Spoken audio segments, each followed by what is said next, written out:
سلام، صبحتون بخیر. به روز دوم کنفرانس صلح، دموکراسی و رسانه در لاهه هلند خوش اومدید که به همت ایران آکادمیا برگزار شده. خیلی جالبه که امروز پنل اول فارسی خواهد بود، بقیه پنل ها و صحبت ها اغلب به انگلیسی هست. اگر که میخواید که به زبان دیگری بشنوید، عربی، کردی، میتونید که از این اپی که هست و اگر سجاد جان بارکدش رو هم نشون بدن خیلی کمک میکنیم اپ رو داشته باشید، به ویژه برای پنل های بعدی که به انگلیسی برگزار میشه. و خوشحال میشیم که تلاش کنیم امروز کمی پنل ها رو سریعتر برگزار کنیم و بشه فرصت بیشتری به پرسش و پاسخ داده بشه، نظرات شما رو هم بشنویم. اگر هم میتونید حتما لینک یوتیوب رو که پخش زنده میشه پخش کنید در فضای مجازی و بشه که این صحبت ها بیشتر بسامد داشته باشه و در جامعه بیشتر شنیده بشه. اما پنل اول امروز موضوعیه که برای خود من حداقل خیلی علاقه دارم بهش. شاید خیلیاتون شنیدید از سال 89 که من روزنامه‌نگاری رو در BBC فارسی انجام میدم. سال 89 روی خانواده من مثلا در ایران فشار بوده، یعنی این طیف فشاری که بر روزنامه‌نگاران ایرانی در خارج از ایران بوده چیز جدیدی نیست، اما ما میبینیم که چطور الگوهاش تغییر کرده، پیشرفته تر شده و این فضاها چه باری رو بر دوش روزنامه‌نگاران میگذاره. حالا این زاویه‌های بسیار متفاوتی داره و ما خیلی خوششانسیم که اینجا دو نفر رو داریم که میتونن از زوایای مختلف این رو بررسی کنن، به ویژه از زاویه حقوقی. حالا این وسط داخل پرانتز یه چیزی هم بگم که کنفرانس های این فرمی آسون نیست برگزارشون، هزینه داره، منابع زیادی میخواد و خوشبختانه جامعه ایرانی در یکی دو سال اخیر خیلی فعالتر شده و کمک میکنه و یکی از اسپانسرهای همین کنفرانس هم پارسی لا هست که سعید دهقان که اینجا روی میز با من نشسته از کسانی هست که کمک کرد، همکاری کرد که این کنفرانس امکان برگزاریش ایجاد بشه و از همین هست که از شما هم تشکر میکنم و بذار معرفی کنم، مجبورم دیگه با اینکه همه میشناسن. بهنام دارایی‌زاده اینجا هست کنار من، در حقیقت وکیل حقوق بشر و روزنامه نگاری هم کردی بهنام، و همینطور سعید دهقان که او هم حقوقدان وکیل دادگستری هستش و همینطور بنیانگذار پارسی لا. چیزی که در مورد صحبت خواهیم کرد تایتل انگلیسیش هستش Truth in Exile, Repression and Legal Insecurity of Iranian Journalists from Prison to Forced Migration. و قراره که در حقیقت راجع به این فشارهای متفاوتی که روی روزنامه‌نگاران ایرانی در غربت هست صحبت بکنیم. اول فکر میکنم که ارائه ها رو میشنویم، از بهنام عزیز شروع میکنیم و بعد هم زمانی خواهد بود برای پرسش و پاسخ شما. بهنام جان. مرسی نگین جان، منم سلام و صبح بخیر میگم به همه دوستان و امیدوارم که خوب باشید. حتی الامکان روزها و شبهای دشوار و پر التهابی رو داریم تجربه میکنیم. من یک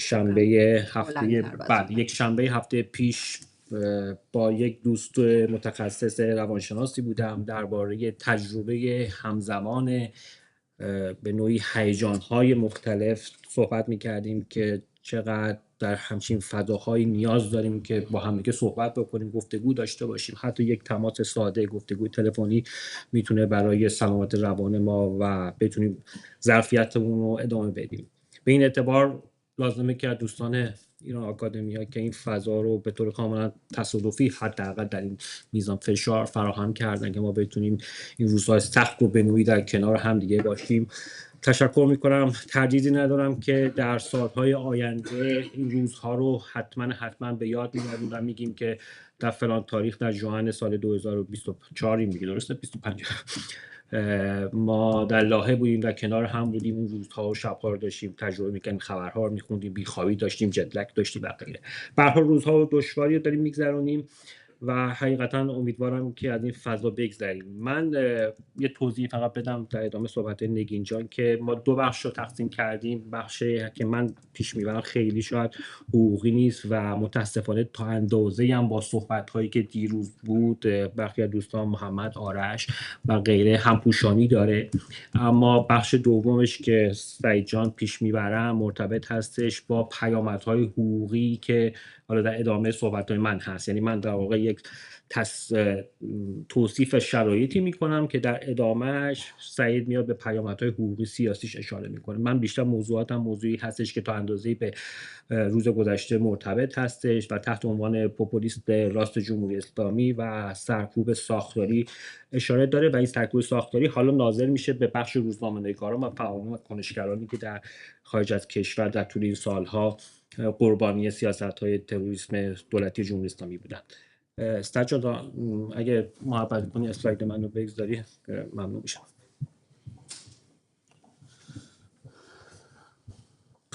خب من تمام عکسایی که در این اسلایدها استفاده کردم به نوعی اولا تمام مثل خیلی از شما اسلایدهای منم مجبور شدم که در لحظه آخر تغییر پیدا بکنه و خیلی از این مباحث واقعا عوض شد. یعنی همه چی خیلی در لحظه آخر تو هواپیما تو فرودگاه همین دیروز اینجا بودش و من خیلی دیر به دست سجاد جان رسوندم.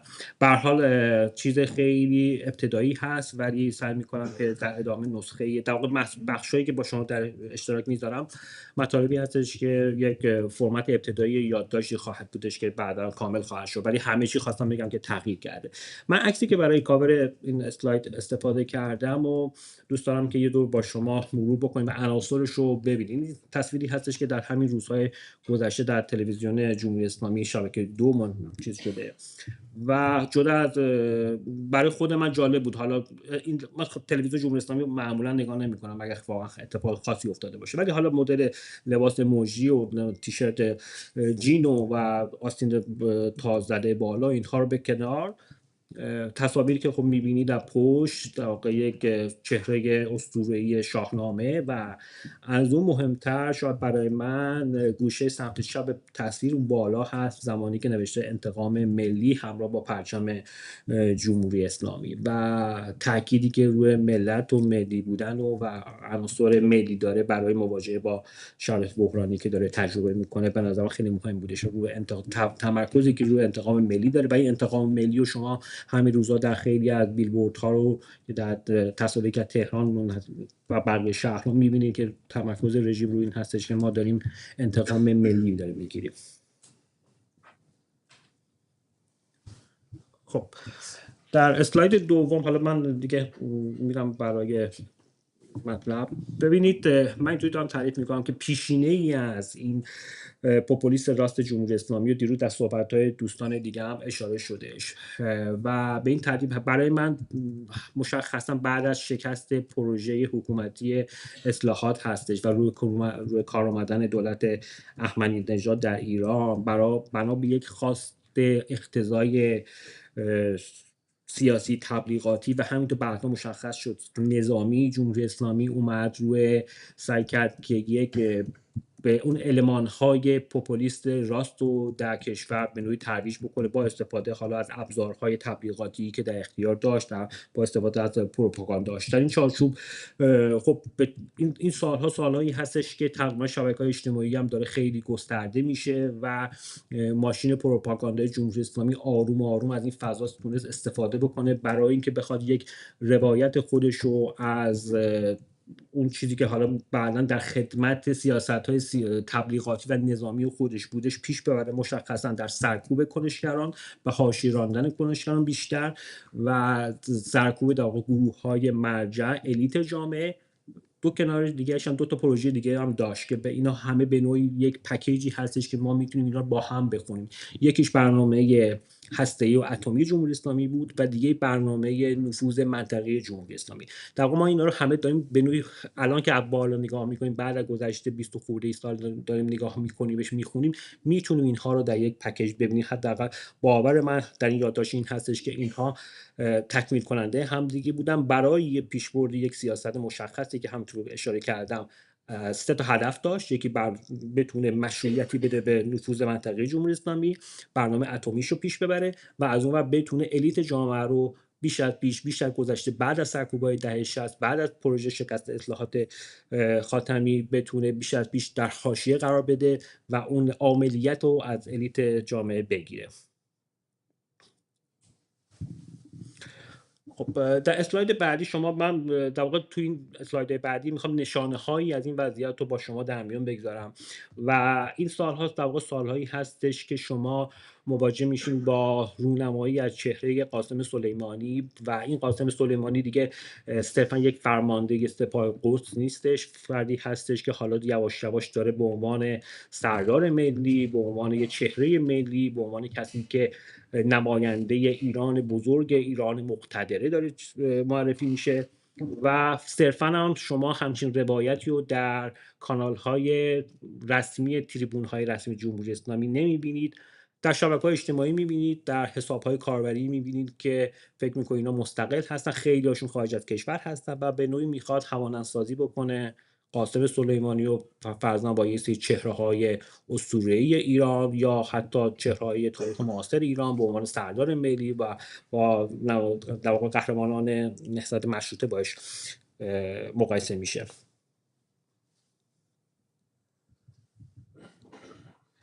خب این پوپولیستی که حالا به لحاظ اقتصادی هم حالا بعدا توضیح میدم، اشاره هم میشه که کاملا راست هستش و در خدمت سیاست‌های اقتصادی جمهوری اسلامی هست، در تعدیل ساختاریش هستش، در اون سیاستایی که ما حالا به عنوان نئولیبرالیسم میشناسیم یا در واقع اون چیزی که سیاست اقتصاد چپاول جمهوری اسلامی هستش. خب عناصر دیگه هم داره که این عناصر خیلی برگرفته از فرهنگ شیعه ایران بوده و اگه به همین عکسایی که من اینجا انتخاب کردم دقت بکنید شما در پاسارگارد و عکس میانی که مال بخشی از تظاهرات سلطنت طلبات در همین زمستان گذشته در ژنو هستش که می‌بینید که با عناصری که خیلی شبیه یک مراسم شیعه عاشورا هستش یا هر در واقع المان‌هایی که خیلی آشنا هست از فرهنگ شیعه اومده، شما اینو می‌بینید که کاملا در خدمت یک روایت ملی‌گرایانه هستش و میخواد به نوعی روایت ملی‌گرایانه رو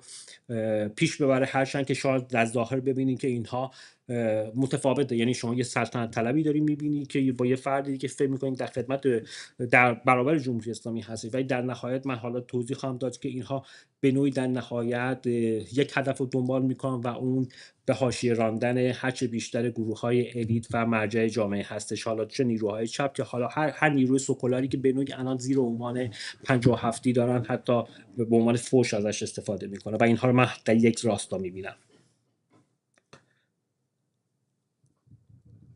خب نمیدونم چرا وقت دارم ولی خب مثلا خیلی سریع‌تر پیش ببرم که من تا قبل از 15 دقیقه میخوام تمامش کنم. در این سال خب ما با برنامه هسته‌ای جمهوری اسلامی مواجه هستیم. در اسلاید بعدی اگه لطف بفرمایید سجاد جان، که برنامه خب خطرناک، پرهزینه، ضد محیط زیستی هستش که بعد از لو رفتنش در اواسط سال 1300 دقیقاً یادم نیست ولی بالاخره در اوایل سال 80 خب این برنامه لو رفت، ولی خب جمهوری اسلامی سعی کرد از این فضا استفاده بکنه و اینو برنامه هسته‌ای رو سعی کنه پیوند بزنه با یک پروژه ملی، پروژه‌ای که در خدمت اقتدار ایران بزرگ قرار باشه. در تصاویر و بیلبوردهای بزرگی شما می‌بینید که اینا فرضاً با ملی شدن صنعت نفت مقایسهش میکنن یا با المان‌های ملی که شناخته شده هستش پیش میبرن و خیلی آشکار هستش که این برنامه از مشخص هستش که میخواد این کار رو انجام بده و در اون سالها احمدی نژاد و حامیانش و حالا بنگاه‌های به ظاهر فرهنگی وابسته به سپاه خیلی فعال میشن. سپاه از اون فاز نظامیش خارج میشه، یه سری پروژه‌های فرهنگی رو در واقع شروع میکنه در صنعت سینما و غیره و خیلی تولیدات فرهنگی از سپاه داریم که در نهایت یک روز اینا بررسی بشه میبینیم که تا چه اندازه‌ای در خدمت این پوپولیست راست جمهوری اسلامی بوده به لحاظ تبلیغاتی و پروپاگانداش و روی حق هسته‌ای ایران تاکید میشه و اینکه ایران حق داره، مردم ایران حق دارن که به این به عنوان یک دستاورد ملی نگاه بکنن و همه این سالها این گفتار میره به سمت یک گفتار عدالت محور پوپولیستی که در دوران احمدی نژاد شاهدش هستیم، که یک عدالت اجتماعی اسلامی رو میخواد به نوعی با یک غرور ملی که از پیشرفت‌های هسته‌ای اومده و بعدها موشکی تلفیق شدهش در هم بیاموزه و به نوعی در خدمت مشروعیت نداشته جمهوری اسلامی باشه در یک حکومت دست راستی، که در نهایت هم بخواد افکار عمومی رو پیش ببره در خدمت در گسترش نفوذ جمهوری اسلامی، چه در منطقه چه در برنامه هسته‌ای خودش. حالا همه اینها یک سویه اقتصادی اجتماعی هم داره، یعنی با وجودی که جمهوری اسلامی داره توضیح میده که من این سیاست ها رو، سیاست انرژی خودم میخوام یا نفت خودم میخوام بر سر سفره ها بیارم، اما در عمل میبینیم که وضعیت عینی جامعه کاملا تصویر متفاوتی هستش. یعنی درسته که جمهوری اسلامی داره شعارهای عدالت محور خودش رو مطرح میکنه و به طور همزمان اما داره دست راستی ترین سیاست های اقتصادی رو پیش میبره که صندوق بین‌المللی پول و خیلی از نهادهایی که حالا به عنوان نهادهای سرمایه‌داری مالی داریم میشناسیم، حتی از سیاست احمدی نژاد در زدن تعرفه ها و یارانه ها در واقع استقبال میکنن که این سیاست ها رو داره پیش میبره و در واقع همین شعارها در حالی هستش که فعالین کارگری زیر فشار هستن، زندان میرن و از اون و سیاست‌های تعدیل ساختاری جمهوری اسلامی در زدن خدمات اجتماعی، آنچه که ما به عنوان حقوق نسل دوم میشناسیم، یعنی حق مسکن، بهداشت، آموزش، همه اینها نسبت به سالهای گذشته، حتی نسبت به دوران رفسنجانی، بازم این دستاوردها داره از دست میره و در همه این سالها ادامه داشته و در طول این تمامی سالها هم ابتدایی ترین حقوق مردم از جمله وضعیت معیشتیشون در محاق رفته. در کنار این ابزارهای سرکوب جمهوری اسلامی در دو بخش دیگه هم هست که سعید جان در ادامه بهش اشاره خواهند کرد و اون سرکوب ساختاری رسانه‌ها و دانشگاه‌ها هستش و اینها رو من به طور کلی در یک پکیج دارم می‌بینم. در واقع فشار به کانون نویسندگان، به فعالین کارگری در تمامی این سال‌ها ادامه داره و در طول خارج از کشور هم در واقع شمار زیادی از روزنامه‌نگاران تحت فشار قرار می‌گیرن، خانواده‌هاشون بازداشت میشن و چیزهایی که بارها و بارها دربارش صحبت شده از این سال‌ها پررنگ‌تر میشه. فضای دانشگاه‌ها هم به همین ترتیب در واقع مستند اسلامی کردن دانشگاه‌ها رو ما داریم و پروژه اسلامیزه شدن دانشگاه باز در طول این سال‌ها در دوران احمدی نژاد بالا میره. در سال 85 اتفاق مهمی که میفته اینه که انتخابات ریاست دانشگاه‌ها رو میگیرن و در واقع قبلا انتخابی بود، اونها حالا دیگه از طریق بالا اعمال میشه و از طریقی شروع میکنیم ما شاهد موج اخراج اساتیدی هستیم که حالا به اصطلاح مستقل هستن. در یه مقطع مشخصی حداقل 70 استاد دانشگاه فقط در دانشگاه تهران اخراج میشن که خود این در دوران احمدی نژاد در واقع یک پدیده‌ای بود اگه یادتون باشه. خب این حالا برمیگردم به بخش بیرونیش و همه این سالهای بعد از شکست جنبش سبز و بعد از روی کار آمدن دولت دوم احمدی نژاد ما شاهد شکل‌گیری یک همین گفتار به نوعی حالا در ورژن خارجیش هستیم با یک سری اهداف دیگه‌ای و شما اگر جایتون باشه در سالهای بعد از 88 اگر خارج از کشور بوده باشید، روزنامه‌نگار بوده باشید، حتما شنیدین که در گفتگوهایی بودش که اوکی قرار یک تلویزیون جدیدی در لندن را افتاده، ولی اگه از هر کی میپرسیدیم که خب این تلویزیون جدید خیلی پر زرق و برق که خیلی هم ظاهرا پر هزینه هستش، مال کیه، کجا هستش، هیچ کس خیلی ابهامی وجود داشت، هیچ کس شما دقیق سوال جواب نمیدادش که این دقیقاً کیه، کیا پشتش هستن. روزنامه‌نگارای مطرحی حداقل در ظاهر در جلو نبودن و این همزمان پیش رفتش که خب مشخصا من در تلویزیون من و تو صحبت میکنم که همون زمان حداقل تلویزیون BBC فارسی بود، رادیو فردا بودش، VOA بودش، همه اینها بودن و شما شاهد روزنامه‌نگارهایی بودین که یک پروفایلی داشتن، خیلیشون قبل در رسانه‌های ایران کار میکردن، ولی من و تو اصلا زیر روایت دیگه‌ای داشت به لحاظ تکنیکی و همه اینها مشخص نبودش که قراره چه چیزی رو پیش بره. مسلماً تولید محتوای سرگرمی بود، اما خب در سالهای بعد دیدیم که این قضیه حتی رسید به سفیدشویی کسی به اسم عالی جناب ثابتی ازش یاد کردن، تا اینجا هم پیش رفتش. من سعی می‌کنم خیلی تون دارم دیگه، نمیدونم چند دقیقه مونده ولی حس می‌زنم که آخرش باشه. نمیدونم سعید 2 دقیقه مونده. چقدر؟ 2 دقیقه. خیلی خوب. من خیلی اگه میخوای. بله اونم خیلی تون دیگه صحبت می‌کنم. خب اسلاید، بله این اسلاید هم جالبه، اینم باید مال تلویزیون جمهوری اسلامیه که دقت کنین که در همین فضای بلبشو اومدن پرچم جمهوری اسلامی رو به شکل خیلی مضحکی در اختیار یکی از این سربازان هخامنشی دادن.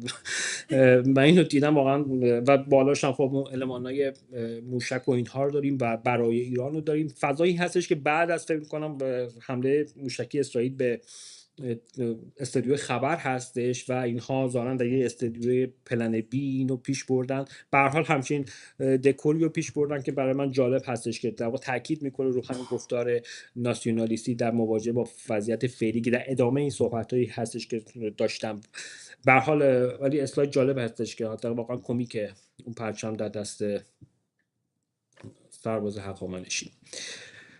این رویکرد در واقع تاکید بر وضعیت ملی که حالا الان خیلی جای صحبت نیست، حتی در صحبت‌های آخر خامنه‌ای هم شما میتونید ببینید که اگه اون صحبت‌های 10 دقیقه خامنه‌ای رو یکی از دوستان اومده بود ارزیابی کرده بود واژگانش رو که چقدر سعی کرده که چند بار واژه ملت، ملی به کار برده و از اون المان‌های شناخته شده‌ای که ما معمولاً در صحبت‌های خامنه‌ای می‌بینیم حداقل از صحبت اخیر خودش در این فضای جنگی شاهدش نبودیم. و منظورم اینه که اون روایت ملیگرانه اینی که در حال حاضر جمهوری اسلامی بهش نیاز داره حتی در صحبت‌های شخص خامنه‌ای هم شما شاهدش هستید و تأکیدی که اون وضعیت ملی داره. خب برای عبور از این بحران که جمهوری اسلامی در هم بازوی داخلیش هم بازوی خارجیش در مواجهه با در واقع روشنفکران و اون در زدن عملیات نخبگان روشنفکران نهادهای مستقل مدنی داشته، کاری که به نظر در وضعیت فعلی میشه انجام داد یا میتونیم انجام بدیم، فقط من شخصا خیلی عملیات مردم همینطور روشنفکران در فضای فعلی خیلی خیلی اندک میبینم. با این وجود، یعنی با وجود تمام این تلاش‌ها، چیزی که هست شاید صرفا بتونیم هشداری بدیم که در نبود فضای نخبگان جامعه، در زدن فضای پوپولیستی راستی که محصول جمهوری اسلامی چه در بازوهای داخل خودش چه در بازوهای خارجی خودش هستش، این فضا خطرناک. خیلی هشدارهای دیگه هم دارم میدم، ولی چیزی که حداقل برای من مهم هستش اینه ما امروز رو نمیدونم، ما در شرایط بحرانی داریم به سر میبریم، ولی یک روزی در آینده خیلی نزدیک امیدوارم بشه این اعتبار روشنفکری جامعه، روشنفکران سکولار جامعه بار دیگر برگردون، عملیاتشون رو برگردون و اینها در فضایی که جمهوری اسلامی و بازوهای خودش در طول 3 دهه گذشته تلاش کردن که روشنفکری جامعه ایران رو به حاشیه ببرن و شما شاهد این هستین که بعد از مرگ سایه، بعد از مرگ رضا براهنی، رفتاری که با غلامحسین سایدی، با مزار سایدی کردن، همه اینها رو من در یک چارچوب می‌بینم و اون چارچوب این زدن روشنفکران جامعه، روشنفکران سکولار جامعه و حتی نفرت داشتن روشنفکری هستش که در ادامه سیاست راست پوپولیست جمهوری اسلامی می‌بینم که چه در بازوهای داخلی خودش چه در قرائت سلطنت طلبیش ما شاهدش هستیم و فضای فعلی هم در همون ادامه این هستش که این فضا به نظر میمونه حتی بعد از جمهوری اسلامی، اگر نشه به نوعی ماها بدون اعتبار از دست رفته روشنفکری سکولار جامعه رو برگردونیم، متأسفانه شاهد تقویتش خواهیم بود حتی بعد از جمهوری اسلامی. من دیگه کوتاه میکنم، فکر کنم 1-2 تا اسلاید دیگه مونده ولی به هر حال دیگه سعید میسپارم. مرسی.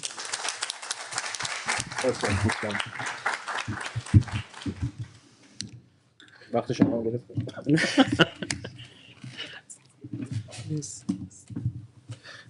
میرم.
صبح همگی بخیر.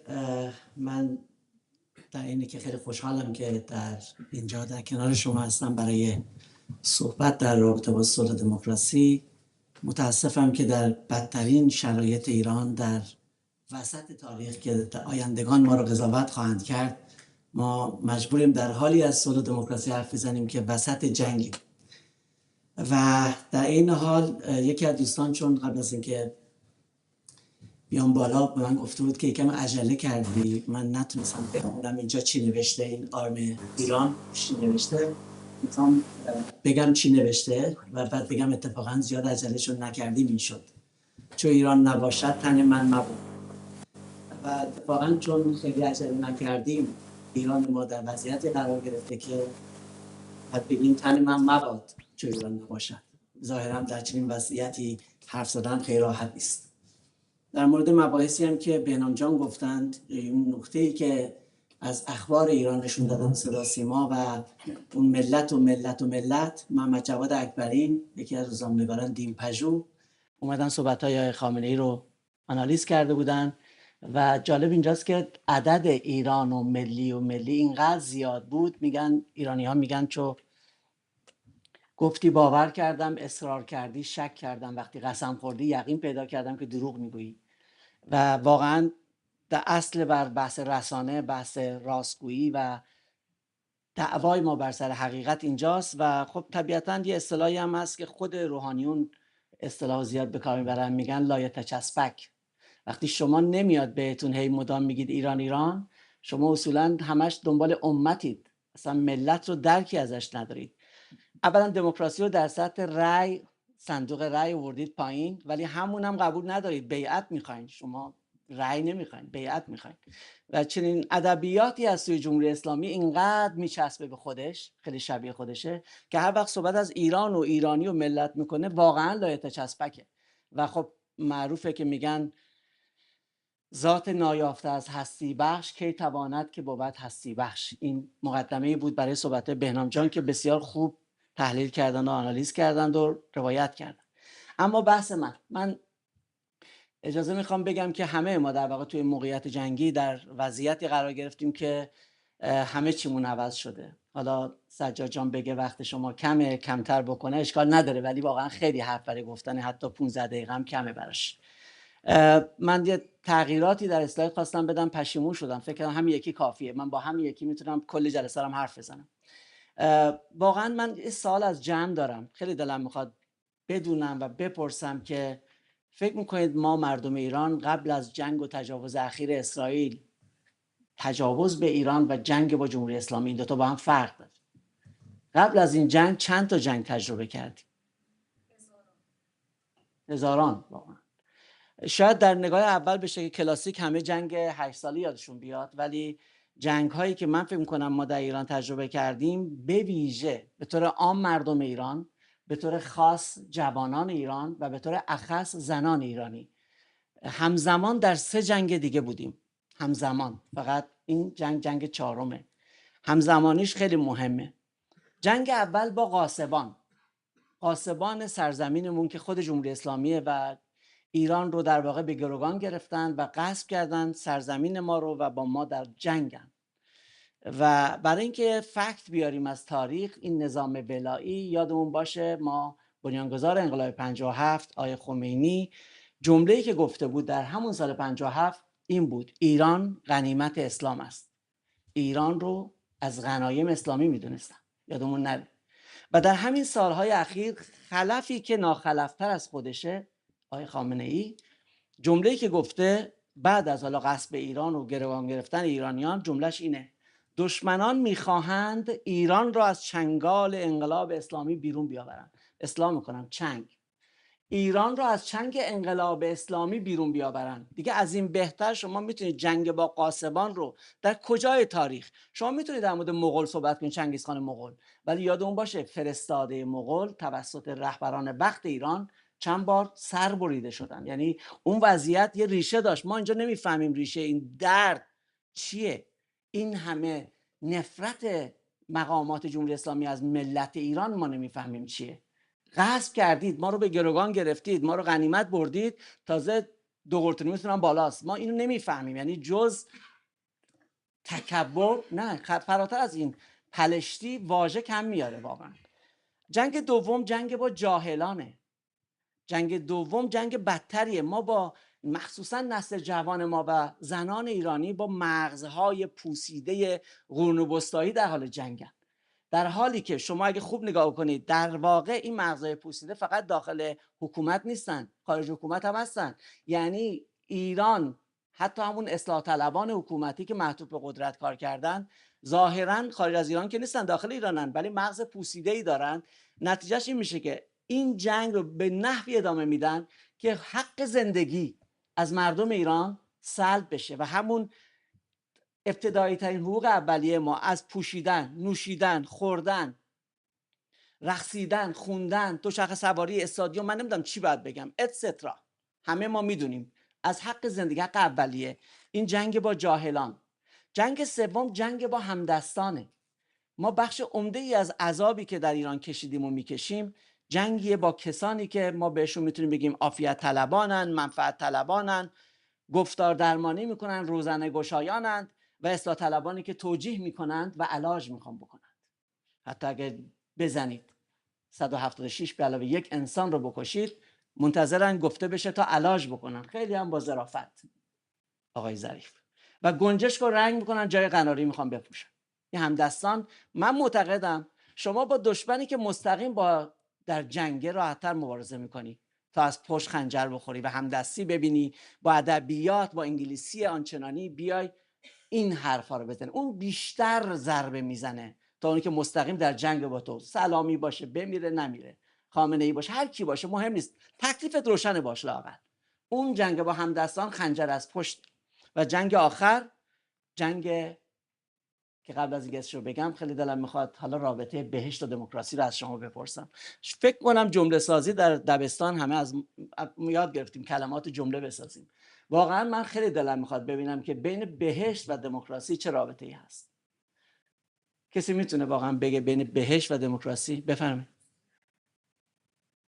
برمیگردم به یه جمله، بهشت آنجاست آزاری نباشد، کسی را کسی کاری نباشه. من شخصا بهشت رو قبول ندارم، چون وجود خیلی متشکرم و واقعا این جمله جالب بود، ولی جوابی که من میخواستم یک زاویه دیگه پیدا کرد که اصلا هم غلط نیست. یه عده‌ای ما در واقع اینجوری بگم، بذار اینجوری بگم، جنگ چهارم با این توضیح بهشت و دموکراسی شما خودتون متوجه میشید ما جنگمون با کیه. ما با جمهوری اسلامی در جنگ بودیم به خاطر اینکه ما رو میخواست به زور به بهشت ببره و به خاطر همین ما رو میکشت.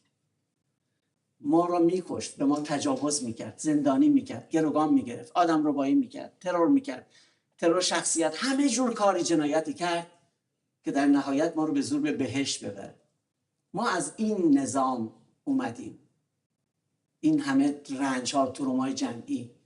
در همین حالت الان همونایی که به جمهوری اسلامی ایراد میگرفتن، فحش میدادن که شما نباید به زور ما رو به بهشت ببری، الان اونها توقع دارن یک دولت خارجی به زور، با تجاوز، با جنگ و خونریزی برامون دموکراسی بیاره. من رابطه بهشت و دموکراسی رو اینجوری میبینم. یعنی یه نتانیاهویی که خودش متهم به جنایت جنگیه، تو همین هلند در همین شهر لاهه ICC، جای همکاران ما ICC امروز خالی نیست، احتمالاً اومدن، دیوان بین‌المللی کیفری حکم جلبشو دادن. این آدمی که متهم به جنایت جنگیه قرار برای ما با خونریزی و جنگ و تجاوز دموکراسی بیاره.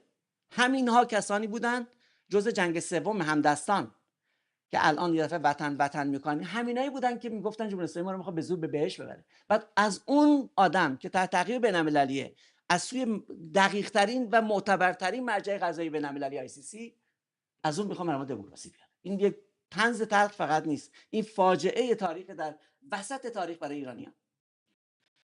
اما رابطه بعدی 10 دقیقه صحبتتون گذشته، اسلاید 1 هستیم. گفته بود من دیکتاتورم، من نمیذارم وقت بیشتر صحبت، فکر نمی‌کردم اینقدر دیگه. مرسی سجاد. رابطه رسانه و آموزش هم به خاطر اینکه دیروز صحبت شد پس من سریع میگم که برخلاف تصور یک عده دوستان که گفتن که رسانه وظیفش آموزش نیست، جناب نیکفر هم مخاطب قرار داده شده. من نمیدونم دیدگاه جناب نیکفر و بزرگان دیگری در اینجا هم به ویژه ایشون چیه، ولی میخواستم فقط به بهانه بحثی که دیروز مطرح شد بگم که من فکر میکنم رابطه بین رسانه و آموزش رابطه منطقی عموم و خصوص منوچه. بعضی از رسانه ها وظیفه‌شون آموزشه، بعضی از رسانه ها وظیفه‌شون آموزش نیست. بعضی از امور آموزشی در رسانه ها صورت میگیره، بعضی از امور آموزشی در رسانه ها صورت نمیگیره. برای اینجوری نیست که مطلق بگیم اون مدیر یا سردبیر نشریه به این دوست عزیز ما بگه کار رسانه آموزش نیست. به هیچ وجه این چیزی نیست. اگر اینجوری باشه پس احتمالاً باید از بعضی رسانه‌های مینستریم امروز که امروز اینجا نیستن، جاشون خالیه، متاسفم براشون واقعاً، بعد بگیم که پس احتمالاً رسانه وظیفه‌اش جنگ افروزیه. چون بعضی از رسانه تریبون به کسایی دادن که جنگ افروزی میکنن. بعضی دیگه هم احتمالاً کار زرد میکنن. بر اساس که مخاطب چی بخواد همونو میدن. بعد نوستالژی تربیتش میدن. بعد یه دروغ‌هایی میگن. خب اگه این رسالت رسانه است که بحث جداییه. اما رابطه بخشش و فراموشی بحثیه که ما در تورنتو هم در کنفرانس تورنتو هم با حامد عزیز، حامد اسماعیلیون، با آقای فرج سرپویی اینا هم داشتیم. یه اختلاف نظر عمیقی هست که دیروز دیدم در صحبت‌های رها بحرینی عزیز یک بخشی تایید شد که میتونه نمیبخشیم نه فراموش میکنیم تعارضی با عدالت انتقالی نداشته باشه. چون وقت نیست. من فقط همینقدر میگم که خیلی با این نظر موافق نیستم. اونجا هم با آقای سرپویی گفتم و معتقدم که اشتباهه. ما نمیخوایم مثل دهه 90 میلادی آفریقای جنوبی بگیم بخشش نه میبخشم هم فراموش نمیکنم، نه. ولی وقتی شما این حرف رو میزنید در تعارض اتفاقا با کمیسیون های حقیقت آشتیه. ضمن که بخشیدن معنی این نیست که طرف مجازات و محاکمه نشه، چون جرم عمومی، جنبه عمومی جرم سر جاشه. فقط مسئله که شما که در شعار نه به اعدام میگی یادت باشه در پلتفرم قوانین فعلی تو وقتی نمیخوای ببخشی یعنی اعدام داره حکم بدی و این پارادوکس عجیبیه. ضمن رابطه‌اش هم عموم خصوص منوچه. بعضیا میبخشن اما فراموش نمیکنن، بعضیها هم میبخشن هم فراموش میکنن، بعضیا نمیبخشن اما به مرور زمان فراموش میکنن بدون اینکه خودشون بدونن، چون اصلا این ذات بشریه و نمیتونه زندگی کنه. و بعضیا نمیبخشن نه فراموش میکنن که بحثش جداست که من چون وقت نیست دیگه میرم روی اسلاید بعدی. اسلاید بعدی تازه اسلاید اول بحث منه.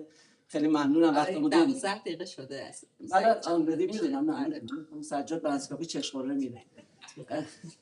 من اسلاید دوم بیارید دیگه من سریع میخوام برم. ببینید سانسور و آزادی بیان و حقیقت و واقعیت یک تلخی که در حوزه رسانه و حقیقت داریم در جمهوری اسلامی، نشر اکاذیب و تبلیغ علیه نظام در مورد روزنامه‌نگاران بسیار تکرار میشه، در حالی که اون جرم در تمام قوانین جمهوری اسلامی با نشر اکاذیب هست، ولی روزنامه‌نگاران ما به خاطر نشر واقعیات تحت تعقیب قرار میگیرن. دقت کنید، واقعیات یعنی به عنوان تبلیغ علیه نظام و نشر اکاذیب نگاه بکنید، داره واقعیت رو میگه. اون مقامی که داره حرف میزنه بیشتر علیه نظام داره حرف میزنه، فقط این فکت حرف مقام رو داره منتشر میکنه میشه تبلیغ علیه نظام. اون حرفاش تبلیغ علیه نظام خودتونه. این داره فقط انعکاس حقیقت. اما واقعیت و حقیقت تفاوت عمیقی داره. ما در تاریخ ادبیات ایران میگیم حقیقت تلخ. من نمیدونم، من هیچ وقت نتونستم با این جمله ارتباط برقرار کنم. برای اینکه شما رو هم با خودم هم فکر بکنم میگم اتفاقا حقیقت خیلی شیرینه. ما در جستجوی حقیقتیم. ما برای حقیقت داریم میجنگیم، برای اجرای عدالت میجنگیم. ما برای کشف حقیقت داریم مبارزه میکنیم. کجا حقیقت تلخه؟ برای اینکه مثال بزنم، 3 روز دروغ گفته جمهوری اسلامی بعد شلیک که 2 موشک سپاه به هواپیمای اوکراینی و تمام کسانی که تقریبا تمام کسانی که بازماندگان این فاجعه انسانی، نه خطای انسانی، جنایت، گفته بودن بعد از 3 روز که ای کاش همون دروغ اول درست بود. نقص فهمی. وقتی فهمیدیم واقعیت، موشک زدن، نابود شدیم، فرو ریختیم. این واقعیته که تلخه. واقعیت کی رقم میزنه؟ حاکمان. واقعیت رو ما نقشی درش نداریم، اونا دارن رقم میزنن. بنابراین در حوزه سانسور، این که سانسور با دروغ در جمهوری اسلامی گره خورده شکی نیست، اما حقیقت و واقعیت همتراز نیستن. آنچه باید باشد حقیقته، آنچه هست واقعیته و اینو ما رقم نمیزنیم، ما فقط شاهد و ناظریم و البته روایت میکنیم. در مورد آزادی بیان هم در بخش بعدی میخوام توضیح بدم اگر اسلاید عوض بشه. خب من فکر کنم در رابطه با آزادی بیان اون قسمت آخرش چون وقت نیست من سریع بدم، چون موضوع مانع این اصطلاحی هست در منطق میگن جامعه تمام افراد مانع دخول اغیار. شما اگه میخوای کاری بکنی باید تمام افراد اون پوشش داده بشن، اغیار وارد نشن، مانع دخول اغیار. این مسئله بخش عمده ای از حذف و اضافه ها در حکومته و این کار در واقع کار سیاسی کاری حکومتی و سناریوی امنیتیه. اما موضوع اینه که وقتی شما به دوتای آخر میخوام بپردازم چون وقت نیست، شما وقتی حق دفاع مردم رو از بین میبرید در واقع یک مسئله در حوزه رسانه مهمه و شایع کردنه. شما در غیاب کسی حرف میزنید، شما میتونی مسلمان نباشی، بنده نیستم، ولی غیبت وقتی میکنی یه بحث مذهبیه، ولی در غیاب کسی تخریب و ترور شخصیت میکنی در واقع داری حق دفاعشو از بین میبری. نکته آخر، وقتی انتقاد در ایران میشه، ایران جمهوری اسلامی میگه نقد باید سازنده باشه. کی میخواد تشخیص بده سازنده باشه؟ کی گفته نقد باید سازنده باشه؟ چرا باید نقد سازنده باشه؟ من منتقدم، چرا باید سازنده باشه؟ کی میخواد تشخیص بده؟ وقتی شما میگی نقد باید سازنده باشه، من منتقد کیم؟ حکومت. کی باید تشخیص بده سازنده است یا نه؟ حکومت. بعد هر جا خوشش بیاد سازنده محسوب میشه، خوشش نیاد من تو زندانم. این ادبیات روزنامه‌نگار ما درگیر بیشتر این تفکرات اسلاید بعدی. اتهاماتی که من قبلش هم توضیح دادم در رابطه با حوزه روزنامه‌نگاری، در حوزه رسانه، ما بخش عمده‌ای از، من فکر کنم یه استاد زیاد نه درست شما احتمالاً این چوب قانون رو اگر شما بپرسیم چوب قانون چیه، کسی میتونه بگه یعنی چی چوب قانون؟ چون میگفتن چوب خدا صدا نداره، چوب قانون از کجا اومده؟ کسی میتونه بگه چوب قانون یعنی چی؟ اصلا رابطه چوب و قانون چیه؟ من تصاویر رو برای کمک گذاشتم. قانون حکم چوب داره که شما میتونی ازش نیمکت درست کنی مردم آسایش و امنیت داشته باشن استراحت کنن، یا میتونی چماق درست کنی بزنی مردم. در جمهوری اسلامی قانون حکم چوب داره ولی در مقام چماق قوانین رو بر ضد آزادی تصویب میکنن. نتیجهش این میشه که اتهامات مبهم و بسیاری از عناوین فقهی در جمهوری اسلامی اومده به عنوان افساد فی الارض، بسیار کشدار، همه هم تحت هر عنوانی خلاصه یکی از این اتهامات دارن. حالا افساد فی الارض، محاربه، جنگ با خدا چه ربطی به رسانه داره؟ یه روزنامه‌نگار داره خبرشو میگه، چه ربطی به اون داره اصلا؟ ولی همه این کارا در واقع نشون میده که من 4 سال پیش یه مقاله نوشتم در BBC و گفتم فروپاشی حقوقی رخ داده در نظام قضایی جمهوری اسلامی در محاکم انقلاب اسلامی و به خاطر همین اینو به عنوان آخرین تابوت بر نظام سیاسی جمهوری اسلامی تحلیل کردم. یه سرچ بکنید تو BBC هست، دیگه نمیخوام وارد اون مقاله بشم، میترسم وقتم چیز بشه. در مورد بعدی ببینید ما تو کلمات، ما تو اینجا تو مجموعه پارسیلان همکاران ما راه حل‌هایی رو برای عبور از این بحران‌ها که فقط موضوع رسانه نیست برای برقراری دموکراسی دنبال کردیم که من این اسلاید آخر چون بیشتر میخواستم روش وقت بذارم اینو سریع میرم، ولی ما تو یک کلمه گیریم. یک کلمه پلتفرمی که در مجموعه پارسیلا ایجاد کردیم برای یادآوری رسالت 150 سال پیشی که مستشارالدوله وقتی 130 سال قبل از مشروطه یک کلمه رو مستشارالدوله نوشت که بگه مملکت ما یک کلمه کم داره. مشکل اصلیش اینه، یا با فرمان سلطان اداره میشه یا با فتوای ملا، در حالی که مملکت ما یک کلمه میخواد، قانون، اما نه چه این قانونی که جمهوری اسلامی میگه که اراده ملت توش نیست. نهایتا کلمات بار دارن. ما میگیم ایران، واقعا الان که بهنام داشت نشون میداد، واقعا الان صدا و سیمای ایران یه دفعه شد ایران، ارتش شد ایران، همه شد ایران. تو که همش میگفتی جمهوری اسلامی و ایران فرق میکنه. مثل رئیس جمهور، واقعا آقای رئیسی، آقای پزشکیان و این آدم‌هایی که هیچ کدومشون جنسشون با ما نیست، از ما نیست، هیچ ربطی به اون ندارن، اینا جمهور مردم رو ریاست میکنن یا فقط رئیس دولتن؟ کلمات بار داره. وقتی شما میگی رئیس جمهور داریم به خودمون توهین میکنیم. وقتی میگیم بازداشت، وقتی شما روح الله زم روزنامه‌نگار رو از پاریس میکشی عراق، بعد میبری ایران، بعد میکشی، اسم این بازداشتی آدم ربایی. جمشید شارمه، شما می‌خواستی مسیح النژاد روزنامه‌نگار دیگه هم ترور کنی، شما وقتی این کارو می‌کنی هی میگی آدم ربایی، این بازداشت نیست. وقتی میگیم سلول انفرادی، خیلی جاها سلول انفرادی نیست، خانه امنه. اصلا ما تو پرونده سیاسی بسیاری از موکلین ما اصلا تو سلول انفرادی نبودن. یا وقتی میگیم زندانی، واقعا دو تابعیتی‌ها حداقل خارجی‌ها واقعا زندانی هن یا گروگان معامله میکنن. احمدرضا جلالی حتی در معامله با حمید نوری متهم به جنایت محکوم به جنایت نتونستن احمدرضا جلالی رو آزاد کنن چون نخست وزیر سوئد نمیخواست و به هر دلیل دیگری. دادگاه جایی که داد مردم میرسن. ما محکمه طرفی، محکمه اسلامی، محکمه انقلاب اسلامی. محکمه یعنی جایی که حکم از پیش تعیین شده فقط ابلاغ میشه. خیلی با هم فرق داره. حکم و فرمان فتوا هم که گفتم و قتل حکومتی هم که همه ما میدونیم. تهدید و ربایش ترور هم که در بحث رسانه فقط نیست توی رسانه ولی بیشتر. اما مسئله اصلی در اسلاید بعدی ما قبل آخر فکر کنم باشه در مورد نقش هاست. مشکل جدی یکی از آسیب شناسی‌هایی که من امروز میخوام بکنم و راه حلی هم که برای آینده میتونیم داشته باشیم حتی تو مجموعه ما اینجایی هست که تداخل نقش ها پیش میاد. ما الزامات نقش رو قبول داریم در علم مدیریت. شما میتونید مثلا در کانون وکلا ما میگیم شما میتونی حقوقدان خوبی باشی، استاد دانشگاه خوبی هم باشی اما وکیل خوبی نباشی. حتی وکیل خوبی هم باشی اما عضو هیئت مدیره کانون وکلای خوبی نیستی. چطور ممکنه هم تو استاد باشی، هم وکیل خوب باشی، هم رئیس کانون باشی؟ نمیتونی. الزامات نقش عوض میشه. من ممکنه پسر خوبی باشم اما دوست پسر خوبی نباشم. دوست پسر خوبی باشم اما شوهر خوبی نباشم. شوهر خوبی باشم اما ممکنه پدر خوبی نباشم. این الزامات نقش در مدیریت. اما ما مشکلمون این نیست، تداخل نقش هم هست.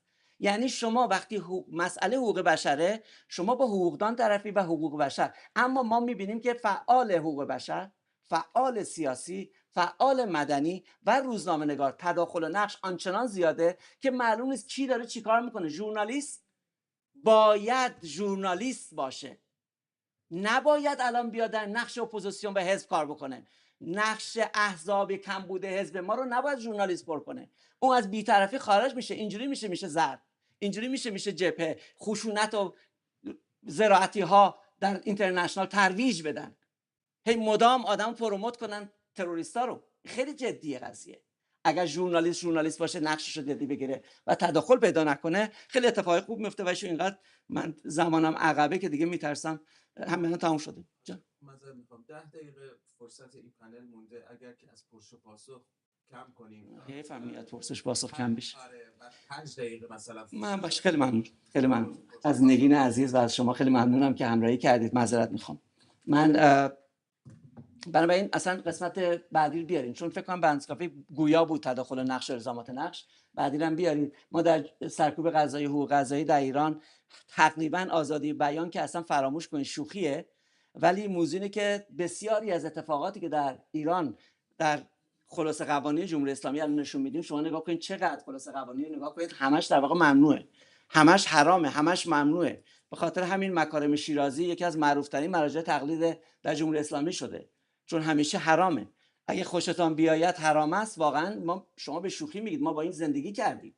هر چیزی که خوشمون میومد حرام بود و این نگاه ممنوع بود، حرام بود. این وضعیت در سرکوب در حوزه رسانه سیستم سرکوب بر اساس منش حکومت دقیقاً برعکس منش حقوق بشری‌ها که دفاع از حقیقت و عدالت و آزادی، اونجا همه چی رو ممنوع میکنن و دقیقاً استقلال رسانه، امنیت، حق دفاع همه رو از بین میبرن و اتفاقاً در تبعید بسیار روزنامه‌نگارانی که مجبور به تبعید شدن در تبعیدم تحت تعقیب قرار گرفتن. خانواده‌های روزنامه‌نگاران در BBC اینترنشنال در اروپا در امریکا، خود همین خانم نگین شیرآقایی و بسیاری از همکارانشون در BBC جزء اولین تارگت های حکومت بودن. دلیلش چیه؟ مگه چیکار میخواد بکنه؟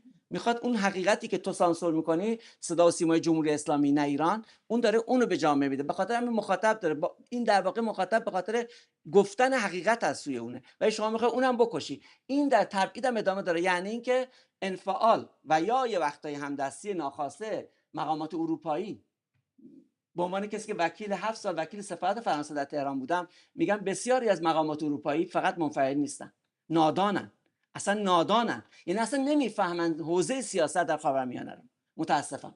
و به خاطر همین این پاس گل‌ها رو در واقع خواسته ناخواسته، من ترجیح میدم بگم ناخواسته چون قضاوت سختی تلخیه، ناخواسته میدم به مقامات جمهوری اسلامی. و در نهایت جنبندی من میخوام رو این یه ذره تمرکز کنم. توی تیم من 5 دقیقه رو سعی میکنم 3 دقیقه اینو جمع کنم. امیدوارم، البته چون قبلش گفته بودم دلم میخواست پرسش پاسخ بیشتر باشه ولی خیلی از خودم شرمنده‌ام که نشد. ما در مجموعهمون در مجموعه حقوقی بین‌المللی پارسیلا با همکاران به یه فکر رسیدیم با کمک تیم همکاران ما در ایران و اروپا، البته ما از کانادا میایم ولی همکاران ما در اونجاها، به این نتیجه رسیدیم که شاید بخش عمده‌ای از مشکلات ما شاید از این طریق حل بشه. تمام مشکلاتی که من امروز داشتم عرض می‌کردم نیاز به گفتن منم نبود، شما بهتر از من میدونستید. یک مشکل اصلی داره، اونم وجود یک نظام ولایی در ایرانه. خب برای اینکه از این مرحله عبور کنیم چه کاری میتونیم بکنیم؟ ما روی این نظر حقوق بین‌الملل کار کردیم. بنابراین صرف نظر از اینکه ما اگه اون چی که باید باشه یعنی حقیقت رو بدونیم، اون چی که هست یعنی واقعیت رو بتونیم درست آنالیز و تحلیل بکنیم، بهتر میتونیم به جواب برسیم که پس چه باید کرد. بعضی از فیلسوفان معتقدن که پیش از چه باید کرد باید بگیم چگونه باید بود. ما واقعا خودمون چگونه باید باشیم که بچه باید کرد بگیم؟ ما هنوز نمیدونیم خودمون باید چگونه عمل بکنیم. بچه باید کرد همه کتاب نوشتن. شما اول بگو خودت کجای تاریخ ایستادی. بعد ولی با این حال ما اون چیزی که باعث میشه که بحران ها مدام تکرار بشه به خاطر اینکه ما یه وقته فراموشکاریم. برای راه حل تصور ما و همکاران ما این راه حلیه که در نهایت جمله آخرم با من 2 تا اصل از حقوق بین‌الملل میخوام بگم. یک اصل هست اصل نمایندگی موثر اراده ملت که الان جمهوری اسلامی درش واقع شده. یک اصلی هم هست به نام شناسایی بین‌المللی. جمهوری اسلامی مشروعیتش رو از دست داد، نمایندگی نمیکنه مردم ایران رو. جنایت علیه بشریت در سازمان ملل کمیته حقیقت‌یاب تصویب شد به عنوان رسمی ترین مرجع. بنابراین اتفاقی که در جمهوری اسلامی افتاده هم وقوع جنایت علیه بشریت عاملانش، هم از طرفی نمایندگی نکردن ملت ایران. اصلی در حقوق بین‌الملل است به نام اصل نمایندگی موثر اراده ملت. جمهوری اسلامی چون نمایندگی موثر اراده ملت رو نداره پس مشروعیت نداره. این اتفاق در سال 1940 در خود فرانسه افتاد و دوگل از فرانسه بیرون رفت و بر اساس اصل نمایندگی موثر اراده ملت تونسته فری فرانس رو راه بندازه و دولت انگلستان و بعضی از کشورهای دیگه حمایت کردند و شناسایی بین المللی شد و نتیجه شد که 1944 برگشت و تونسته این کار رو اداره بکنه فرانسه رو. در سال 2011 لیبی قذافی چون نمیتونسته، مشروعیت نداشته قذافی، معمر قذافی و شورای مقاومت مردم لیبی در خارج از لیبی شکل گرفته، اتحادیه عرب به رسمیت شناخته، بخشی از جامعه مدنی لیبی به رسمیت شناختن، بعد سازمان ملل، نتیجهش شد که در نهایت این اصل در به عنوان اصل راهبردی حقوق بین‌الملل به رسمیت شناختن مخالفان در خارج از اون کشوره. حالا فری فرانس بود، میتونه فری ایران باشه. ما میتونیم رو این کار کنیم ولی به شرطی و شروطی که ما با فرد کار نداشته باشیم، با ساختار منسجم حقوق محور کار داشته باشیم که در جامعه شناسی سیاسی بحث ساختار و کارگزاره. ما الان میگیم آقای پهلوی، آقای ایکس، آقای ایگرگ. ما اصلا با شخص کار نداریم، خوب یا بد. اصلا ما نمیگیم این آدم خوبی یا آدم بدیه. ساختاره که باید تبیین و طراحی بشه تا کارگزار روش بشینه. به همین دلیل اگر ما یه ساختار درستی همین امروز 5 7 9 نفر بتونن ساختاری از اپوزیسیون شکل بدن که بتونن اصلا نمایندگی موثر اراده ملت رو به یک کشور خارجی، فقط یک کشور. ما در کانادا دنبال اینیم الان، چون کانادا اعلام کرده سازمان سپاه تروریستیه، موقعیت خوبی رو به ما داده.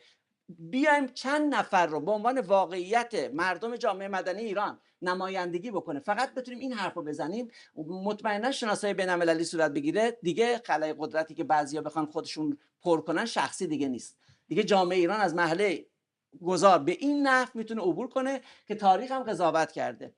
و البته تازه این آغاز راه، البته فکر نمی کنم این جنبندی من یا این پیشنهاد پایان راه باشه، واقعا این تازه آغاز راهه، ولی نیازمند همزبانی و همدردیه. ما زبان مشترک نداریم، متاسفانه گفتگو نمی کنیم و گفتگو چون نمی کنیم بی‌اعتمادی دامن زده میشه. در حالی که همه هدف مشترک داریم و دشمن مشترک داریم، زبان مشترک نداریم و اگه به زبان مشترک برسیم گفتگو میکنیم و مطمئن باشیم اعتماد سازی میشه و در نهایت دشمن مشترک ما ناخودآگاه فرو میریزه. مرزی ندارم.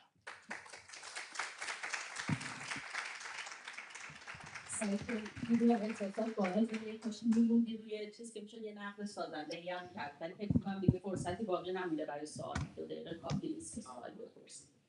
میتونیم بشینید و بعد میکروفون دادیم شاید یه سوال مطرح بشه که حداقل یه سوال مطرح شده باشه.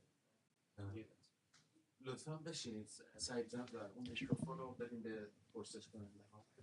بخش نگین جان.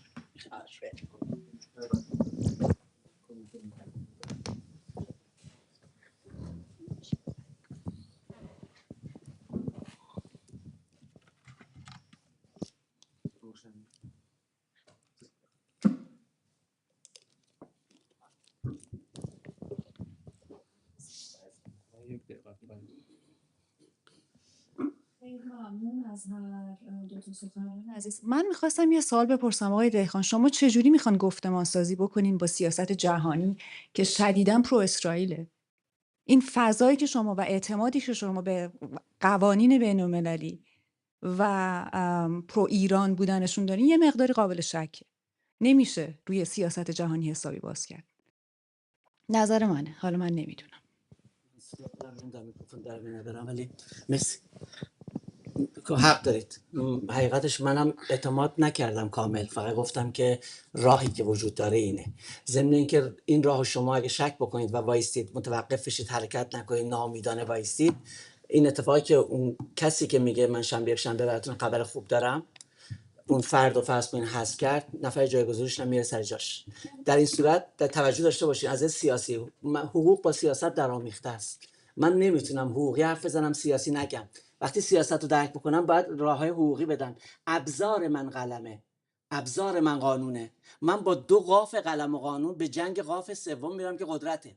این قدرت میتونه اروپایی باشه، میتونه امریکایی باشه، میتونه جمهوری اسلامی باشه، ولی تنها راه موجود شناسایی و اصلی که گفتم، برای اینکه تنها راه موجودی که 3 بار در تاریخ تکرار شده، فقط سومین بار 2018 جواب نگرفت، خوان گوایدو در مورد ونزوئلا، ولی در مورد لیبی و دوگل در 1940 2011 جواب گرفت. با این حال من شک شما رو بسیار احترام قائلم و مطمئنم این وارد نه، اما یادتون باشه ما راه دیگری نداریم. همین آخر هفته، یعنی فردا پس فردا ممکن اتفاقی بیفته، همین شاید همین ساعت که داریم حرف میزنیم اتفاقی بیفته که شما از عهدت خارجه. برای این ما مجبوریم از خودمون شروع کنیم. یعنی ما به جای زدن همدیگه، ما ببین مثل تیم فوتبالی میمونیم که بعد با هم متحد بشیم با رقیب مبارزه کنیم، به جای اینکه اونو گل بزنیم خودمون رو میزنیم. ما این کار باعث شده که نتونستیم اپوزیسیون درستی داشته باشیم، یه جایی بتونیم نمایندگی بکنیم. به همین دلیل تنها راهی که حقوق بین‌الملل داره اینه، ولی در این حال الزاما مثل حقوق وکالت ما تعهد ما به نتیجه نیست، تعهد ما به تلاشه، تعهد ما به وسیله است. ما تلاش میکنیم به اون نتیجه برسیم و تازه ما ساختار رو فراهم میکنیم. ما کارگزار این کار نیستیم. سیاسیونی که مدعی هستن باید این کارو بکنن. امیدوارم. مرسی، ممنون از همگی. مرسی.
Hoshamadit, Yeah. correct? Okay. Good morning, everybody. Thank you for joining us here today. My name is Ysabel. I work at the Hague Humanity Hub. And at the Hague Humanity Hub, we are a platform that brings together change makers that are working at the intersection of peace, justice, and humanitarian action. At the Hub, we strongly believe that creating physical and intellectual spaces for dialogue is essential to creating a more peaceful and just world. And we don't only provide a physical space for collaboration that I see Ali and Sajjad often around, but we also cultivate intellectual and emotional space for the conversations that matter. Conversations that are often difficult and sometimes dangerous, but always necessary. And I believe that today is one of those conversations. I feel very honored that Iran Academia, as a member of the Hub, has invited me to come and moderate this panel. I think this is a conversation that could not be more timely or more urgent. And obviously, I would like to acknowledge my position in it as well. As you can tell, I am not from Iran, and I do not know what it's like to live under a regime that polices not only what can be said, but also what can be remembered. I come from a European context where the rise of the far right and the erosion of trust in media, as well as the weaponization of the narrative, are increasingly present. In my home country, in Germany, we have seen cyber mobs aligned with far-right movements such as the Alternative für Deutschland Party coordinate online abuse of journalists, weaponize nostalgia, and flood social media with conspiracies, particularly during elections. This is not unique to Iran. The mechanisms of silencing, revisionism, and hyper-nationalist digital aggression are transnational. So while the political context differs vastly, the battlefield feels increasingly familiar. And today, we are here to explore how media becomes part of this front line. The title of this panel, Media as a Battlefield, is not a metaphor. For many people in the Iranian context, whether journalists, dissidents, or everyday users, media is quite literally a battleground. It's a place where identities are attacked, memories are erased, narratives rewritten, and voices are silenced. But it can also be a site of resistance, of remembrance, and of defiance. We are here to examine how media in the Iranian context is not just a means of communication, but a weapon, a shield, and a front line of resistance. Whether through cyber mobs targeting dissidents or through skewed conflict coverage that influences international perception, today's panelists will help us understand how media shapes and is shaped by power. We will navigate what is being fought over in the media arena, who is excluded, and how those inside and outside of Iran can resist narrative control. And we will hear from two people who sit at the intersection of those truths. One is sitting right here next to me, Behnam Bodbar. You are a former journalist at Radio Zaman and Al Monitor, and you studied Middle Eastern studies at the University of Oslo, where you're visiting us from today. And you will be examining the rise of far-right nationalism and the mobilization of cyber mobs to enforce ideological dominance. And yeah, I would like to give you a very warm welcome. Thank you for being here.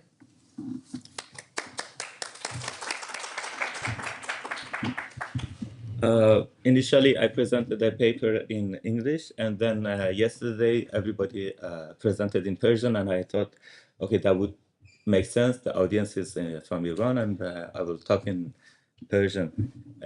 So I'm not so prepared. Probably I divided to two parts. I present the English text quickly, and then I will speak in Persian. And then we can have a discussion about the topic. Studies of the far-right movements in the West is concentrated on the situation that there is a liberal democracy and how far-right is damaging the liberal values and the institutions. But in case of Iran, they are not in verge of winning any elections, and the discussion is in another context, and I focus on the cyber mobs and how do they exist and how do they present themselves. So as you know, political power in Iran is limited to regime loyalists.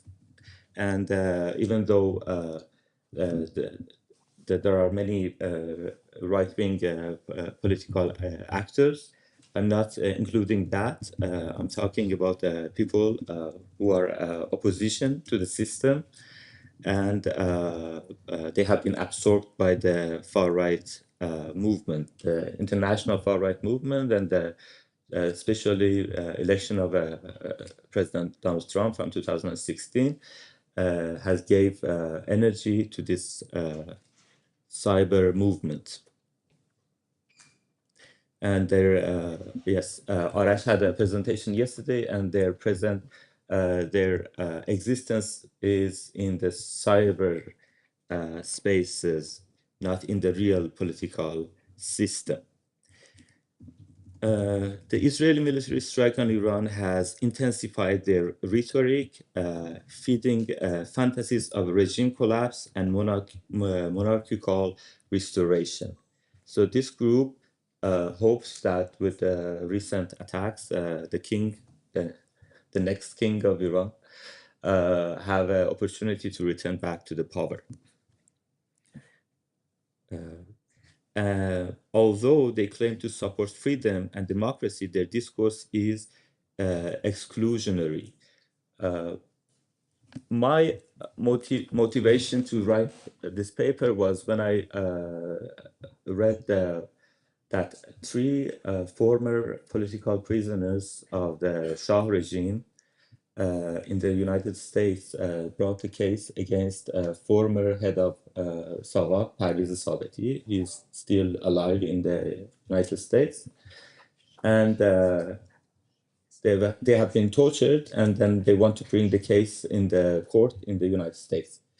And then when I started reading the comments section of BBC Persian or the other media outlets that covered the news, that is three gentlemen at their 80s, they want to bring the case in a free trial in the United States. These mobs wrote hundreds of comments, and there was no sympathy with these people who had been tortured in the former regime. And it gave me the understanding that this group of people, even though they claim that they aspire for democracy and freedom, they don't have any sympathy for people who have been tortured, and they don't want to have free trial. So their target also includes intellectuals, feminists, Islamists, and also ethnic minorities. And they try to agitate and provoke, and they do acts that are not usual. One of there was one person in exile in France who urinated on the grave of Ghulam Hussein Saeedi, who was a leftist writer, very well known, I mean, among the top 5 novelists of Iran. So urinating on the grave was one of the actions, and then this fight goes to cyberspace, and of course some people showed sympathy with him, and that is that is one of the things that I wanted to mention. So they have also hostility to ethnic minority rights and cultural pluralism. And usually they claim that any person who talks about minority rights is a separatist. And that gives the right to them to insult them. And also they promote a kind of homogenized national identity, which is Persian language, and without mention of any other cultural existences.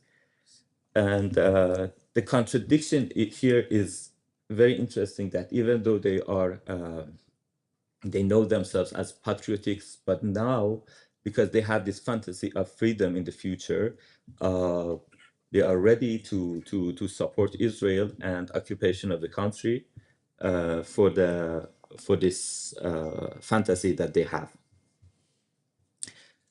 So I talked about yes, my motivation was to tell you about what happened in the BBC coverage of the news. And also some roots of this movement, the other presenters also discussed it. One of them is disappointment with the reform movement. We had a reform movement that started, I think, it was like 28 years ago, 24 years ago, with the Khatami, and then majority of people gave a chance to reforms, but the system was so rigid, and the reform was not actualized. And then the recent, the Islamic regime in Iran have been suppressing the opposition since the 1980, 1982, but the recent ones from 2017, 18, and the last one in 22, kind of like the regime has lost its legitimacy. And more people have been absorbed by this notion of we should fight the system. There is no more hope for reform, and we should topple the system. Let me go. Yes, and also I wanted to mention that 2 TV channels of Manoto and Iran International shaped the dominant exile discourse, narratives aligned with global right-wing populism and Trumpism. And they emphasize kind of nostalgia, anti-pluralism, and hostility to the left. So that comes in their slogans. In Persian, they say, مرگ بر سخائن چپی چی بودش مولا چپی مجاهد. Okay, so there's like a death to 3 groups. One of them is the mullah, or the priest, and the second is Mujahideen Khalq, which was a former leftist opposition, and then the socialists. And also there is no, for example, sympathy with LGBTQ or other minorities. Liberal values applied selectively, dissenting voices marginalized in this movement. And then I wanted to, in the Persian section, I wanted to talk a little bit about dehumanization, what they have done. And Arash yesterday talked about it and said that its existence is in media. It doesn't have real power. But now I want to discuss how it is can be instrumental for the narratives. Israel has occupied Gaza, right? During the 18 months, they have killed more than 60,000 people. And this problem of dehumanization, and also there is no critique of Israel, slightly, a little bit here and there, but there was no sanctions, and they could create kind of a death world. As Achille Mbembe is an African philosopher, I wanted to use that notion to say that how this, kind of like a notion of bare life, that one person is living, but we don't know if tomorrow this person can live or cannot live. And the force that is killing is not responsible. Nobody is bringing them to the court and asking these soldiers or this person, say, why did you kill this baby? Why did you kill this old person? Okay, so that is happening also in Iran. And this far-right movement enables them. Like, I think the first day that there was a young woman who died, her surname was Abbasi, right? Parnia. Her name was Parnia Abbasi. She was a poet and 24 years old. One of the scientists that they assassinated, also the first day, also his surname is Abbasi. It's a very common surname in Iran. And Fereydun Abbasi was a scientist. Okay, he died, and then this girl with her family died. They're also Abbasi. And these mobs started to say that, oh, why do you, are sorry for her death? She is daughter of that Abbasi, which was not true, but it takes time to, to spread the truth, and they occupy the cyberspace and then somehow justify the death of this young person. Okay, how much time do I have?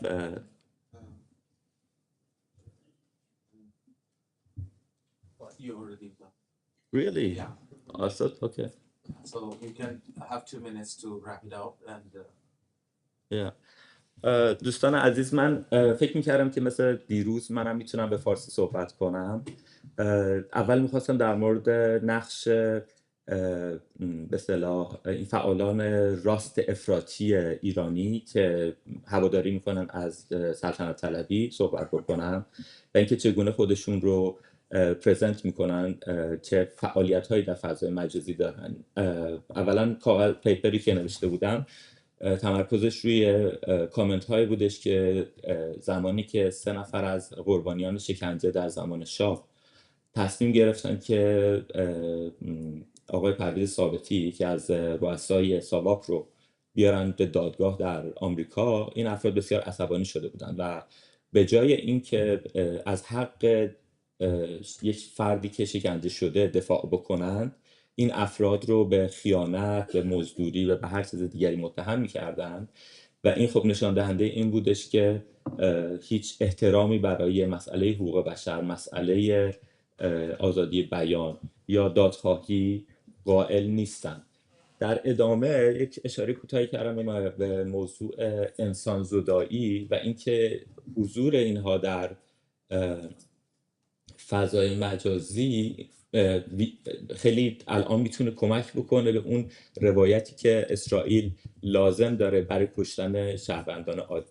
میدونید که یکی از دروغ‌هایی که اینها میگن، این اسرائیل میگه این هستش که ما هدفمند حمله میکنیم، فقط مثلا نظامیان رو میکشیم، ولی اینطور نیستش. همینطوری که در غزه، در فلسطین، در لبنان، در سوریه غیر نظامیان رو کشتن، در ایران هم این اتفاق خواهد افتاد. ولی این گروه به اصطلاح راست افراطی ایرانی در خدمت تبلیغات اسرائیلی، مثلا یک نمونه رو خانم پرنیان عباسی رو اشاره کردن که یک زن جوانی بودش که در روز اول کشته شد همراه با خانواده‌اش. این افراد رفتن در فضای مجازی نوشتن که این عباسی، خانم پرنیان عباسی، دختر فریدون عباسی، دانشمند هسته‌ای هستش که اتفاقا همون روز کشته شده بود، ولی این صحیح نبود.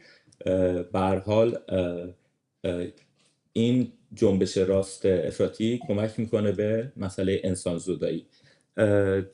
من پیش از این بخواستم اشاره کنم به مسئله نظریه آگامبن و آشیل ممنبه، ولی ظاهراً وقتم کمه دیگه. درسته؟ خیلی دیگه احترام بذاریم به بحثی که کنم.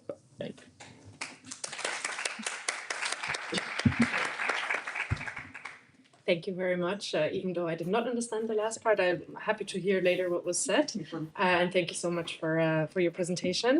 I would now like to give the floor, the online floor to Mazdak Azar. He holds a master's in journalism studies, human rights and democracy, and humanitarian action and conflict studies, which makes me think I need to get more master's degrees. In his presentation, he will explore the integrity of journalistic coverage during times of war and introduce a new framework, semi-war journalism, to help us understand the failures of objectivity, even in media outlets that claim to speak for the oppressed. Yes, I would like to now give you the floor, Mazdak. Thank you. Could you hear me? Yes. Yeah, okay. So, hello, everybody, and thanks for having me, and thanks to organizers. Well, I think I should be able to see my presentation. I do not see it right now. So, the slides, I mean.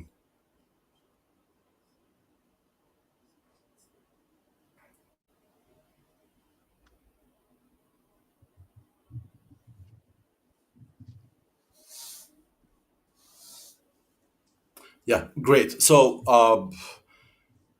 the topic I'm going to talk about today is about media and their role in conflict coverage. And I'm going to to have an introduction to the terms and the approach, which is called peace journalism and war journalism. Next.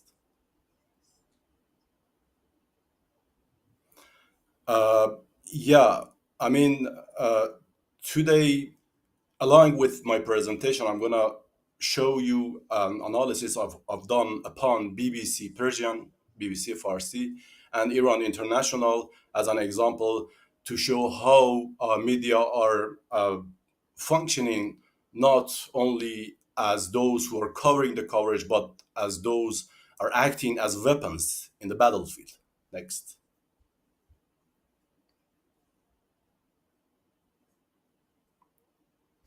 Yeah, next. Okay, first of all, by conflict, if those colleagues are translating, please use the term niza for conflict. And today I'm going to talk about armed conflict, of course. And I would like to start with the definition Johan Galtung provided for the term conflict, a dynamic process involving a contradiction, attitudes, and behaviors which can manifest in various forms of direct, structural, and cultural violence. And as said, my presentation is on, next slide, is on armed conflicts. And I just hear that people have talked about the role of media and as being listed in, I mean, academic literature and also in by many medias, the role of media are to inform people, to entertain them, educate them, and serve the public. For instance, BBC has stated that the BBC's mission is to inform, educate, and entertain everyone, and our commercial mindset is driven by our public service values. And elsewhere mentioned, the mission of the BBC is to act in the public. So this is the basis of my presentation and why peace journalism is very important. Next. And again, media, as we all know, are considered the fourth state in a democracy, or the fourth pillar, as a force to rein the politicians' abuse of power, a venue to expose corruption and ensure the flow of information and inform those in power about the opinion of the public. Next. But on the other hand, what we do see in the reality, in practice, the media themselves act as a political player to influence the public's opinion. And also in the times of conflict, the media mirror the government's perspective, which is not what it's supposed to be the role of media. Instead of reflecting the public's opinion.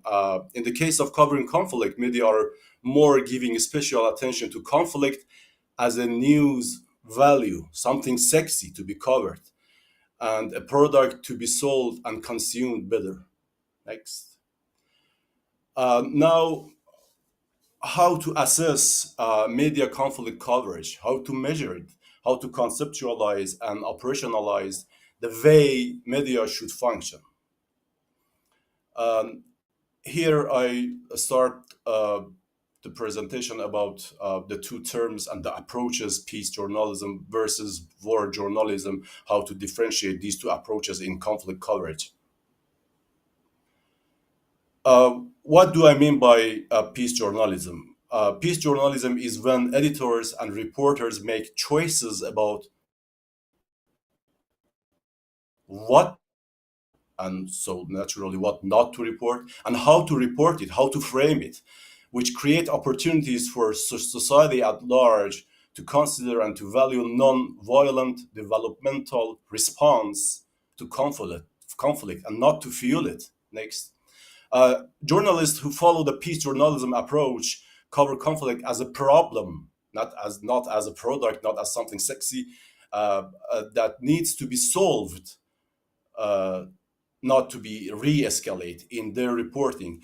On the other hand, in war journalism, conflict is seen as a battle, and the battle as a sport arena and gladiator circus. And here I would like to request those who are translating, please, for the term peace journalism, you should be able to use the term in Farsi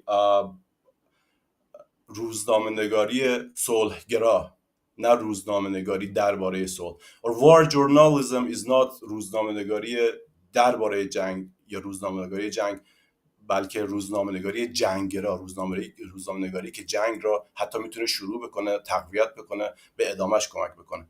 So next. Here is how Johan Galtung categorized these two terms.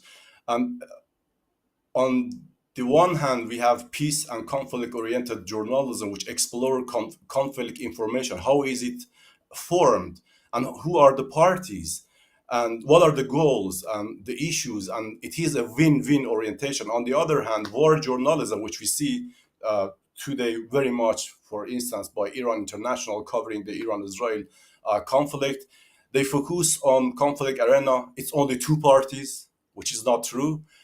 It's only one goal, win, and it is a zero-sum orientation. It should be in peace journalism. It should be open space, open time. It goes beyond now and here, but to the history, to the context, to the roots and everything, the causes and outcomes everywhere. It gives voice to everybody. I mean, make conflicts transparent and sees the conflict as a problem and focus on conflict creativity. On the other hand, the war journalism is closed space. It's only here and now, and it neglects the roots. It neglects the causes and only talks about who threw the first stone, not the roots, not the context. Make wars opaque instead of transparent. It's us, them, otherness, you know. It's propaganda. It gives only voice to us. For instance, Iran International is giving merely voice to the Israeli front. On the other hand, for peace journalism, it is about humanization of all sides, more so worse. The divorce, the weapons. War journalism dehumanize them, and importantly, war journalism is peace journalism is about violence war occurs, focus on invisible effects, not only who many people died, but the cultural, economic, everything, like effects of the war, the traumas, while the war journalism focuses only on visible effects. Next. Importantly, peace journalism is about telling the truth to the audience, right? Expose untruths on all sides, not only on our side. So war journalism expose their untruths, not us, not our untruths, not our lies. And last but not least, peace and conflict journalism is about focusing on suffering of all on women, aged, children, and giving voice to the voicelesses, and give name to all evildoers, not only the two leaders or like the top commanders, and focus on people peacemakers, not elite peacemakers, while war journalism focuses on our suffering on and being their mouthpiece, give name all of their evildoers, like only Khamenei, or on the other side, Iranian state TV talks about only Benjamin Netanyahu. No, it's about all evildoers. Next. And well, peace journalism is about to provide some solution. Like, we need to talk about the resolutions, not only what is happening right now.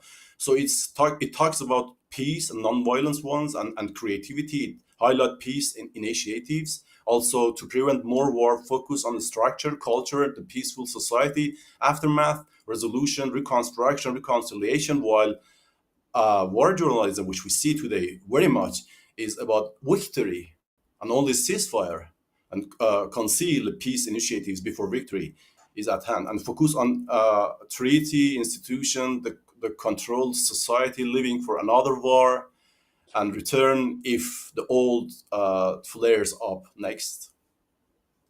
Well, this is like a normative framework I talked about, but how to actually operationalize it, this framework of peace journalism, and how to assess and evaluate media and journalistic products such as news articles, to see which, for instance, news article align with peace journalism, or on the other hand, war journalism. I'm going to talk shortly about a descriptive and measurement tool, and for example, I'm going to take the example of, as said, BBC Persian and Iran International. So here you see on the left-hand side, you see war journalism frames, and for each item I just talked about based on Galtung categorization, we give a number to each element. For instance, war journalism is reactive, right? So we put an indicator like W1 and so on and so forth. On the other hand, for instance, if you look into the right hand P9, which is indicator number 9 for peace journalism, it's win-win orientation, right? So if we find a win-win orientation in conflict coverage in an article, so for the P9 we give a score, and if we find the elements of war journalism, we give a score to that very factor. Then we sum up, next slide, we sum up the total scores for war journalism and peace journalism in each article. Then we deduct them to see which one exceeds the other. If, for instance, next one, if for instance, you could look into the top left, which is war journalism. If we have 4 more war journalism than peace journalism, right, that's an article which aligns with war journalism approach.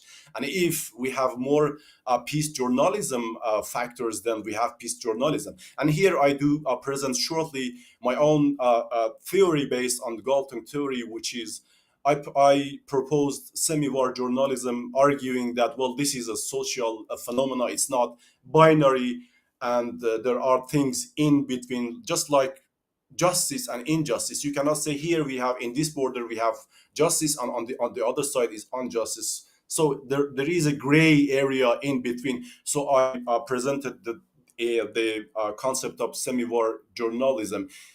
If we have a very sharp difference between the two, war journalism and peace journalism, I mean the total scores, the final scores, well, that's either war journalism or peace journalism. If the difference is not that much big and that not that much sharp, so we have semi-war journalism. So let's, next slide.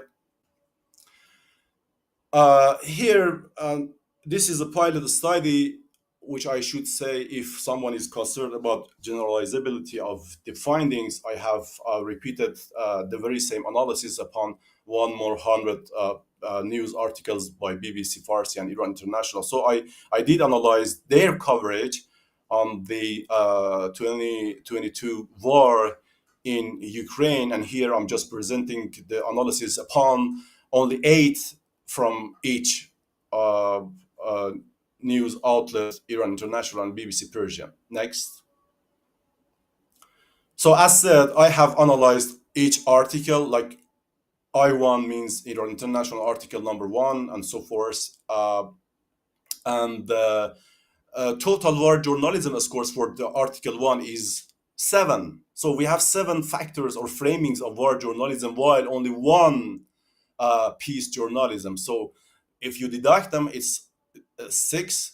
So it's a sharp war journalism, and so on. So you see, we have war journalism, and one semi war journalism, and surprisingly, no single peace journalism in Iran international conflict coverage on the war in Ukraine. Next. While on the other hand, BBC Persian, you have two war journalism, one peace journalism, and three semi-war journalism. Next. So here, if you want to see the result on the diagram, you see the red ones are Iran International. You see Iran International is mainly on the side of war journalism, with only one semi-war journalism, which that one is very close to war journalism, while BBC Persian has one peace journalism and three in between, which means BBC Persian has been more successful in covering correctly the conflict in Ukraine. Yet still they should work on their way of conflict coverage, because they have only one piece journalism, which means this one piece journalism article, which means they have been able to see like the context, to see both sides. They have not only relied on elite sources, but people. They have most probably talked about some type of resolution of the conflict, and so on and so forth, as I explained in the categorization. Next slide.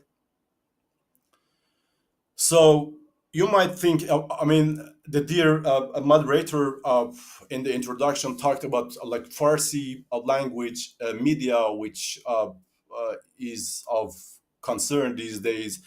And I need to add that this is not only, unfortunately, about Farsi language media. Well, CNN is the mother of modern war journalism, which means CNN, for instance, on the war on Gulf War and on the war on Iraq, they acted like weapons, auxiliary arms to NATO. So this is unfortunately a global phenomena which should be worked upon. And these days, there are a lot of people, like not only in academia, but editors around the globe. They're working on their, I mean, at least some are very angry with people like me, why we call their product war journalism. But some people are working on their media and journalistic products. And there has been a shift away from war journalism to peace journalism, and as you could see in the finding of my pilot study, that applies to BBC products. So Galtung, which is the one who presented the idea and the approach and categorization of peace journalism, state that he compared like more than thousands of articles and assert that war journalism is dominant in the media. There are some other medias that are moving toward usage of peace journalism frames, and are among some of the media there is a shift away from some aspect of war journalism. They are still using many frames of war journalism in their reporting, but at least, for instance, regarding the using only elites as the source of news, they are making a shift to using people as source of the news as well. Next.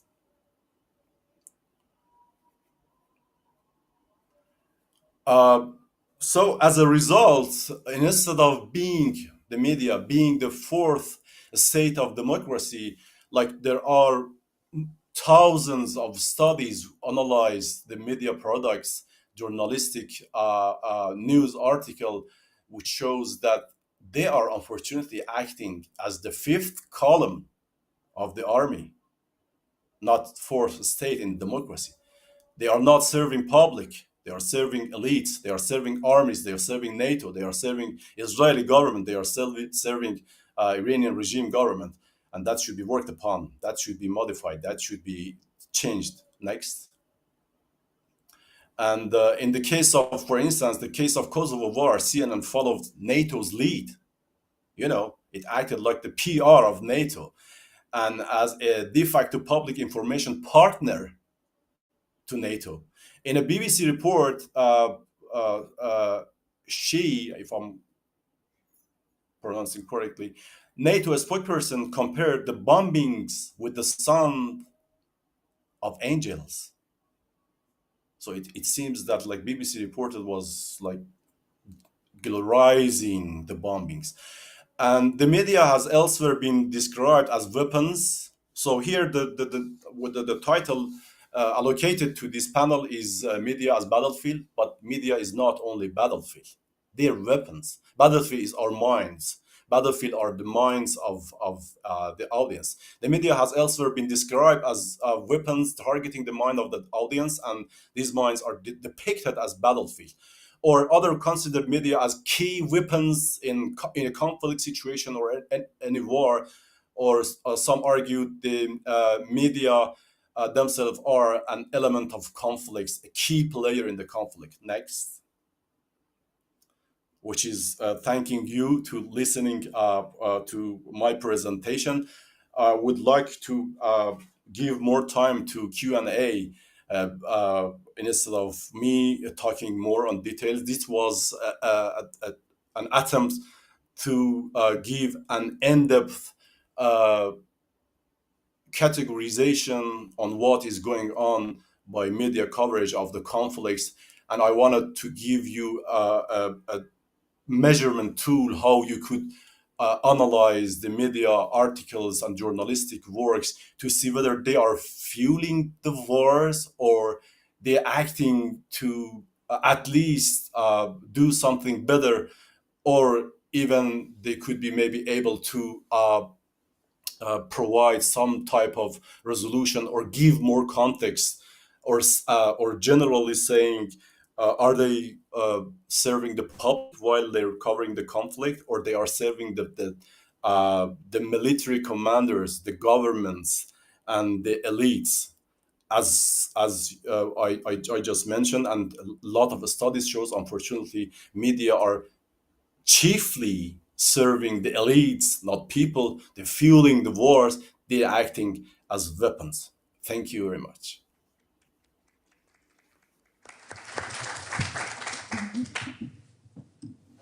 Thank you so much. It was a very insightful presentation. And as already was mentioned, I would like to now open the floor for any questions or reflections. I see there are already many. I would like to say to both of our panelists, of course, I would like to make sure that you know, even though I don't speak any Persian, feel free to ask in Persian. I'm sure someone will explain the question that was held later to me. And yeah, we can start over here, perhaps. I see there's a mic going. Can I say a word? Yeah, of course, please. About Galtung, in 2010, I interviewed him, and it is still in the old website of Radio Zamane. If somebody's interested, yeah. I talked to him. Thank you for sharing. Don't forget to check that out. And yeah, please go ahead with the questions. So, I have a question about the peace journalism. There's a lot of conversations around, sitting top to down, looking at the media and deciding they've done it right or wrong. But what we don't talk about is access. The fact that the journalists are not allowed to get into, for example, Iran, people talking about the situation in Iran, the narrative that is different from what the government is saying can become quite, it can become a security risk for people. So how do you factor in that kind of access restriction into your analysis? Well, thank you. That's a great question. Well, maybe I could answer to your question by pointing to BBC Persian, which, as you know, you have worked there. Like, they do not have access to people, or at least they couldn't be in the field directly. But recently, I saw a report on the war in Ukraine by Siavash Ardalan. It was a kind of perfect one. He has no access. He was not in Ukraine, neither in Russia. He was sitting most probably in London in BBC office. The question is not about being there. the question is to be able to give voice to different people, to different narratives, to different voice, to different approaches. The question is about not only talk about here and now, but present something about the context in which the conflict escalated and de-escalated. So the question of access to sources such as people is very important. But we have seen a lot of journalists who have been able, without being able to have direct access to people. I mean, here we talk about an approach, not necessarily physical access to people. And we can talk about a lot of examples of journalistic works. They have no actually, they most probably sitting in headquarters, in offices, newsroom around the globe, and covering something on the other side of the globe, but they have been successful in doing peace journalism. Thank you. Yes, I see there's quite a few more questions. Would you like to proceed over there? Yes, we'll make sure that you can all ask your questions.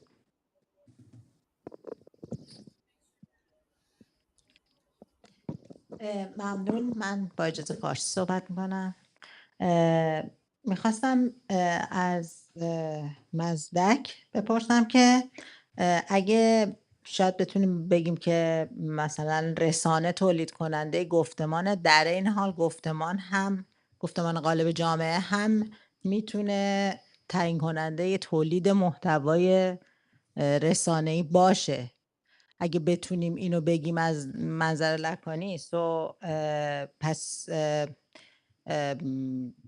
سوال اینه که من میخوام بدونم اون پترن تکرار شونده ای که منجر به این شده که تو جنگ یا صلح رو در واقع در ژورنالیست تشخیص بدی چی بوده، و اینی که به نظرت آیا این از جامعه گرفته شده یا داره به جامعه داده میشه؟ یعنی آنچه که در این تحقیق مورد نظر تو بوده چی بوده؟ مرسی.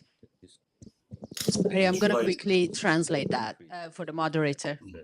Oh, Behnam, you're translating it. You did? Perfect. Go ahead.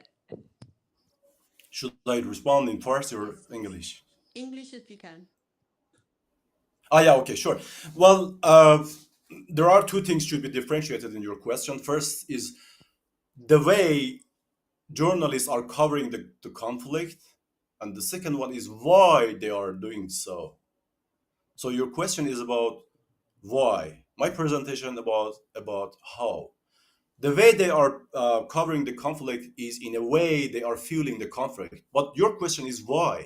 What is the source of doing so? So you talked about the interaction between society and so many different things. So here we have to talk about the power dynamics, and most importantly, who owns the media.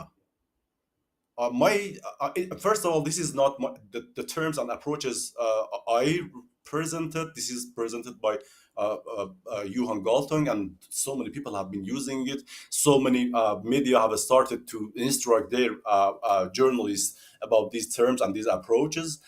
And well, the question is who owns the media and for what interest, for whose interest media is functioning.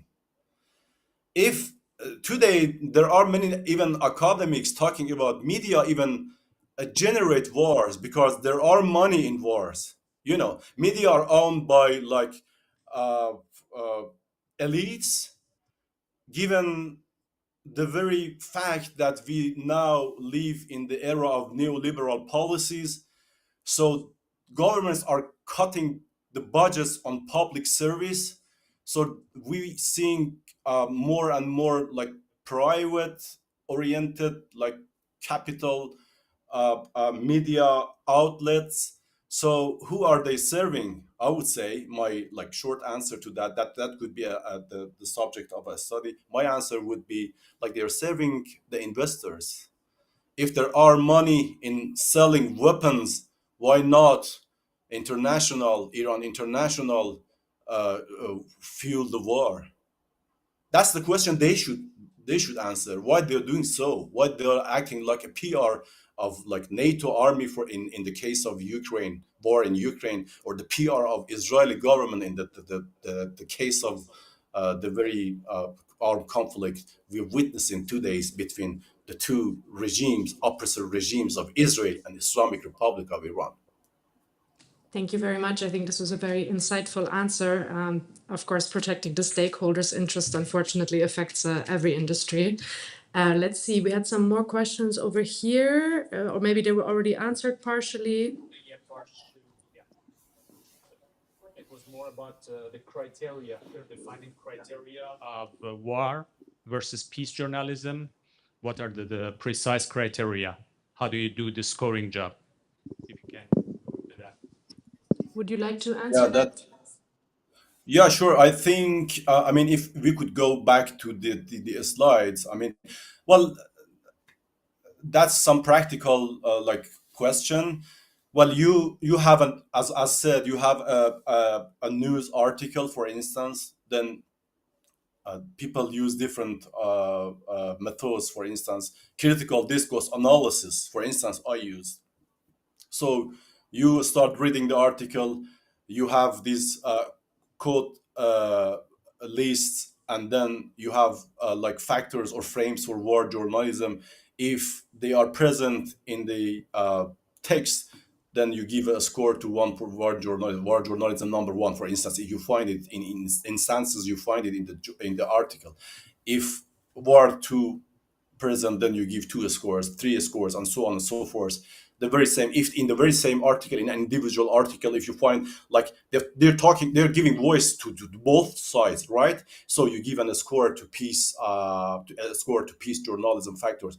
If they're talking about some kind of context in which the conflict is being generated or regenerated, then yes, thank you. This is a peace journalism factor. You give another score. Then you sum up both sides war journalism scores in one individual articles and peace journalism scores, and that you deduct the 2 numbers.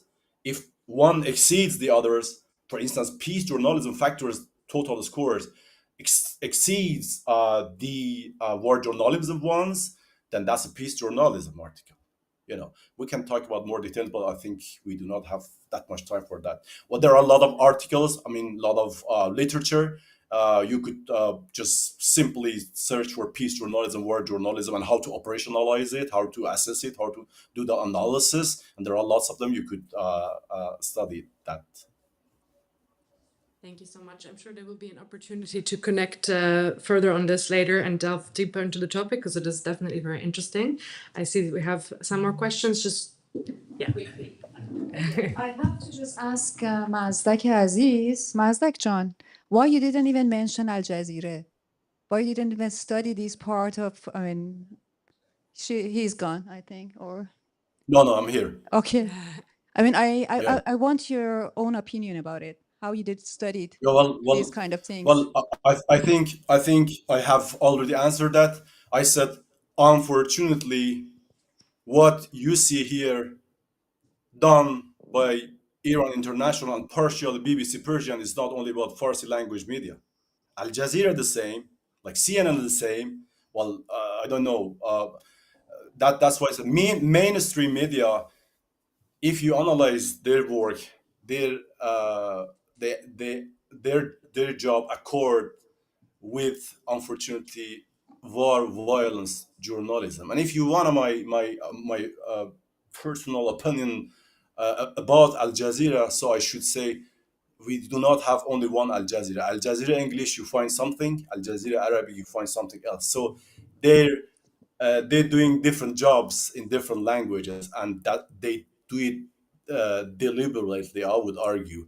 So we could talk about, and these by the way, these media, they have been analyzed by so many different type of literature. You could find what Al Jazeera has done regarding various conflicts, what BBC has done, what other media has done. So your question, not only by me, but already answered by so many studies. Thank you very much. Yeah, just quickly, we have one more question there, and then maybe one more over here. considering that we are running a bit short on time. And then I have one quick question that I would like to sneak in at the end, but let's continue over here. Quick, and I have an engagement with Mazdak's work. First of all, thank you very much for bringing that part to our attention, the distinction between journalism, war journalism, and peace journalism. And I wanted to push that research. Perhaps it's not directly related to the data that you present, but I was thinking of perhaps I can push that towards two extreme limits and ask you about your reflections on these two limits. One of them is your thoughts on the approach of these two modes of journalism to future, in the sense that we hear quite often from both kinds of these journalisms that they list the possible outcomes of a conflict, whether peace-oriented or war-oriented. We hear these lists, and then we almost on a daily basis, especially these days, after the Israeli attack, we hear that more often, and everyone's speculating about the future. And I was wondering, how does that reflect in these two different kinds of journalism? Obviously, they do have different agenda. They do have different objectives to present the outcome of the war. Is there any difference there? Do they have anything sensible even to say about the future and the outcome of the war? It's what do you mean by they? Sorry, I really don't get the core. So suppose that the media that are more inclined towards war journalism versus the media that are more inclined towards peace journalism. How do they? What are their takes on the outcomes of the war, and how do they imagine the outcomes of the war? So this is one extreme case. Okay, if that makes any sense, I don't really expect answer. It's more of a point of reflection. And the second extreme of this engagement is just how do social media complicate this war versus peace? Because as you said, these two modes of journalism are quite institutionalized. They are owned by institutions, but then social media, a completely different thing. And do we see a different thing? Does this research offer any perspective on social media journalism, if that's the term? Thank you. Sorry for making this too long. Yeah, I start with your second question. Yes, what I talked about is not only about news, like mainstream media. It could be applied to social media, even citizens. So not only institutional accounts of mainstream medias on social media, but also like citizens who are dealing. So the approach could be applied to every and each like content being used about a conflict, like even if a citizen is doing that. So you could like analyze those texts. And the situation is being became more complicated by like the growth of social media. But I would argue that even social media is generally, the narratives.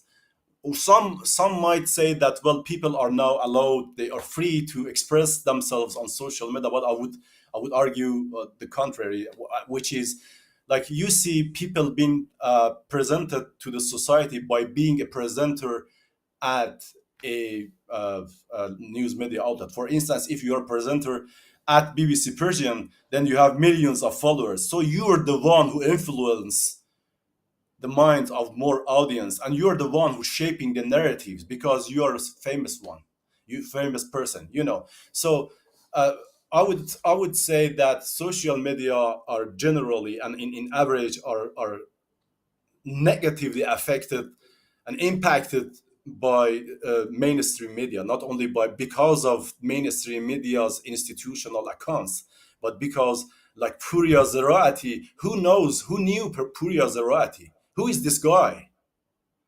Who should give a damn to this guy? Why we know him now? Because he was a presenter at Manitou, and he is a presenter now, or so-called journalist. He is not a journalist, but a presenter at Iran International. That's why he has millions of followers. So social media, in short, is being dominated by the narratives being disseminated, unfortunately, by mainstream media. And regarding your first question, I think partially that been covered, because those following the peace journalism, peace and conflict, that's the correct name, peace and conflict journalism, because peace journalism meaning that you see the conflict, you see the context, you see the roots, you see the routine, the resolutions and everything. So people doing peace journalism So how do they see the outcomes? That's a part of the job. The outcome for them is win-win. The outcome is a structural peace, not only ceasefire. The outcome for them is to see people, what happened to people, normal people. The outcome for them is to seek a not temporary ceasefire, as said, but also a long-term resolution, not negative peace, but positive peace. They're seeking even for structural violence, like cultural violence and things like that. And I hope I have answered your questions. Thank you very much. I would like to give the lady over there a chance to ask a last question, and then we will start wrapping it up. And yeah, please welcome. Yeah, thank you very much, both of the director. I would like to speak in Persian. Of course. اگر که تو از 30 سال به بعد مهاجرت کنی 3-4 تا زبان صحبت میکنی ولی هیچ کدومشو خوب صحبت نمیکنی. این ویژگیه که من دارم. مزدک عزیز، خیلی خیلی از متنت متشکرم. من فکر میکنم برای اینکه ما شرایط و ارائه رو که داشتی بهتر بتونیم لمس کنیم، شاید خوب باشه یه قدم برداریم به گذشته. دموکراسی مدیریتی بود که یک قول رو میداد، میگفت اون چیزی رو که الان تو کشورهای پیرامونی هست، از جمله ایران و سخنگوی قبلی هم رو اون بحث داشت، که مبارزه طبقاتی، مبارزات اجتماعی رو ببریم توی حاکمیت، توی یک دموکراتیس فرم و توی اونجا مبارزه طبقاتی و غیره صورت میگیره. یا به قولی لاتر بعدهاش مسئله اینترسکشنالیتی اومد که به عنوان یک اینسترومنتاریوم بود تا تمام مبارزات اجتماعی رو بدنیت بده. اینا میره توی حاکمیت و مدیا یا رسانه ها نقششون اینه که اینها رو به پوبلیک ارائه بدن، به جامعه ارائه بدن با کومنتار، که تو این پروسه مسئله این که آیا این مبارزات حقیقتاً در حاکمیت صورت میگیرن و آیا اینها یه مبارزه واقعی هستن، همه اینا رو آینه بده به جامعه. چیزی که الان اتفاق افتاده، یعنی الان 40 سال اخیر به دلیل مسئله نئولیبرالیسم، حاکمیت ها دیگه مدافع منافع اجتماعی جوامع نیستن، بلکه بچه انیاخر چیه په فارسی؟ نداریم این واژه رو، نه؟ الان در واقع زنده باد آتش‌بیار معرکه الان برای مارکت اوفرهایت ها هستن، حاکمیت ها هستن. حاکمیت ها الان منافع شرکت ها رو 40 ساله حمایت میکنن و نمایندگی میکنن و نه رسانه ها و مبارزه طبقاتی که باید از طریق حکومت صورت بگیره. به این دلیله که ما میبینیم که این رسانه ها هم تخصصی میشن و کی برای جنگ میپردازه؟ تمام این میلیتری کمپلکس ایندوستری و نه صلح هیچ جای سرمایه گذاری نداره. صلح چیزیه که مردم میخوان. از این زاویه ما باید رسانه ها رو به اینجا برسونیم که جنگ رو کریمینالیزه بکنن و نشون بدن که صلح یک خواسته اجتماعی جمعیه، یک خواسته دموکراتیکه. تو رابطه با جنگ هرگز مردم انتخاب نمیکنن، حاکمیتات بین خودشون انتخاب میکنن، در حالی که تو رابطه با صلح یک نوای اجتماعیه. و ما الان باید روی این مسئله تاکید کنیم، چون جنگ جهانی سوم الان تو 3 منطقه آکتوئله. مرسی.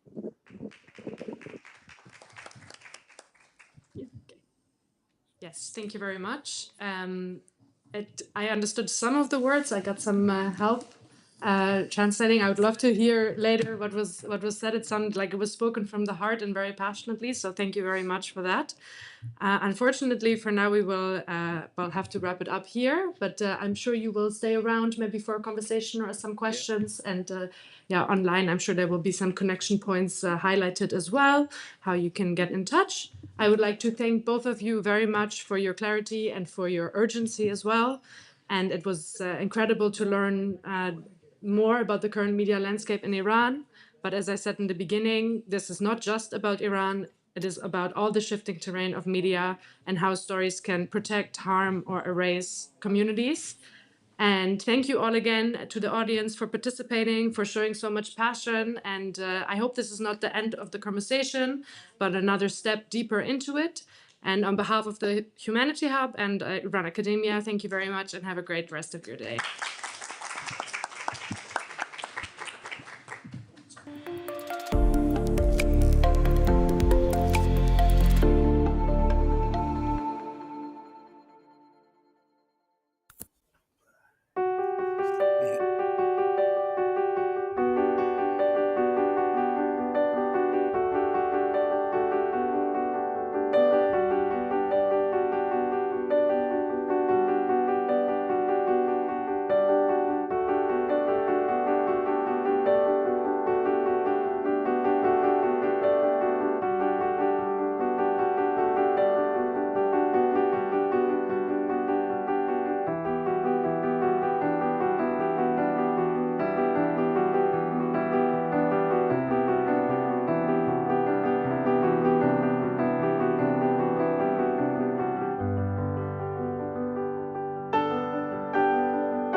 Welcome back, everybody. I'm very happy to be chairing this panel. As a historian of the Iranian left in particular, one of my specializations is the Iranian left, I'm very happy that this panel actually looks at historical perspectives on the Iranian right, on the Iranian right wing, because we focus a lot on the Iranian left in public discourse, and it's always a very controversial topic, the various factions of the Iranian left, the various trials and tribulations of the Iranian left. But the Iranian right wing, the far right, has had an important presence in the Iranian political scene since at least the beginning of the 1940s, and still has a very potent presence in the Iranian public scene. At times obscured by other political transformations and evolutions, but it's, I think, a very important and ripe topic for research. So without further ado, I would like to hand the microphone over to Kaveh Azarhush, currently a PhD student at King's College, London, who will talk to us about the pan-Iranist movement in particular. Please, Kaveh. Hi, everyone. It's okay now. Okay, perfect. It's very unusual for the topic that I focus on to be quite close to what's happening around us a lot.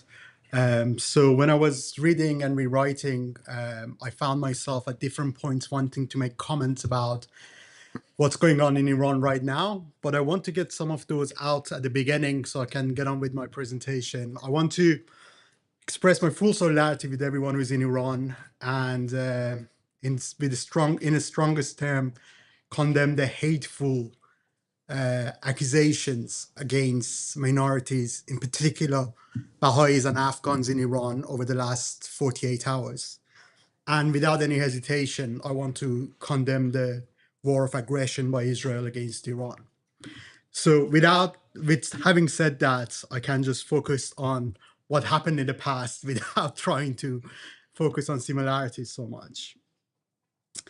85 years ago, on 26th of October 1939, Reza Shah stood up in Majlis for the last time and in the opening of Majlis and tried to reassure the nation. He said, regrettably, war has broken out in Europe. Although our government's policy is one of complete neutrality, the continuation of the war will economically and materially harm all nations and threaten global civilization. We hope for peace to be established soon. Although his words were earnest, he could not hold the tide back. Less than 2 years later, on 25th of August 1941, Iran was occupied by British and Soviet forces, and despite its formal neutrality. The invasion ended the reign of Reza Shah, and his son, Mohammad Reza Pahlavi, became Iranian king. My broader research focuses on the Iranians who, during that period, up to 1945, supported or worked closely with the Nazis in Iran or outside Iran. I use a network approach, which means I'm focused on connection between people and what they mean. And I have identified around 180 individuals, which in Iran and in Europe either worked very closely with Nazi establishments or very actively promoted their cause among Iranians. I propose in my research that this 180 people can be divided in 3 clusters, and they should be identified in these 3 clusters because of their distinct political identity that they had. The first is Berlin clusters, those who were around Radio Berlin. The second one is conservative elite, perhaps most best known around General Zahedi and Ayatollah Kashani. And last one is Pan-Iranist cluster. Today I'm going to talk about the Pan-Iranist cluster in details, but first, for the context, I want to very briefly outline how I identify the other 2 clusters. The Berlin cluster was formed around Bahram Shahrokh in Berlin, Bahram Shahrukh returned to Berlin in 1938, and by 1939, he had managed to convince the Nazi establishment in Berlin to set up a Persian radio station targeting Iranians, a station that regularly is referred to as the first ever Persian radio station, which probably was, although it wasn't the first ever Persian radio program. That was from Radio Ankara, which was broadcasted a few months before. And Bahram Shahrukh in his memoirs says that the reason that Ankara broadcasted it meant that establishment of Radio Berlin wasn't so diplomatically aggressive. There were other people in Berlin as well. Berlin had a history of having Iranian intellectuals, but in the years up to 1939, because of the industrial and academic ties established, there were a number of young Iranians there. Some, for example, Davud Munshizadeh, Shervin Bavand were involved in writing propaganda for the German magazine Signal in Persian and in Persian. Others, such as Amir Aslan Afshar, later one of the closest allies of Mohammad Reza Shah, and Ismail Kushan, later the most significant movie producer in last century in Iran, were presenters in the radio and were helping with Bahram Shahrukh in radio station. Their ideology was fiercely anti-British and anti-Soviet. They were modernists. They loved what they saw in Germany, and they wanted to replicate what they saw as modernization of Germany under Hitler in Iran. They were also selective in their racial theory and broadcasting hatred. One other thing I want to mention about them is Bahram Shah. In my research, I identified Bahram Shahrukh from 1943. He becomes a double agent and starts working very closely with the British under the code name Blackguard. That relationship facilitated the relationship of this network in post-war Iran to working with other security agencies and becoming part of Iranian bureaucratic system immediately after war. The second cluster is one that was formed in Iran. In 1941, when every German worker left Iran, a number of the agents managed to stay in Iran. One of them was a guy called Franz Mayer. Franz Mayer was a young, very ideologue Nazi operator in Iran. He stayed hidden in the Armenian graveyard in Iran for 6 months and then started growing a beard and trying to make himself look like more Iranian, and started making connection with very well-known Iranians, including General Zahedi, Hossein Nobakht, Mohammad Hossein Hassan Waziri, and Ayatollah Qashani. The minutes of their meetings is documented in his diaries, which were confiscated by the British at his arrest in 1943. They were fiercely anti-imperialist, very authoritarian and anti-democratic, and also were very loyal to Islam as a religion. Their anti-minority rhetoric was based around religion. The anti-Semitism that they talked about in their meetings and the anti-Baha'i rhetoric that they talk about in their meeting was from an Islamic perspective. Of course, they gain power, perhaps in one of the most, as a group, perhaps in one of the most talked about episodes of Iranian history, the 1953 coup. So I don't need to talk about that a lot, but it just has to be noted that 2-year government of Zahedi was the sharpest decline of civil liberty and political liberties in Iran, and also the start of political persecution of Baha'is. But today I want to talk about the third group in more detail, the Pan-Iranists. They were a group of young Iranians. When I say young, I really mean young. I mean 17, 18 max. And they were mostly in a school. Some of the well-known ones are Dayush Homayun, Dayush Furuhar, Pezeshpur. They,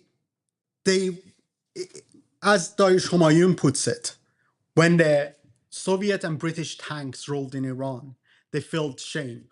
They felt that they were let down by Reza Pahlavi. And both both Dariush Homayun and Dariush Furuhar mentioned that by their activism, they wanted to put a stop to the 150-year trend that Iran was constantly embarrassed and attacked by the regional powers. There is very little known about what they did at the time because they weren't really in the radar of the British forces or Soviet forces. They were young and they were active in what they called themselves terrorism. Dariush Furuhar, for example, became injured and until end of his life couldn't walk properly because he was trying to put together a bomb.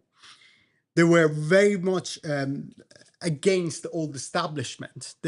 Although they had approaches from people from the old establishment, such as Saeed Zia, who returned to Iran, they refused to be working with them and they wanted to have their own organization.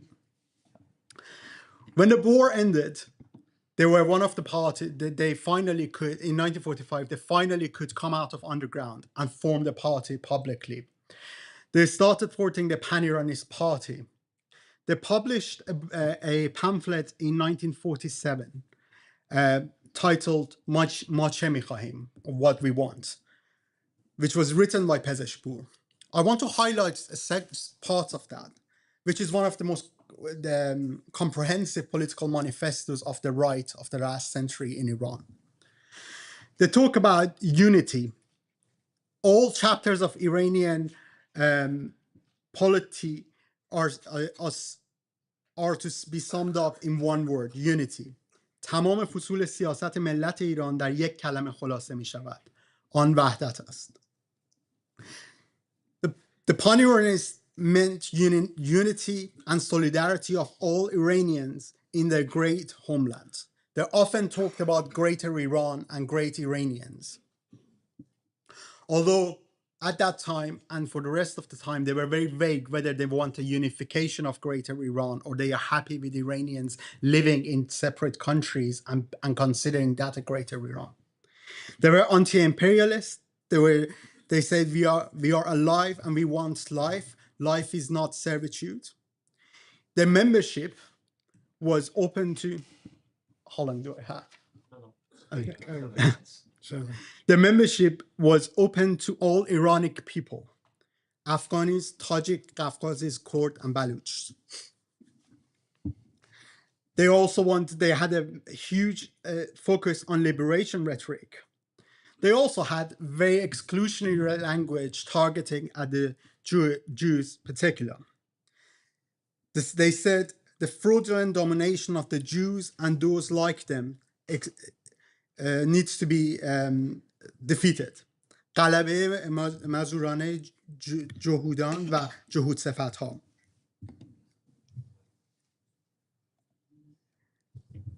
I want to talk about three specific episodes about the formation of Pan-Iranist movement and how they became how that shaped their characteristic.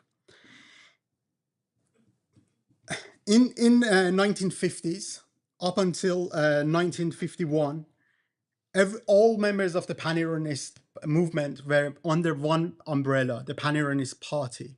But in 1951, there was a split. Dariush Furuhar formed the Hezb Millat Iran, and Pezeshpur stayed with Pan-Iranist Party. And the difference in opinion was Dariush Furuhar wanted to oppose Shah, whereas Pezeshpur wanted to act as a reformer within the system. During that time, they took part in campus politics, but not so much parliamentary politics. They attacked minorities. For example, Bijan Jazani's one of the first episodes of his political activism was defending Jewish girls' schools in Tehran from attack from the Pan-Iranist mobs. They also differed on attitude toward oil nationalization. Dariush Furuhar very vividly supported Mossadegh until the end of his life. 5 minutes. 5 minutes. After 1955, after the fall of Saeed's government, or after change of Saeed's government, they continued in different paths. Pezeshpur and Pan-Iranist Party were elected in parliament twice in 1967 and 1971. They He perhaps is most vividly remembered for his speech against Shah recognizing independence of Bahrain. Whereas Dariush Furuhar at the same time was arrested 3 times for political charges. In one of them, in his memoir, he recalls that while he was being arrested, as a final act of resilience, he sang a Iran ey marz porgohar as he was being arrested. But also Dariush Furuhar wrote in June 1977, along with Karim Sanjabi and Shapur Bakhtiar, wrote an open letter to Shah and warned him that the country is on the verge of collapse. And as a solution, they had to release all political prisoners, stick to the constitution, and respect human rights and rule of law. With the Islamic Revolution, Dariush Furuhar soon sought the role of being parliamentary and politically active in Iran. He served as a Minister of Labor, and he was asked to work as a mediator between its central government and the Kurdish forces in the first years after the revolution. Perhaps a testament on their exclusionary nationalism included Kurdish people within it, because they were seen as a trusted party both by the Kurds and central government. Also, Pezeshpur mentions repeatedly of his close friendship with Kurdish political activists such as Barzani. Finally, whereas Pezeshpur took the role of the reformer, he couldn't really be a parliamentary actor, but he was commenting in the media. For example, in February 1980, he, in an interview, he said that although they have traditionally been anti-communist and anti-left, he has been impressed by MEK, Mujahideen Khalq, and Sazman Fadaiyan Khalq for how their brand of leftism was Iranian, and it wasn't a Soviet brand or it wasn't a European brand, so they could respect and work with them. Finally, I want to say that the Pan-Iranism was a very specific brand of nationalism in Iran. They were born out of regional geopolitical anxiety. They believed in organization of the people and mass party movements. They never wanted to gain power or through establishment parties, institutions, or foreign powers, although there's many episodes that they worked with foreign powers that we don't have time to get into. They were anti-democratic to a degree in their DNA because they were very exclusionary towards the leftist organizations, but they respect parliamentary democracy for the right. And also, their only loyalty was to Iran and future of Iran and the anxiety against Iran being broken down. I think they are very different to the caricature of, or the image of nationalists Iranian who longs for 2,500 years history of monarchy in Iran, or wants to take the clock back 1,400 years. Instead, they wanted to turn the clock back 150 years, where Iran wasn't losing international relations and the nation states of Iran, as they saw it, was one powerful one. And the loyalty changed all the time. And I think there is still a constituency of pan-Iranists along Iranian politics. And I think with every time that power changes in Iran, they might change their role from parliamentary to opposition and from opposition to parliamentary as well. Thank you. Thank you very much, Kaveh. That was very interesting and very historic. So that was really music to my ears. Next speech is Arash Qajar. He will speak about Qajar, sorry. Reading from the That's Latin. a usual common mistake. That's fine. He will discuss mediatized right-wing populism in Iran. And he is currently a postdoctoral research fellow at Utrecht University. Used to be, yes. Used to be. Yeah, my mistake. Yes, I used to be. It's the contract ended. And thank you very much for having me on this panel. And I'd like to specifically thank Iran Academia, Sajjad and Alireza were so kind to me to allow me to have this presentation in English again. And I would like to begin with the observation that, can we have the first one? I'd like to begin with the observation that after a woman life freedom movement, we have been witnessing the rise of what I call provisionally Iran's new right-wing populism, which is increasingly absorbing the collective energies and whose media presence is inflating, to say the least. And like the other panelists in this conference, I feel an urgency to understand this phenomenon, this contemporary phenomenon, as it may prove to be a significant force in Iran's future. And I feel like we're going to hear more about them in the coming years. And the central argument of this talk, just to put it in one sentence, is that this right-wing populism is a mediatized phenomenon. And I'll elaborate on this argument by beginning with a series of images that give a very crude glimpse into this new form of populism. And I will then turn to theory to describe this populism in conceptual terms and end with concrete examples where the concepts that I use and I propose intersect with Iran's past and present in interesting ways. And briefly, before I show the slides, still on the first one, let's not move any further for now. This form of populism is in a certain way of its evolution that invites us to understand it, not necessarily in its specificity, but to locate it within the broader map of the past and present forms of populism, which the humanities, particularly after the rise of the new right or alt-right in the Euro-American regions, have been studying in the past few decades. These images should be familiar to those who follow the situation in Iran. We've seen the same one yesterday. Sorry for the repetition. We see in them an Aryan brand of racism. We see Persian archaism, monarchist myth-making, idolization of the king, ambivalence towards Islam and feminism, which I find quite fascinating, and a desire for admission and into and acceptance by the League of the Global Right, which we will see in the last final image. The social standing of this right-wing populism, moreover, is uncertain and it's flexible. And I think I'd like to emphasize that. And at times it appears we see as scapegoats for the Islamic Republic's cyber army. We've heard that a lot of times. At others, it takes the form of an exilic post-1979 monarchist diaspora. At times it overlaps with certain segments of Iranians' contemporary youth generation, and at others it manifests as a spontaneous gathering of people of all generations around national symbols, as we had during the Nowruz of 2025, if you remember, where we had pro-Pahlavi slogans, not all of them, but some, and also one famous racist slogan. Moreover, this populism, like all forms of populism, has a complicated relationship to the past.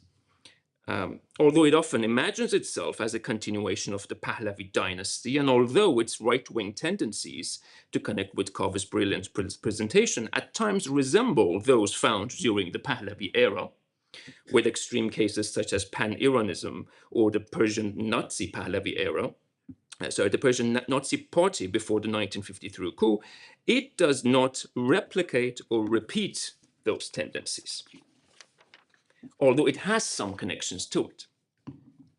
And here I draw from and fully agree with Turaj Atabaki when he says, and I'm paraphrasing him, that people in every period turn to the past and mediate it with the political urgencies of the present.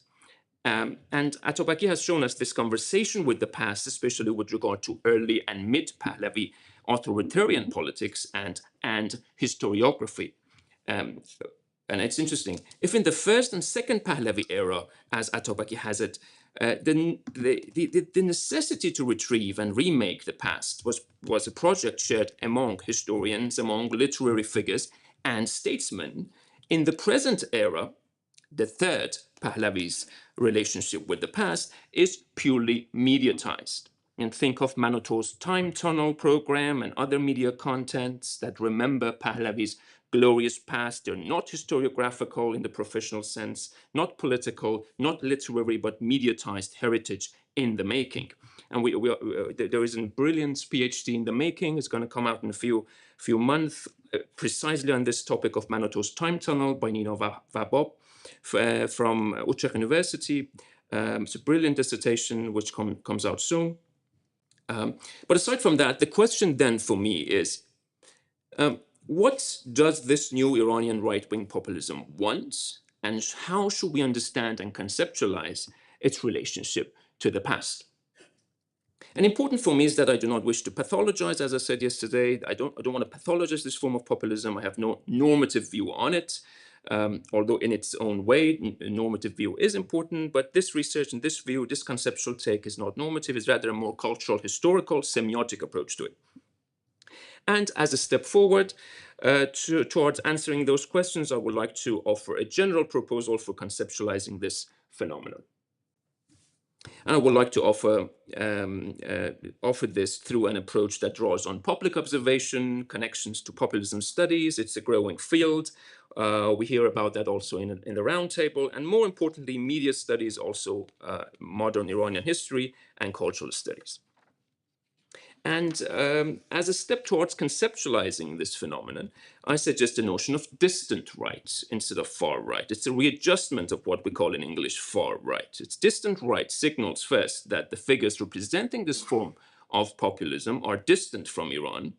They are far both geographically and in terms of the capacity to act, to bring about change, which they do not do. And second, the movement as a whole is far removed from the actual domain of politics. Sometimes it's even anti-political, despite its political appearance. It also lacks agency. It cannot plan and implement actions, whether peaceful or violent.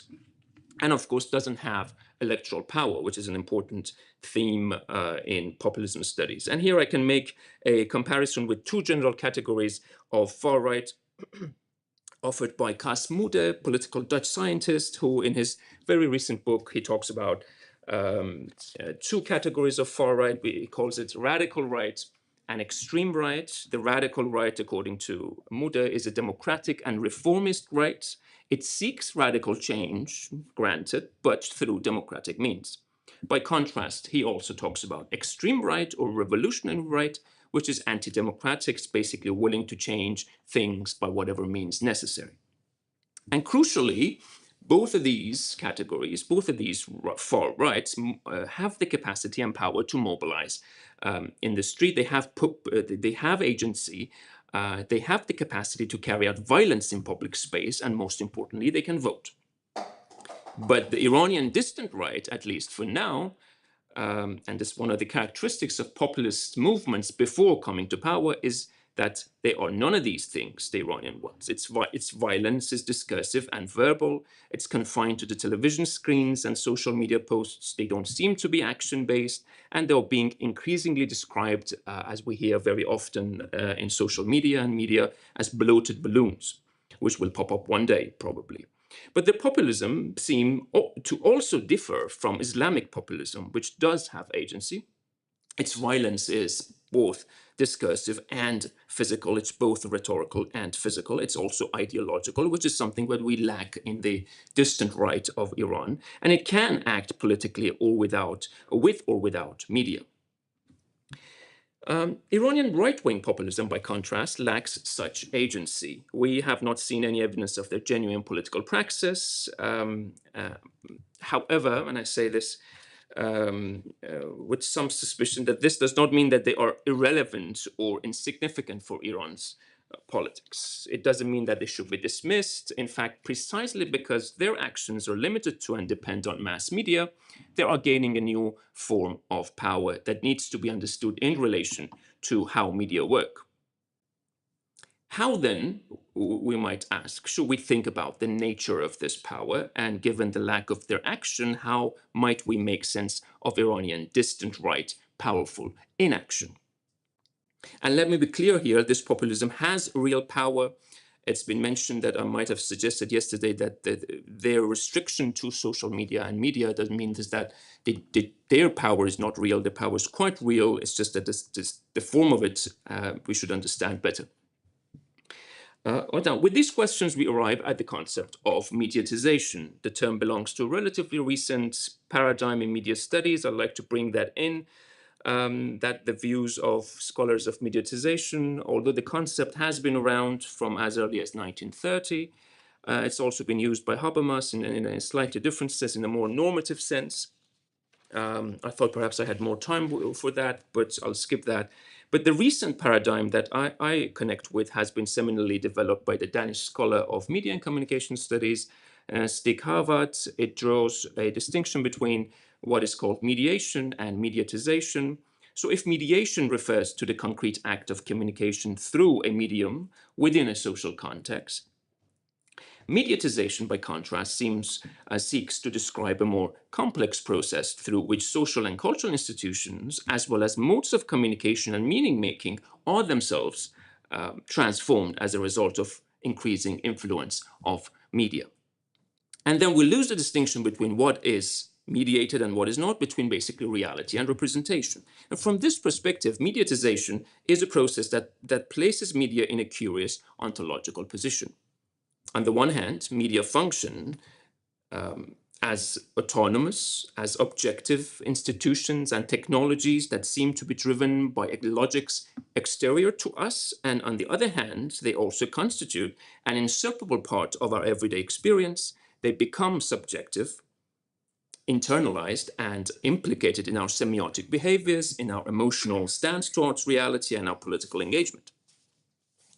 Now, I think it'd be interesting to know that among the first scholars to approach politics through the lens of mediatization, and I'm talking about Gian Pietro Mazzoleni and Winfried Schultz, maybe familiar names, very famous names in the field of mediatization, even went so far as to claim that mediatized politics, and I'm quoting, is politics that has lost its autonomy, very extreme case, has become dependent in its central functions on mass media and is continuously shaped by the interactions with mass media.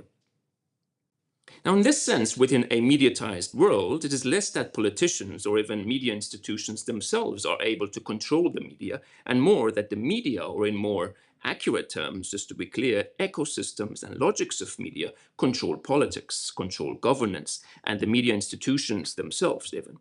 Mazzoleni even talks about the uncontrollability of media by politicians. But the degree of media control, they're not the same everywhere. It is rather contingent on historical and cultural contexts. Mediatization process can produce both anti-democratic and democratic outcomes. It may or may not facilitate transition to democracy, Iran being a really interesting case in point. So we have different degrees and kinds of media control, and among other factors, these depend on how citizens and users engage with mass media and how that engagement in turn is interpreted and appropriated by political actors and by established institutions of power. And I think at this stage, it could be interesting to briefly look at how Reza Pahlavi, the main face of this distant populism, has emerged as a mediated figure in the past 2 decades or so. I owe part of this as a correction of what I said yesterday, because some of the friends and colleagues corrected me. This one owed to Negin Shiraghai, who told me a lot about this yesterday. So there was this time that he was not familiar. He was not quite a familiar face in media. People knew about him, but there was not much media content of him. Then in 2009, he tries to appear in media somehow, but fails. Then in 2012, he did the famous interview with Masih Alinejad. Around the same time, he gets a PR team around him in order to help him be out there, and slowly builds up his media appearance. And as he evolves into what he is today, what I describe as distant right populism, also evolves with him as well. So it's an interesting process, and I'm just saying it really cryptically, I hope to some extent clear, that a mediatized process, because we see a combination of media institutions, media historical and social factors working together to create this figure and its populist reflection in society. Now, this process depends on choices made by people, by media organization, by, in this example, by the PR around Reza Pahlavi, and well, on the changing media technologies and digital affordabilities, which has brought us to the present moment. when he may be translated into politics as the most popular opposition figure, at least for some time, and thus imagined, at least during these hard times, as the main candidate for a transitional government in a hypothetical power vacuum. And all of this, regardless of his actual political competence or knowledge, and without any guarantee that he could, within the fragmented and pluralistic society of today, guide society towards a shared set of goals. And this is just one of the very important characteristics of populism, in the sense that figures produced during these processes are responsible not to society and politics, but they're responsible to the processes that made them. So they are responsible to media, not to anything external to media. And I'd like to show you an earlier phase of Pahlavi's mediatized evolution, referring to one of his earliest TV appearances to point to an interesting aspect of this mediatization. And this is an interview he gave in 1987. I showed this yesterday, talked about this. It's provided by the French television. It was made by the French television channel La 5, and I don't have the permission to produce it here. And if you want access, you get this information, and you can ask for access through ina.fr. And the slide contains the bibliographic information here. And we see also the slide shows the young Reza Pahlavi beside his monitor, a very old computer that he has in 1987. And there's an interesting part of this video that I asked ChatGPT to make for me because I couldn't show it, and that this describes what happens there and why it is important at this point. And it's where the journalist asks him that what are your plans for Iran? And Reza Pahlavi displays a map of Iran on his screen, also shows a number of colored circles. In response, he explains, and I'm paraphrasing here, he says that these circles represent the forces loyal to me in Iran. I monitor them on the screen. Once the circles are big enough and numerous enough, I will return to reclaim Iran. And this is just a reminder, just that this continues to carry out this illusion into the digital world. His recent social media posts, which are likely familiar to everyone.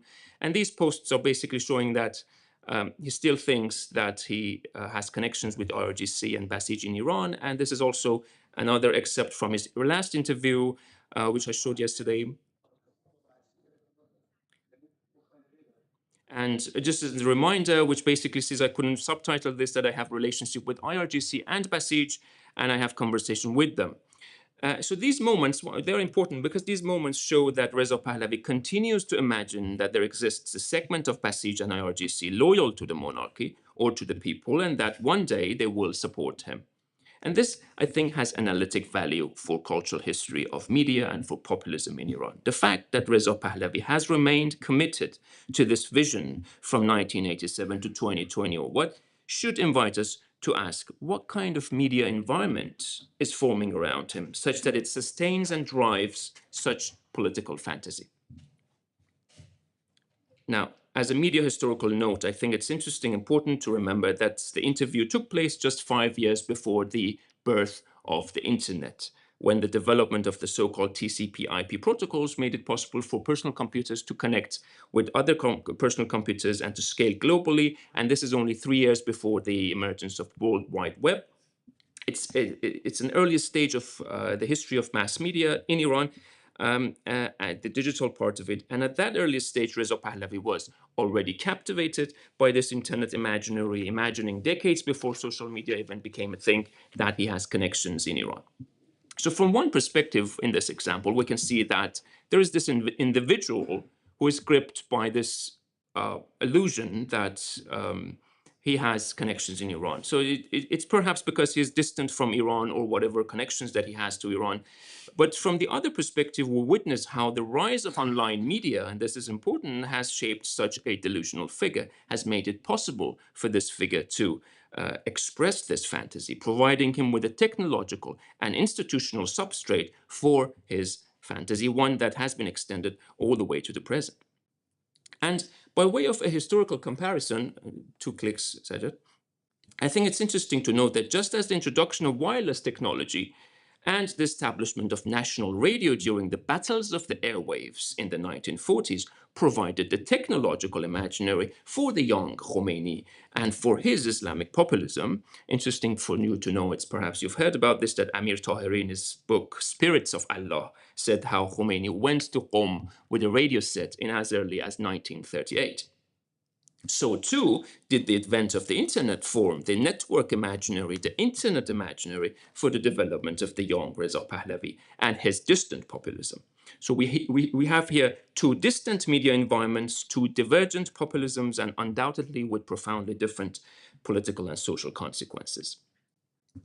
And just pushing this towards the end, I think it would not be unimaginable that Reza Pahlavi returns to Iran and plays a significant role in some capacity for the transformation of politics in Iran.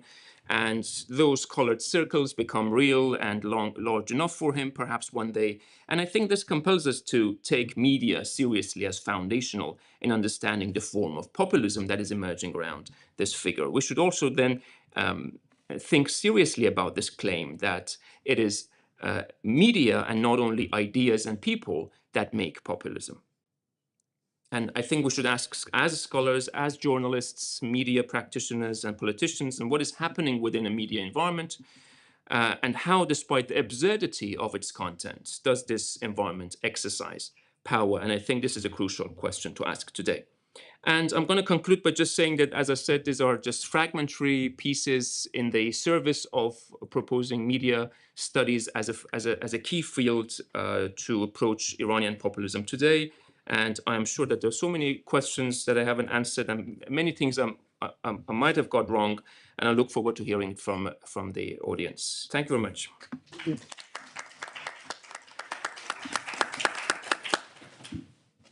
Thank you very much, Arash. We'll have some questions now from the audience. Please. هر دو تاشو باید بگیم.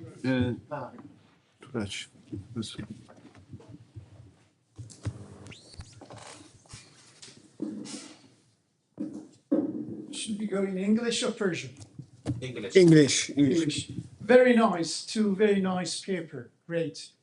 Two questions for Kaveh and Arash. First for Kaveh, anything related to the link between the third tendency, Hanerism, and the first two? Do we know that? And for Arash, question is that, you just focused on pro-Reza Pahlavi, the monarchist. How do you see the radical and extreme right in a camp of Republicans, Jomhuri Khahan? Not Sultanat Khahan, but Jomhuri Khahan. If you go to the camp of Jomhuri Khahan, the Republican, do you see, extreme and non-extreme democratic or radical there too? Thank you.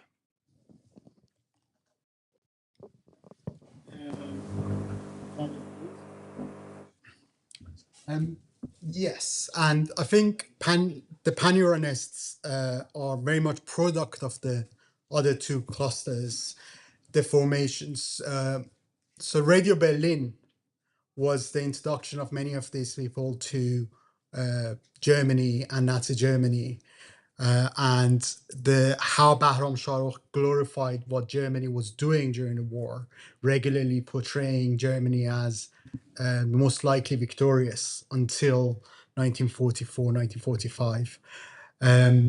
They reflect on, they created this idea that the only way for Iran to survive as a nation state when there is Imperial Britain and Imperial Russia next door to Iran is to repeat the example of Nazi Germany in many ways in terms of the modernization of politics and so on. And I also think the second cluster, in terms of the political elite who were in Iran, the existence of Franz Mayer excited those like around Kashani and around Zahedi and kept them engaged with the politics of Nazism. And as a byproduct of that, was that they also created this space within politics for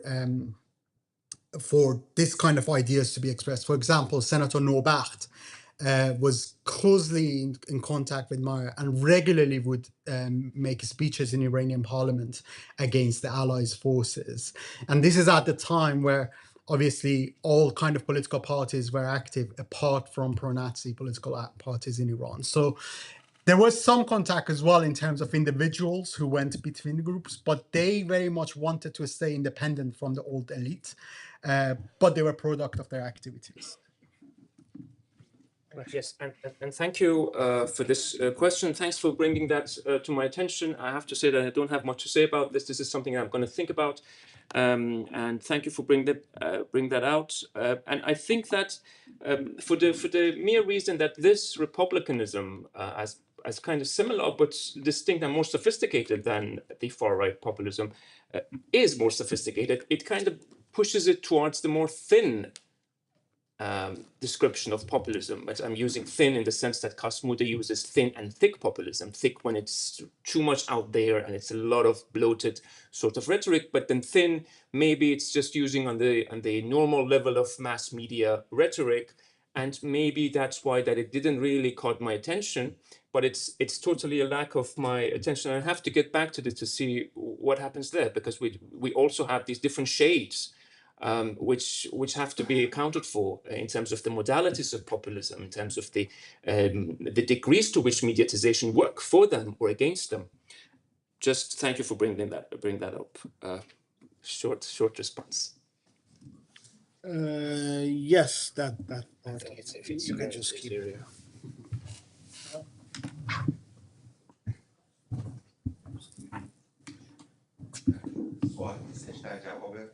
دکتر عطابکی، من کوتاه میخوام اشاره بکنم که جریان پهلوی تقریبا افشاست، وضعیتش مشخصه. دقیقا جمهوریخواهایی که به نام دموکراسی و آزادی با هر جریانی میسازن و آمادن برای جنگ خارج، آماده بودن و امروز تایید میکنن، کسایی که ما باید ازشون بترسیم. مسیح علی نژاد، مریم معمار صادقی که توی در واقع مؤسسات استعماری وابسته‌ای که راه رو برای جنگ آماده کردن و الان منتظرن که این میوه رو بچینن. خطر اصلی اینجا، چون پهلوی پروکسی جمهوری اسلامی افشاست، اینا هم که آمادن برای میوه چینی.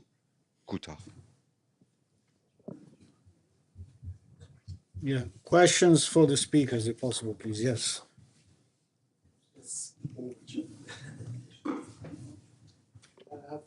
This question is in line with what Professor Atefeh just posed.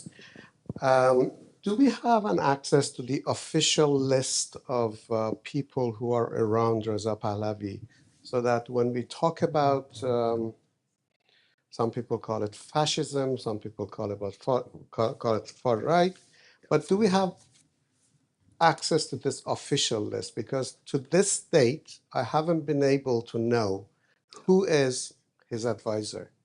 He never talks about it. Nobody gives any list about it. Yeah. Thank you. It's a great question. I think it came out also yesterday in another talk that there was, and I don't know if there is evidence for that, there is this person who was part of the Persian Nazi party in the 40s, is also around him today. And I haven't found, just like you, I searched, I couldn't really find lists and I couldn't find the background of these lists. So it kind of led me to the conclusion in a more abstract way, in abstract historical way, that even if there are people around him who have these, who've had these connections with the past, I think we are dealing with a phenomenon, with a social movement that has still a complicated relationship to that past. And in the sense that I don't see, for instance, that anti-imperialist ideological stance against not the left, but generally anti-imperialism was a thing of fascism in a way which we do not see now in this sort of right-wing distant populism or distant right wing of Iran. So, and there are lots of other differences as well that makes me think that there is a break between them, even though the people from that era, even pan-Iranists or fascists, continue to work with Reza Pahlavi or inform him in some capacity. But the movement as a whole, I think, is quite different. And this kind of ties back to another reference given yesterday about Enzo Traverso's work on fascism and the distinction between fascism and post-fascism, in the sense that what we see here is a family resemblance to some extent to past fascisms, but we have different modes of operationality, we have different ways of expression and different contents, different resources, different political leanings even, that makes them so different that Enzo Traverso uses the concept post-fascism in a sense. I'd say it's methodologically important to make that distinction. But it's an absolutely great question. It remains to be opened up. What happens in that social circle? Something for Cover, perhaps, because he works on network, right? Maybe you can do the same network thing now with Reza Pahlavi. So I just want to say very briefly that both the Hezb Millat Iran and Pan-Iranist Party of post-1981 I would characterize them very different to the pre-1981 that I talked about in my research. This is a clarification that I should have made that I probably didn't. So both of them in different ways are very different. That's topic for another conversation. But none of the characterization that I made is relates to post-1981 of those parties. تشکر از دو تا سخنران عزیز. من پرسشم این است که با توجه به این نگاه دقیقتون به این جریان‌ها و تجربه شما از یا مطالعات شما از جریان‌های مشابه اینها در جهان، در جامعه امروز ایران چه ظرفیت و فرصت‌هایی می‌بینید برای مقابله با این جریان‌های فاشیستی و در واقع پوپولیستی؟ آیا وجود دارند و کجاها هستند؟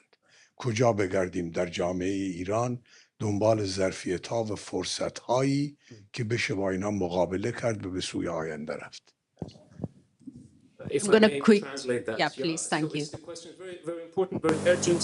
The impact of this sort of research and with all the details that we give, as the gentleman over there said, what are the ways in which Iranian society can resist this movement and to resist the pathologies of this movement, can do something about it? To some extent, I hope that I've covered the essence of that question. And I think maybe we have different takes on that when it comes to the question of urgency of research and the impact of research and the ways in which it can connect to society. I think it's a complicated one, but we cannot really, as scholars, give that sort of clear path towards resistance. And I think the ways that these details can be impactful is through translating these research questions and these methodologies in different sectors of the organizations and institutions involved in the transformation of Iran. So I think it's a micro level of engagement in a sense. We don't have like plans as scholars or give like do this or do that. That never comes out of scholars. But what comes out is that these research questions be meaningful for a politician who is engaged with this movement, be meaningful for a statistician to work with that, be meaningful for journalists to work with them. So these research questions and the details that Kovis brings about from history, the details that I bring about by you looking at contemporary issues, there needs to be templates for translations across different fields. And for that much we don't have. And that's one of the crises of academia anyways. The connections with the scholars and real change is quite thin and it's difficult to make. Progress is being made in different fields. But as Iranian studies or area studies usually falling behind in terms of research relative to other fields, I think we're still far behind in translating these concerns into language that can be used by people who can bring about the resistance that you're asking about. Yes.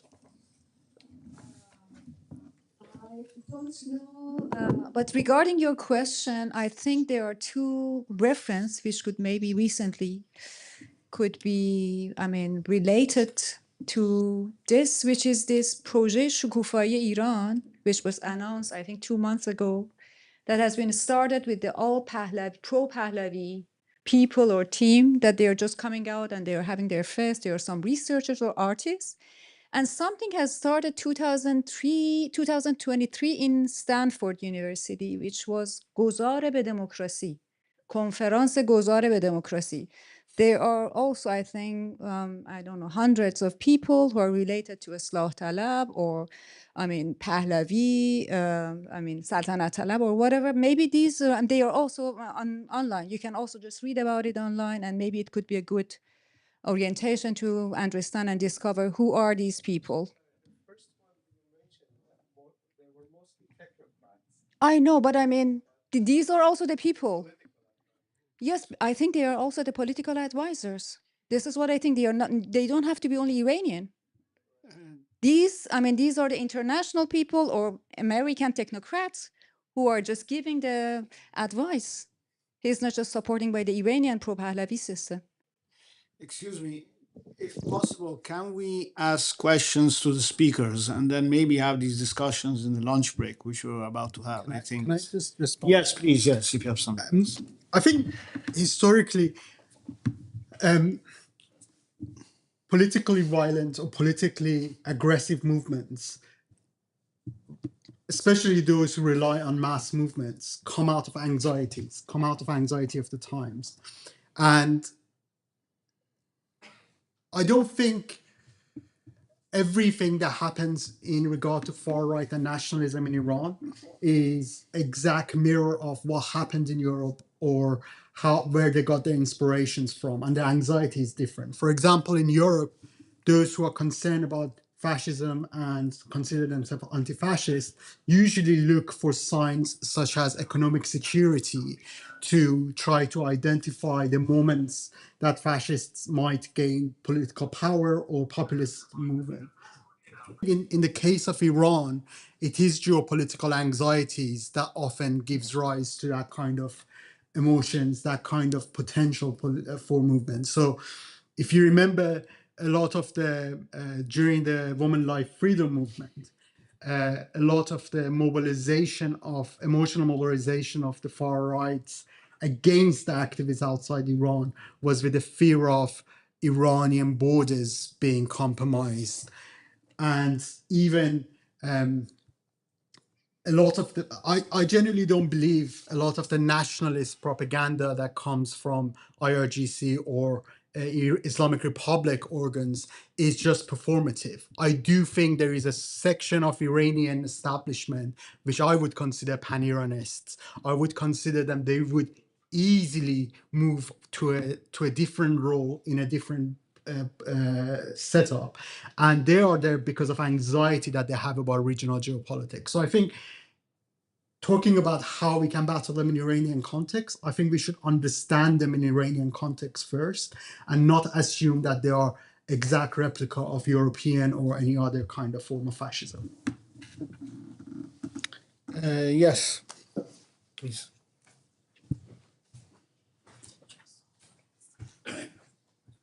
من میخوام سوال کنم از مودراتور با احترام به گوینده های امروز. آیا دلیل این که ما الان چپ پوپولیستی نداریم دلیلش فقط شکست جهانی چپه و حمله شدید راست به چپ؟ سوالم از شماست. راستش شما پاسخی دارین به این سوال؟ Sorry, do you have a question? Do you have an answer? Go ahead. Why don't you take the... I'll reply in English because the panel is in English. So the question was on why we don't have a populist left. I mean, it really depends, I think, what you mean on populist left. We have some forms of populist left outside Iran. I don't think they have a big resonance within Iranian society. But in general, I think that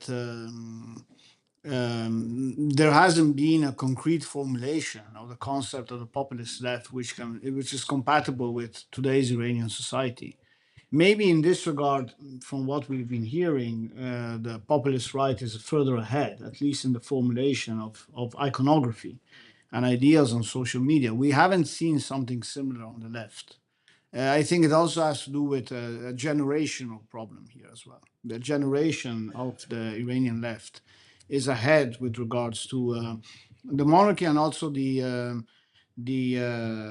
supporters of the monarchy. So if we look at Reza Pahlavi, not Reza Shah, Reza Pahlavi. No, he showed Reza Shah, so I got confused. Some of the known advisors of his are people who actually came out of Iran much later than he did. You know, the Farashgad group, for example, which is a strange, very right-wing populist, I would say, and with a background in the Anjumani Islami in the Khatami era. So you see that sort of generation that goes outside Iran and forms a rather populist right-wing group is not replicated on the left. I don't think we have such a similar process happening within the ranks of the Iranian left. So there are these structural differences, I think, which are important. Khaled, you have something to add? Yes, please. More important. I'm going to use this opportunity to say something that I didn't get the time to do. Please. The Pan-Iranists served the purpose for the Pahlavi era. They were welcomed to be the angry voice in the room. And when the Rastakhis party was formed, they were formally invited to be one of the three factions. So there was a there was a center left, center right, and they were meant to be the populist faction. So being there for the anger of people. So the populist right from 1955 onward, during Pahlavi era, had a protected status to function within the system and within the society, and therefore has a very different foundation to populist left. But also, I would argue that in post-revolution 1979, still populist right has a protected status in Islamic Republic in different shape or form, being able to function, to act as that populist voice and mobilizing people around nationalism and so on. So I think it's a very different kind of purpose that they serve to the rulers and the ruling class, even if they don't want to be observed by them during that period. Can I add something very quickly? Sorry, because we're speaking about the Rastakhis party, it's good. I mean, Kaveh certainly knows this, but you know, the Rastakhis party was formerly formed of four parties. Four parties went into Rastakhis. So one was Hezb Mardom, one was Hezb Irani Novin. These were the two government parties. And then there were two different Pan-Iranist parties, the Pan-Iranist party and then the Hezb Iranian. That was a splinter group out of the Rastakhis party. So think about it. At that point in time, I mean, the two obviously Pan-Iranist movements were much minor, much less important and significant in political weight compared to Mardom and Irani Novin. But two out of those four constituent parties of the Rastakhis came from the Pan-Iranist tradition. This is an important thing to note. And also the foreign powers contributed massively during the Cold War to promote the populist right. So the Pan-Iranists, although they never were dependent on the foreign powers, they never sought to come to power by foreign powers. They received support from the U.S. Embassy in Iran, and other parties such as Sumka, which existed in that period, definitely received as well. So sorry, just. Thank you.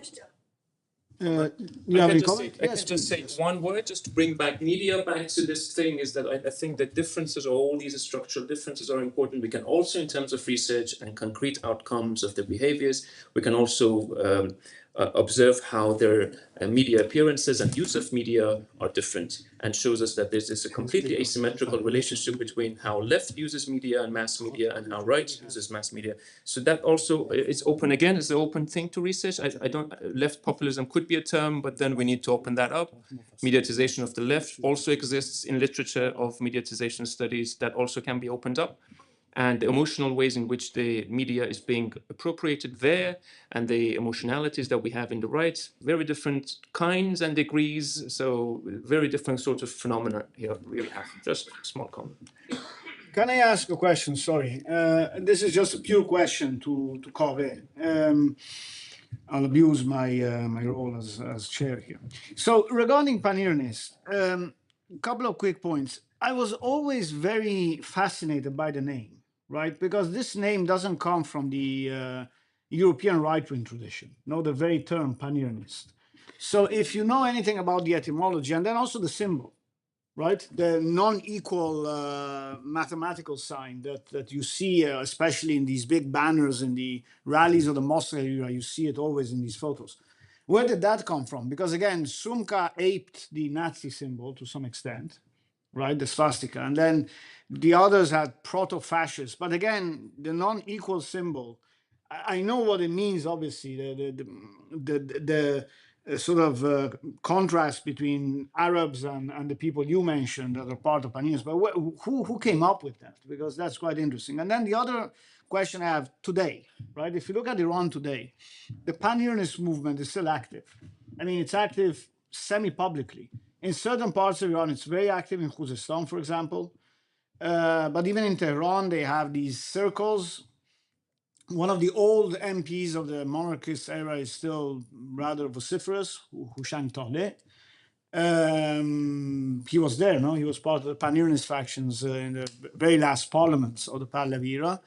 And then there are other sort of university professors and more who have, I mean, they're not suppressed, right? I mean, obviously they can't run for parliament, they can't run for office, but they're there and they promote Pan-Iranist ideology in an open manner. So I was wondering what you make of these activities today. I think the name, because the first, it comes from an article from 1920s, where it argues that we need a pan-Iranist idea to stand against pan-Turkism and pan-Arabism. Okay. So it was as opposition to, again, that anxiety about borders and that. I don't draw a direct line on what is called today a pan-Iranist party and the pan-Iranist movement that I'm talking about. I think there is some significant ideological differences in many ways, although they use the same iconography. And there's some human continuity as well. There is definitely, but I think one of the privileges of doing historical research is I can just say I stopped in 1981 and escape from actually answering. Any last questions? We still have a couple of minutes for questions.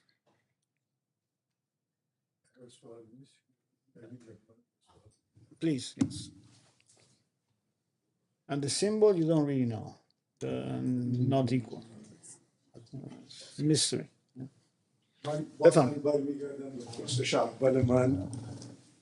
و اینو میخوام ارتباط بدم با اینکه چه ویژگی هایی در جامعه ما وجود داره که علیرغم اینکه ما تجربه نه چندان دوری از این رشد جریان‌های فاشیستی یا پوپولیستی در ایران داریم، باز هم شاهدش هستیم. اون زمینه چیه که این جریان‌ها رشد میکنه؟ این یک سواله. و من یه خطری احساس میکنم که بیش از اون که این امکان وجود داشته باشه که این جریان‌های پوپولیستی فاشیستی یه جنبشی راه بندازن در ایران، بیش از اون این خطر وجود داره که از جنبش‌هایی که راه میافتن اینا بهره بگیرن و به نوعی اونو تصاحب کنن. علت این چیه؟ ما کجاها میتونیم باز دنبال ظرفیت‌ها و پتانسیل‌هایی بگردیم که مقابله بتونیم بکنیم شاید از اینکه این جریان‌های پوپولیستی و فاشیستی از جریان‌ها و جنبش‌هایی که راه میافتن اونو در واقع تصاحب کنن.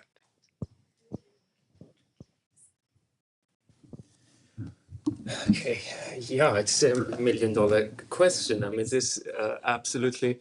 I mean, you're putting us in a situation that we don't have the expertise to answer. It's fine, but no, it's okay. But what? How many minutes? 2 minutes. 2 minutes is good. I can answer 2 minutes. It's fine. Yeah, but you talked about the context, the zaminahay ijtimai,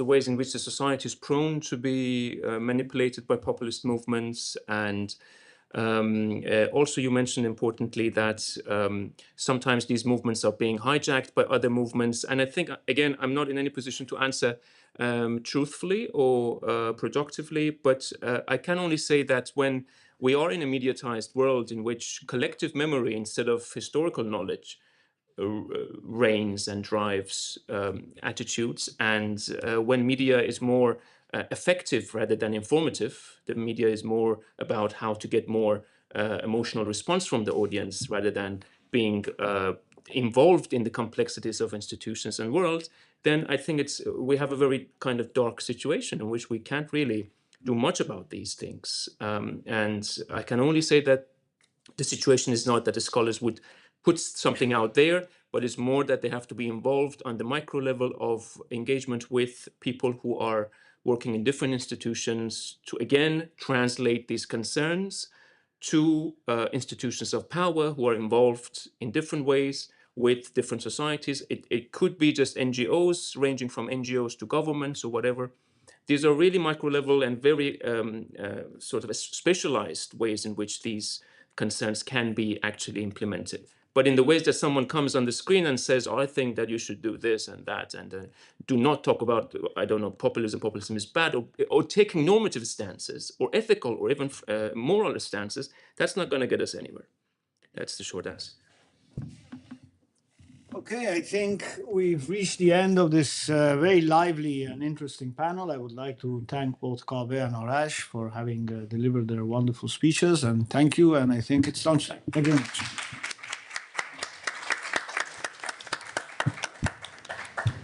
Thank you.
Hello, everybody. I start this panel. This is the only panel devoted to political economy, and in particular, to the political economy of the Islamic Republic of Iran and the sanctions. So in this panel, we will be having three communications. The first one is consecrated to the idea of political economy in Iran in general during the last 46 years, and Anfal, for those who are not very familiar to the theology of Shiite Islam, it will be a little bit difficult to know right away what does it mean. That's the first part. In fact, the first presentation is mine, just to give an outlook of the general framework. The second part is a talk by Bahman Ahmadi Amoui. He sent his talk and it is being translated from Iran. It is being translated into English. As we know, he's one of the best journalists, economic journalists in Iran. He was being in jail and he had a lot of experience about the real functioning of the political economy of the Islamic Republic of Iran. And he will be talking about privatization. Privatization since 2005, 2006 is a very important key period in recent economic reform in Iran. So he will be giving details about this privatization and to which extent this privatization was in fact Islamization. And the third communication will be a kind of reflection, analysis, and quantification of the impact of sanctions. And Professor Mohammad Farzaneghan will be having this important task to give us an idea how functions and the political economy of functions of sanctions functioned in Iran. So I start, with the first communication. You will let me know to start at 20 minutes. Okay, first, the topic is Anfal and the political economy of the Islamic of Iran. Please, the second, next. So this talk is based on two documents. The first one is my book, 2023, and the second one is a publication in Public Choice, Islamic Revolution and Anfal. Please go ahead. So just a few words. This study is based, first of all, on three stylized facts. The first stylized fact is that what we have in Iran is not Islamic revolution, but Islamic revivalism. Why is it so? It is very clear. Because all the story about Islamic revolution is a turn to the Islamic government, to Quran and to tradition. It is not revolution in the modern sense, as it is said by Brodel. It doesn't see future. It is going to the past. Okay. The second point, The second point is that the Islamic revolution can be resumed, summarized in one word: the conquest of the power by the clergy Shiites and the establishment of what we call Velayet Faqih, the Jewish council of the Vicegerent. And the third, which is very important, is that this is the only Islamic revolution since 1979 till now, which cannot be limited, confined to political revolution. It was an overhaul of the whole economy and society. This is what has been underlined by Timur Kuran, who is a specialist in economics of Islam. So here, you should not limit yourself to the analysis of the impact of Shiite clergy on politics, but you should also see what are the new economic institutions. Okay, and the problem is that while many social scientists from different walk studied, explored Velayet Faqih, they completely ignored in Iran what I call it Anfal, and we will find it again together today. So our journey is to focus on a point which has not been explored sufficiently by social scientist scholar in Iran. In general, economists has outlined, has described political economy of Iran, post-revolutionary political economy of Iran, in two broad perspectives. The first one is to study it as a kind of statist populist socialism or common economy. And the second is to analyze it as a free market capitalism, or sometimes it is said new liberalism. You have the name of the authors here. If I want to give you just one idea, conventional economists, and by conventional economists, I mean advisors to the government, like Masoud Nili, like Musa Ghani-Nejad, and Mohammad Tabibian, they all consider Iranian economy as a so-called command economy, like Soviet type economy or a statist populist. Whereas those who are more, say, leftish, they consider that the Iranian economy is rather free market economy or new liberalism. The head of this story is Sohrab Behdad. Please. Now, in the introduction, I have to say one of the papers which is usually often referenced is Timur Kuran in the Journal of Economic Literature, one of the leading journal in economics in 2018, and he tries to give an account of what happened in Iran.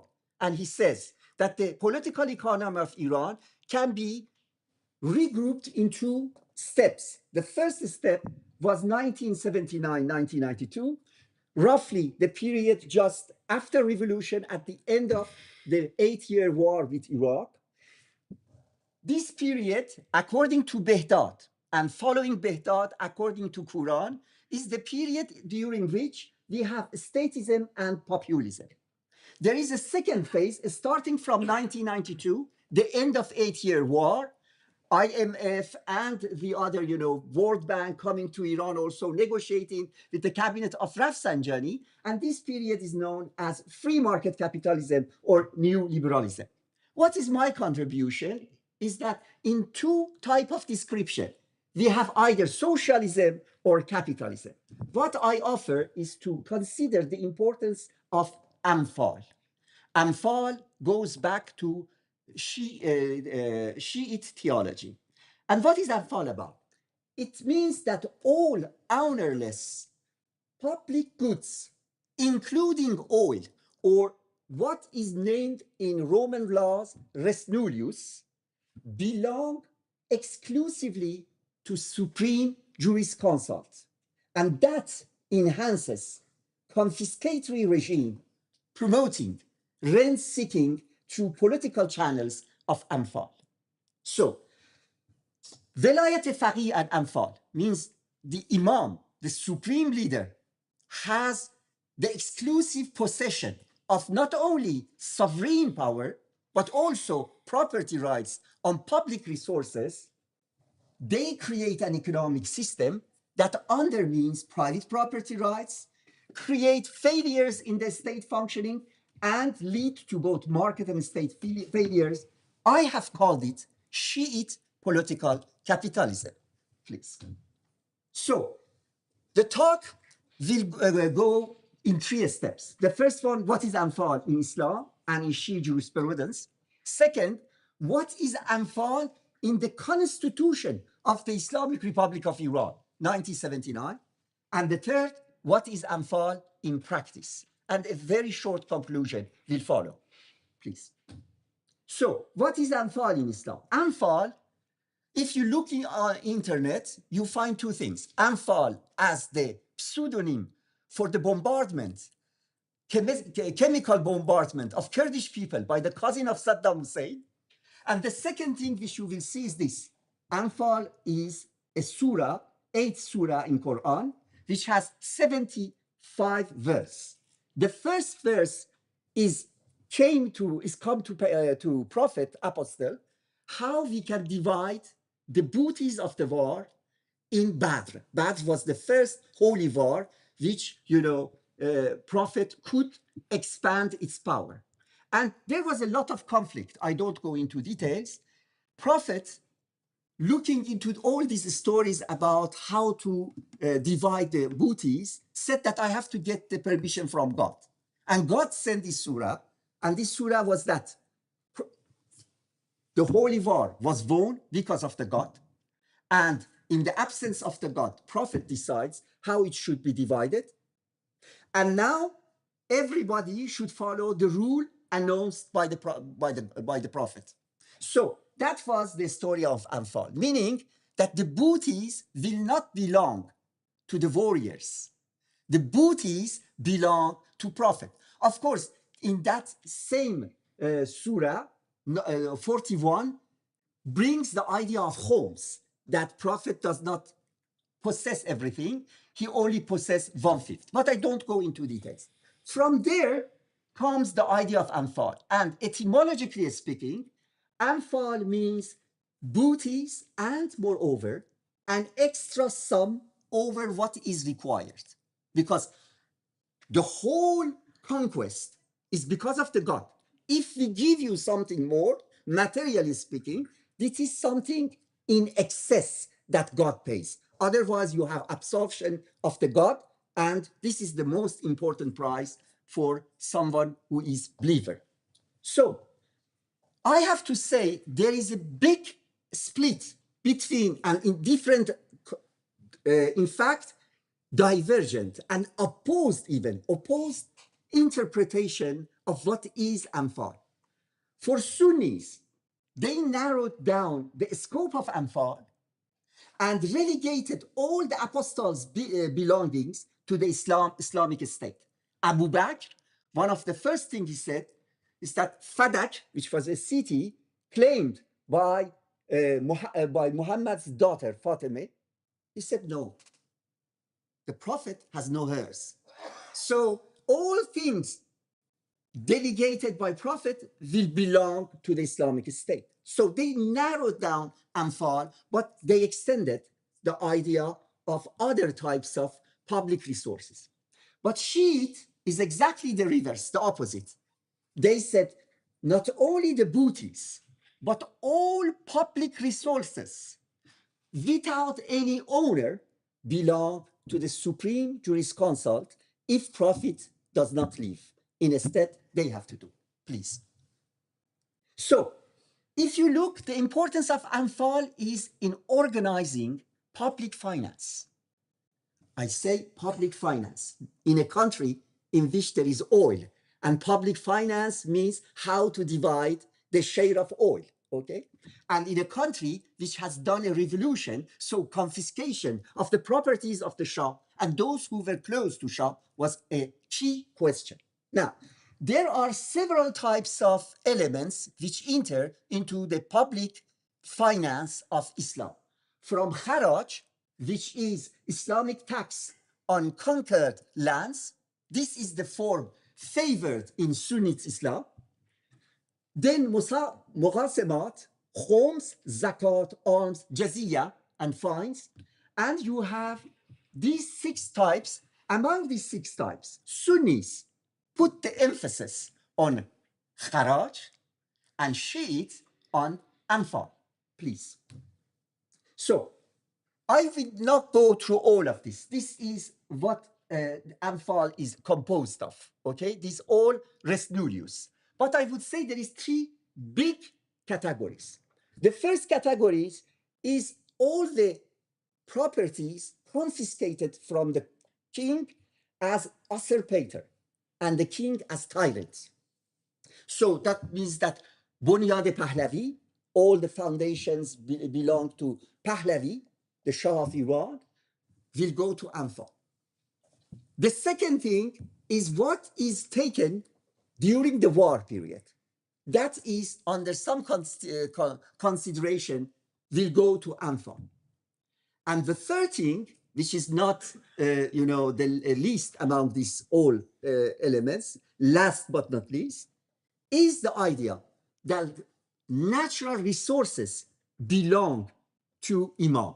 By natural resources, what do I mean? I mean, first of all, oil, okay? And there is, we will see how it has been represented in constitution, but it also means mountains, like Damavand. Perhaps you have read in journals that Iran exports a lot of sands to the Emirates, to the Gulf states, and also exports to Turkey. These are taken from Damavand, and Damavand is shrinking.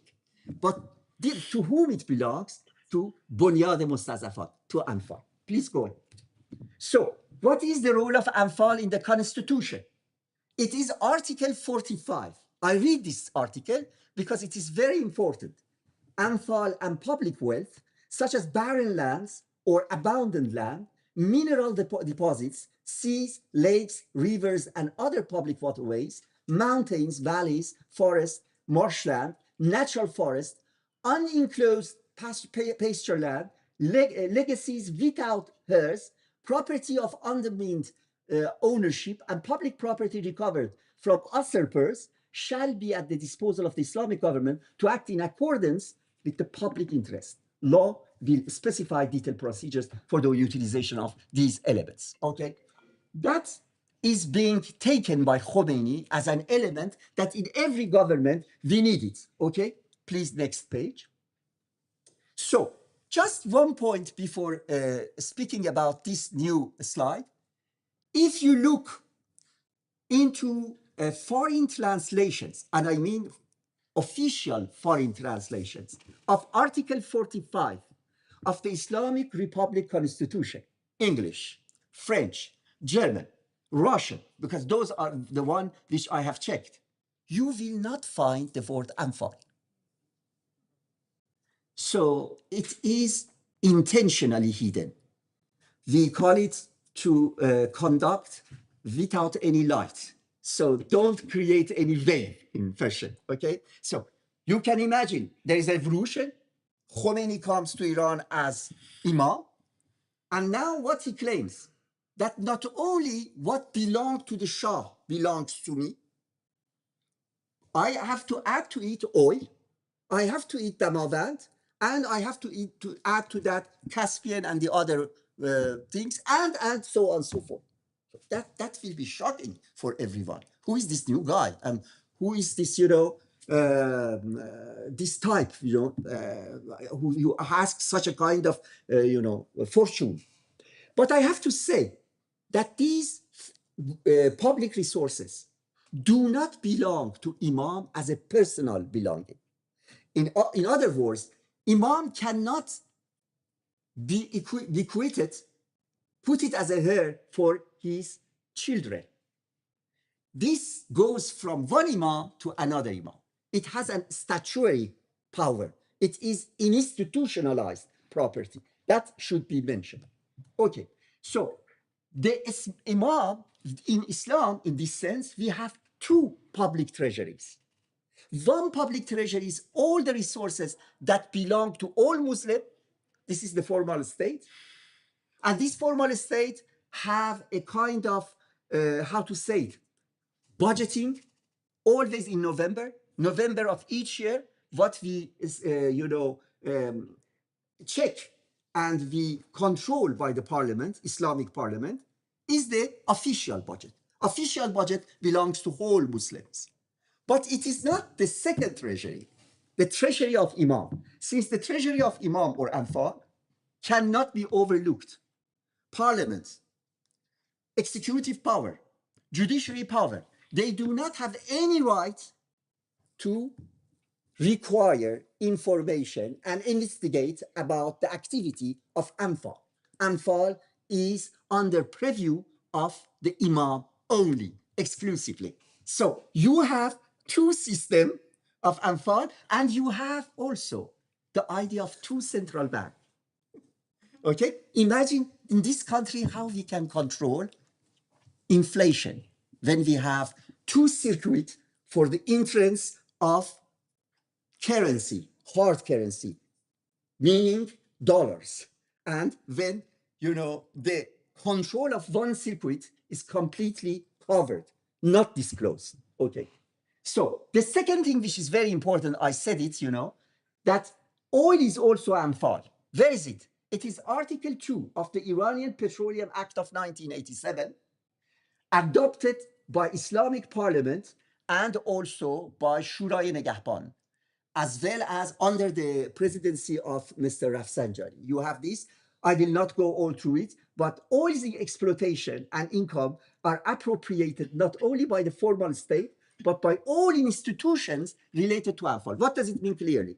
We have 16 refineries in Iran and 5 petrol company, over 16 refineries, only 2 refineries, one in Tehran and one in Abadan, belong to the formal state. The 14 others are dispatched as Anfal among institutions under the purview of Mr. Said Ali Khamenei. It is Bunyad Mustazafan and others. Please, the next page. What is Anfal in practice? Now, it is very important to know that what I have said, this is not just theoretical things in Islam in general. The important thing is that what is the impact of this Anfal? The impact of Anfal is that we have 4 major conglomerates that control almost 60% of property of this country. And they all belong to Anfal. What are these institutions? The first one is Bunyad Mustazafan, Foundation for the Downtrodden, which was created in March 1979, meaning 1 month after the revolution. Okay? What happened then? What has been confiscated from Pahlavi regime and his associates we did not nationalize them.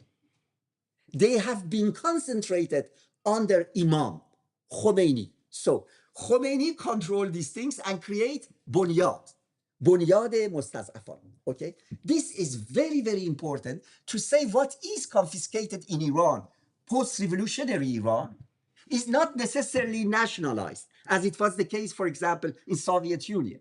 Okay, the second one, which is the major one, is Setad, the execution of Imam Khomeini's order, EITO.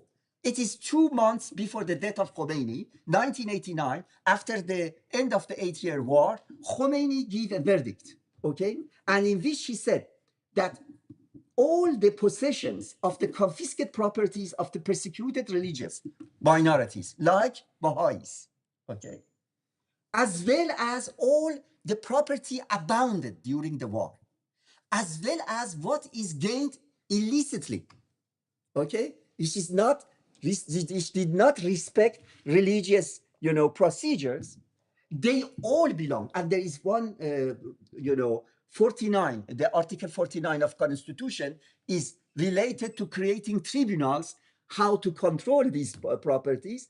They all belong to this new institution under the purview of Imam. Second institution, we have a report by Reuters investigations between 11 to 13 to November 2013, which at that time, 2013, accounted the amount was almost $95 billion in 2013. Please go ahead. The third one, before the third one, the third one is Khatem al-Anbiya. Khatem al-Anbiya is the headquarters, the construction headquarters or the economic organization of the Islamic Revolutionary Guard Corps. Is the third major force, which combine many, fortunes. And it is extremely important why Imam considered this as parts of his property. You will be having a good explanation in the next talk of Bahman Ahmadi Amouyi, why and how we proceeded to privatize. So I leave this to Bahman to explain us why Sepah, Pastaran, was in fact the most important thing for him. And finally, Astane Quds Razavi. It was in fact what we call it Waqf endowment. After the revolution, Waqf changed its place. It becomes part of the Anfal organization. Okay. Now, if you sum up all these 4 conglomerates, it comes to what I said, 60% of the property of the whole country. Please, the next page. So, Anfal has not progressed in one day or in one night. It got 3 phases. The first phase is during 1979-89, during which Anfal dominated over welfare system and created Islamic or martyrs welfare system. Okay. The second phase started in 1989 till 2005. It's a period of Khatami as well. In that period, Anfal dominated banking system, created huge Islamic banking system. And the third phase starts by the privatization. We call it, in fact, as you will see, the decree, the general policies pertaining to Article 44. It's under this name, or privatization. This is the period Anfal dominates. We call this period Islamic Revolution in economy. And economic Islamic Revolution means the domination of Anfal. It was not privatization, it was Islamization. Please go to the next page. Here you have a table. I cannot go through all the stuff, but you can read my book or my article to see it. If you see what happened after privatization in between period 2005-2011, okay, and 2011 is the start of sanctions, and you would see how much sanctions benefited the Anfal sector. Sanctions was against people, but beneficial for Anfal or Velayet Faqih, okay? And you will see that this was not going to private sector. Private sector, properly speaking, constituted between 5 to 13.5%. And there are two kind of, report, one by the parliament and the other by the legislative power, by the judicial power. Judicial power says 5%, and, parliament investigation 13.5%. The rest of it is the transfer of the property of the state to Velayet Faqih, para-statal. Okay, this is my conclusion, that Khomeini's decree was about further Islamization rather than liberalization of the Iranian economy. It culminated in an economic Islamic revolution in the third phase of Anfal, which can be coined as the Shiite Islamic capitalism, different both from socialism and free capitalism. Thank you for your attention. So now we will go to the second presentation. The author is not present, but his book is there. Unfortunately, the book is not translated yet in English, but the book is, accessible in Persian, and you can have it. And the book is really a jewel, because there are many, many field studies with empirical knowledge how privatization happened. This is Bahman Ahmadi Amouyi, a journalist, economic journalist.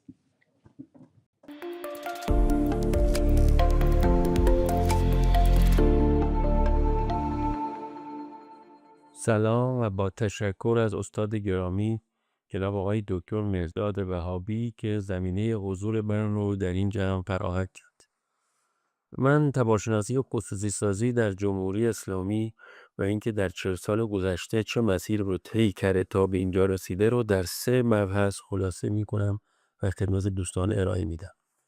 اولین مبحث ماهیت و ایدئولوژی و تفکر پشت اون هست.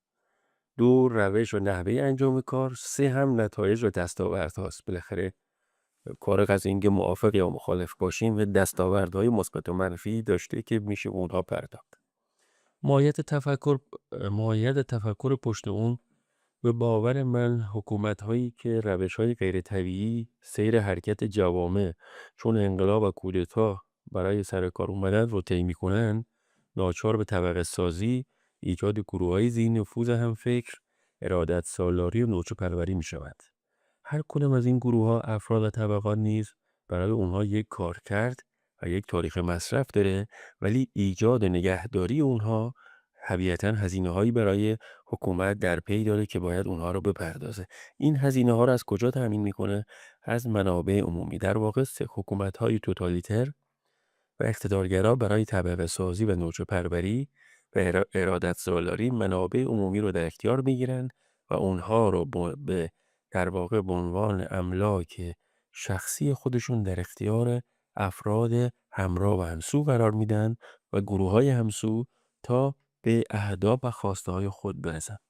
هانا آرنت اینو خیلی خوب توضیح میده. در کتاب عناصر و خاستگاه‌های حاکمیت توتالیتر می نویسه که حاکمیت توتالیتر مانند فاتحی بیگانه به گنج‌ها و ثروت‌های کشور خود تنها به منزله منبع غارت می‌نگرد که این امکان شرایطی رو فراهم میکنه تا او بتواند برنامه‌هایش را برای فتح جهان به پیش ببرد و این بهره کشی چپاولگرانه نظاممند پایانی نداند.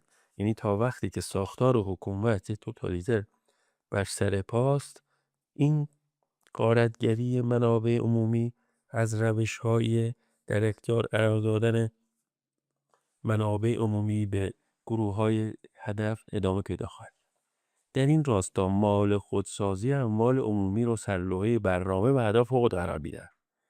یک فرانت همه جانبه و ادامه دار در دسترسی به مناصب اداری، تحصیل، امتیازات اجتماعی، پاداش‌های شغلی و اقتصادی رو به تمام افراد و گروه‌های همراه و همسو خود ارائه می‌دهد.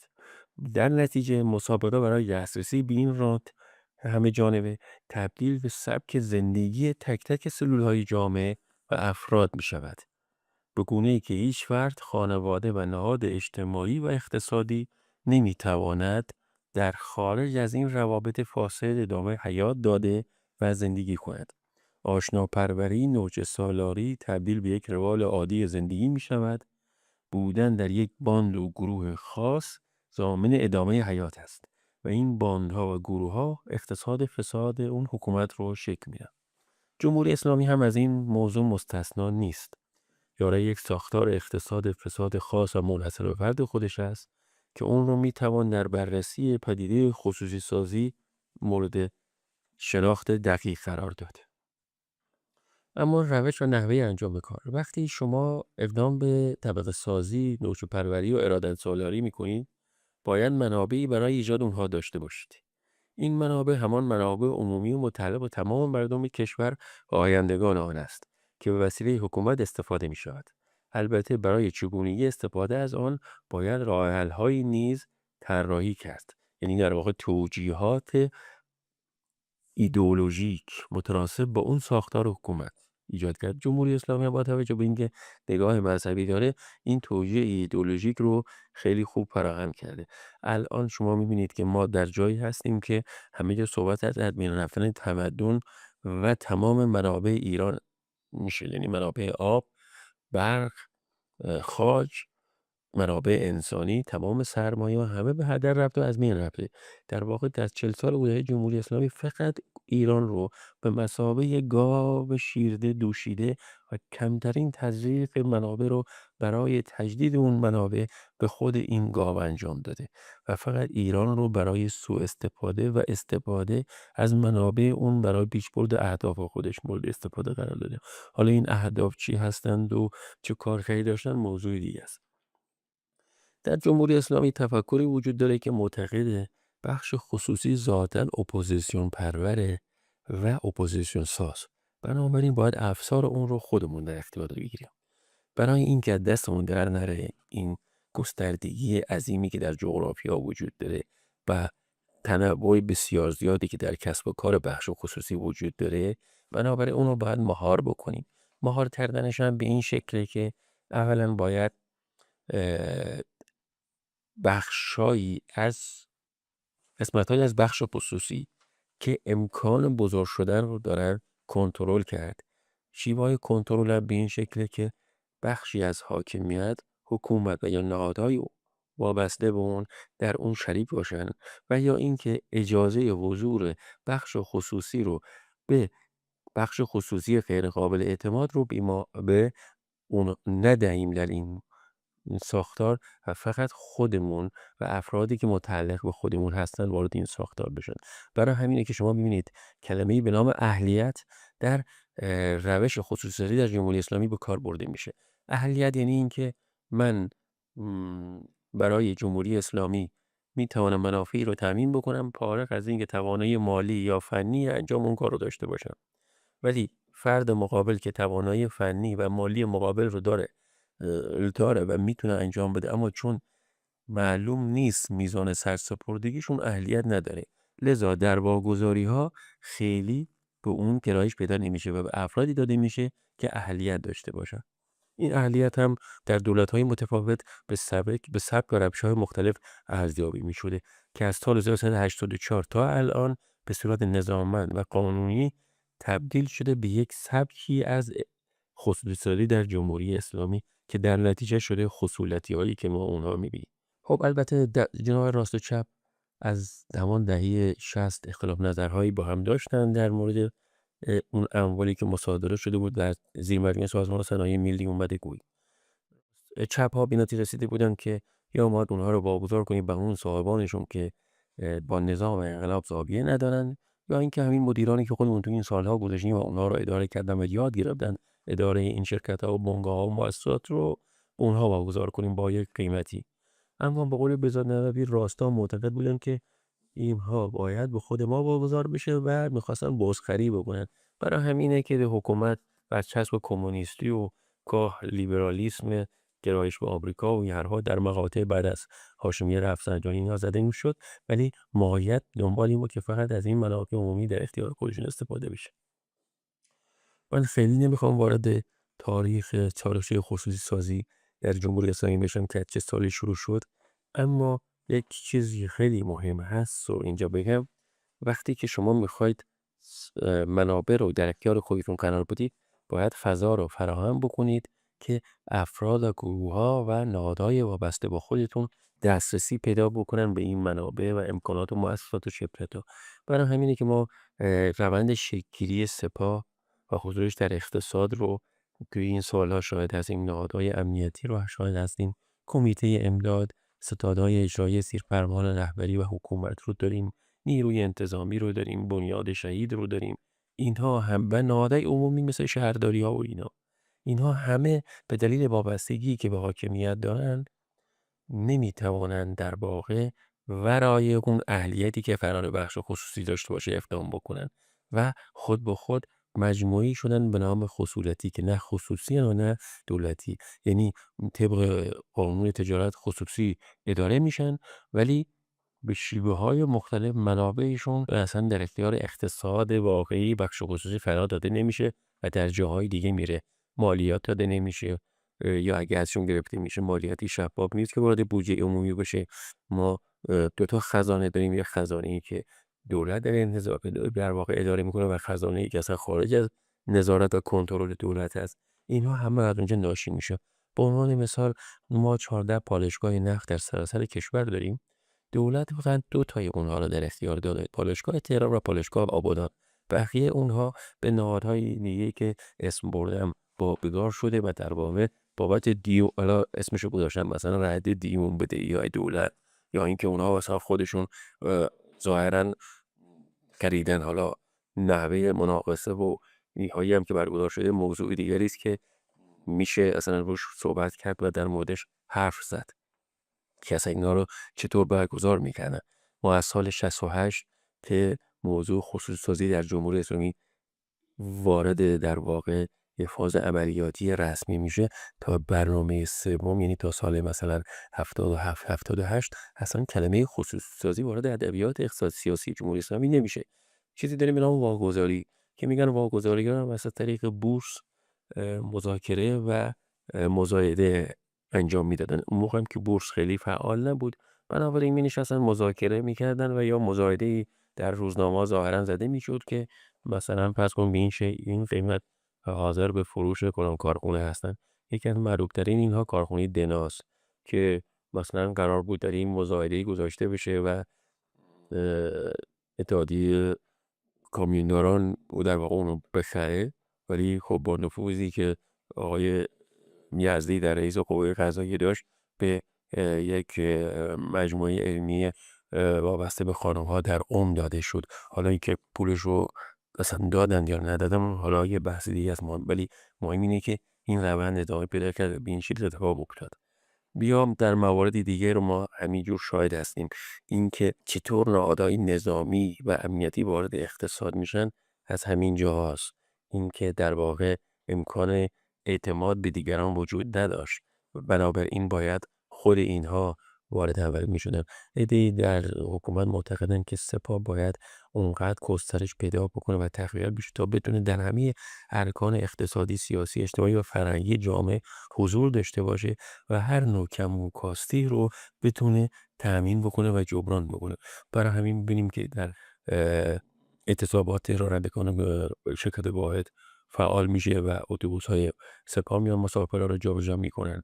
در فعالیت‌های اقتصادی حضور دارد تا فعالیت‌های فرهنگی، تهیه فیلم، سینما و غیره و غیره. و اما نتایج دستاوردها، عمر خصوصی سازی در جمهوری اسلامی تقریبا برابر با خود عمر جمهوری اسلامی، در حالی که در جاهای دیگه، در کشورهای دیگه کل خصوصی سازی ادبیاتش تا اینکه اجرا بشه و عملیاتی بشه از دهه 1980 میلادی شروع میشه و تا پایان دهه 1990 میلادی هم به پایان میرسه. از الان دیگه همش رو باید در تاریخ بخونیم که مثلا در انگلستان، فرانسه یا آلمان خصوصی سازی اصلا تعریفش چی بوده، چطور انجام شده و رفت. ولی در جمهوری اسلامی و مثل یک پروژه پدیده اقتصاد سیاسی بی پایان همچنان ادامه داره و در موردش اختلاف نظر هست و در طی این سالها هم هر دولتی که اومده متناسب با جایگاه و فکری که داشته و نوع نگاهی که به مردم و حاکمیت داشته، روش برخوردش با خصوصی سازی هم متفاوت بوده. مثلا طبقه سازی که در دولت هاشمی رفتن به خاتمی شکل گرفت متفاوت بوده از طبقه سازی هایی که یا موج پروری ها و ارادت سالهایی که در زمان احمدی نژاد به این سو صورت گرفت. در اون دولت قبلی بالاخره مقداری از شفافیت یا تکنوکراسی، حاکمیت تکنوکراسی وجود داشت. در نتیجه ما با ظهور سرمایه‌داران در واقع تازه به دوران رسیده بودیم که تکنوکرات بودن، تاثیر کرده بودن و اینها این مؤسسات و شرکت ها رو در اختیار خودشون میگرفتن و طبقه متوسط بعدی ایران رو که جنبش های اجتماعی از اون بیرون اومد رو شکل دادن. از سال 84 به بعد خب با اومدن احمدی نژاد و حمایت هایی که از اون شد، شیوه واگذاری ها متفاوت شد. بنابراین ما مهمترین بیشترین میزان حضور نهادهای نظامی، امنیتی و عمومی رو در اقتصاد از همین مرحله به بعد می‌بینیم. خرید مخابرات خیلی کرد موردش هست که در اختیار یکی از شرکت‌های وابسته به نهادهای نظامی هست. همونجور که خدمتتون گفتم واگذاری پالایشگاه و پتروشیمی‌های متعدد به اونها هست، معاودن بسیار بزرگ، بنادر و غیره. همه اینها در اون زمان و به شیوه‌های مختلف به بهانه همون اهلیت داده شده. در این کتابی که من نوشتم چندین مثال مختلف در مورد اهلیت اومده که میشه بهش ارائه کرد و استفاده کرد. بخش خصوصی از اون طرف هم یک بخش خصوصی فاسد، ناتوان و وابسته به دولت و حاکمیته. همواره خواسته های حاکمیت رو در واقع خواسته اجرا بکنه. همین چند وقت پیش یکی از مدیران اتاق بازرگانی گفته بود که ما ادامه حکومت و جمهوری اسلامی هستیم. شرکت ها و سازمان هایی نیست که به نوعی پیش از حد از نظر حاکمیت بزرگ میشن باید کنترل بشن، یا در نتیجه یا تجزیه میشن یا یک نهاد وابسته سهمی در هیئت مدیره اونها میگیره و از این طریق اونها رو کنترل میکنه. نمونهش مثلا فرض کنید همین چند وقت پیش در هفته گذشته در مورد موضوع پلتفرم دیوار مطرح شد که یکی از اعضای هیئت مدیره‌اش گفته بود که حاکمیت به دنبال اینه که بخشی از سهم مدیریتی رو بگیره و بتونه اون رو کنترل بکنه. این روندی از سال 84 بین سو میشه به خوبی در چارچوب اقتصاد سیاسی جمهوری اسلامی مشاهده کرد. من خیلی ممنونم از وقتی که به من دادید و بپوشید با بحث کسوراتی که وجود داشت و کیفیت پایین احتمالا صدا و موفق باشید. قربان شما و بازم تشکر میکنم از اینکه هفته گرانبهاتون رو در اختیار من قرار دادید. So, now last and third communication by Professor Freyberg-Inan on the political economy of sanctions. Yeah, thank you very much, Mehrdad, and thank you for participating in this session after lunch is usually not very easy. So I hope that I manage in 15 minutes, almost like that. So my topic of presentation is about sanctions and internal conflict in Iran. And this is a joint work that I have co-authored with my colleague in University of Hamburg, Jörg Gutmann. And basically it's focusing on the topic that how international sanctions imposed on Iran affected the domestic conflict in Iran. So it is also related to probably the events that unfortunately we are observing right now in our country. but of course our focus here was the sanction, not the external aggression. So if you go to the next slide, basically here I have summarized what we usually can expect from the effect of the sanctions on one side. When we look at the purpose of the sanction, why the senders of the sanction, the US, UN, and the other partners impose sanction, what is the goals? When we talk about success of sanctions, the success of sanctions is usually judged based on what you want to achieve by imposing the sanction. There are many reasons that the countries impose sanctions on the other countries, and one of those reasons is a regime change in its extreme case. And that was also mentioned under the first office of Trump by John Bolton, that he refers to this idea of regime change on Iran. Later on, he changed his word, but we see more and we hear more even today on the context of regime change. So usually the countries wants to increase the economic pains on those who basically perceive not to follow their norms. And by increasing these economic pains, they hope that the government under the sanction changes politics, its behavior. And it's becoming very popular application of the sanctions nowadays because that is seen to be a substitute for war, right? So if the sanctions are working, there's no need to basically engage directly in a war. So that has become quite attractive.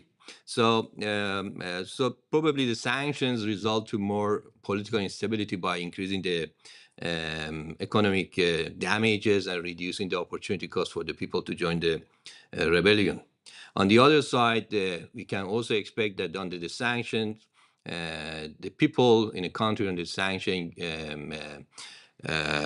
given the fact again that the government is managing the media, can be also present these sanctions as external again aggression, but in the form of challenging the economy and increasing poverty. So the people might also have this feeling of rally around the flag.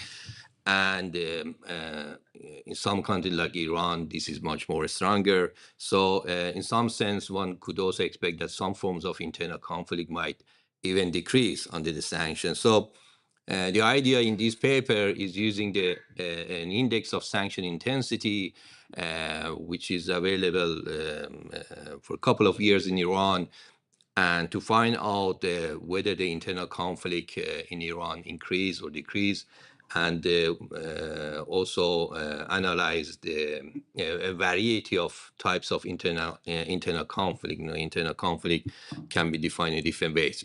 So I have two basic research questions in this study. One basically is here: does higher intensity of sanction increase the internal conflict in Iran?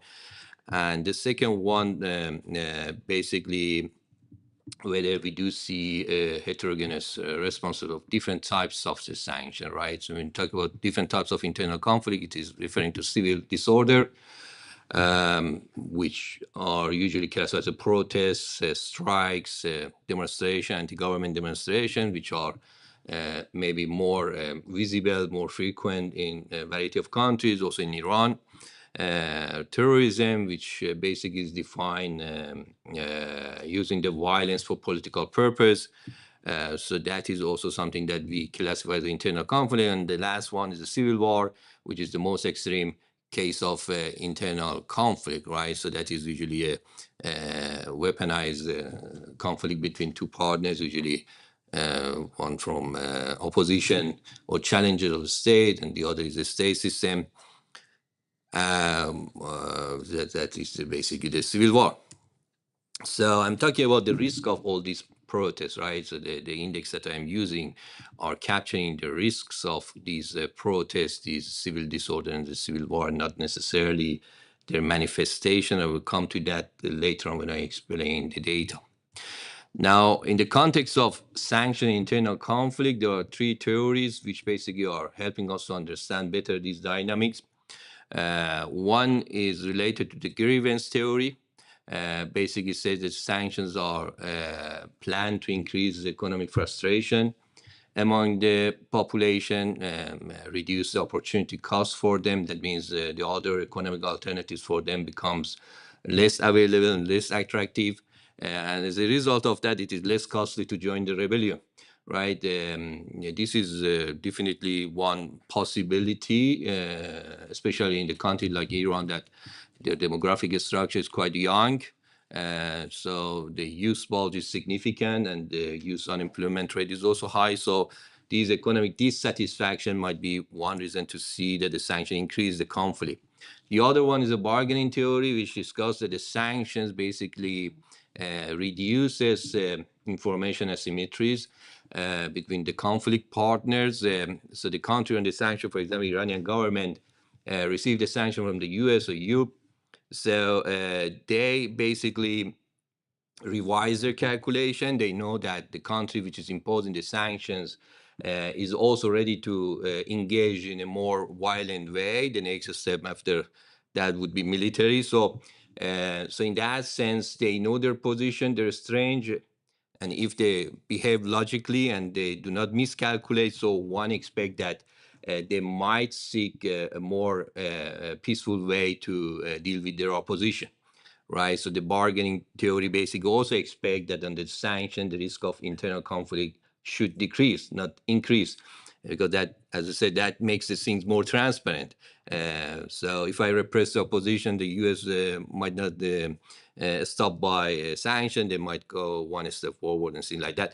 And last one, which is also quite important in context of Iran even today, is the rally around the flag effects.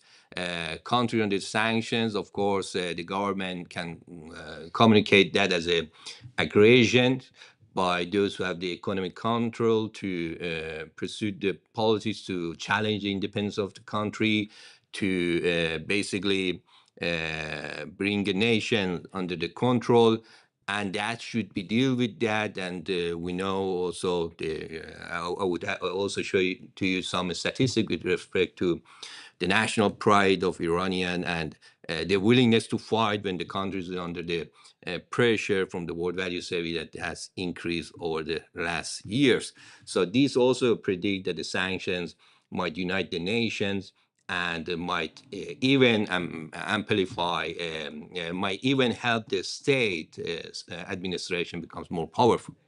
So I have two hypotheses. We have two hypotheses. We are going to test it with our data and the model that I would also explain. Number one is saying that increasing the sanction intensity, which I would show to you the data, increase the likelihood of internal conflicts in general, regardless of what type of conflict we talk about.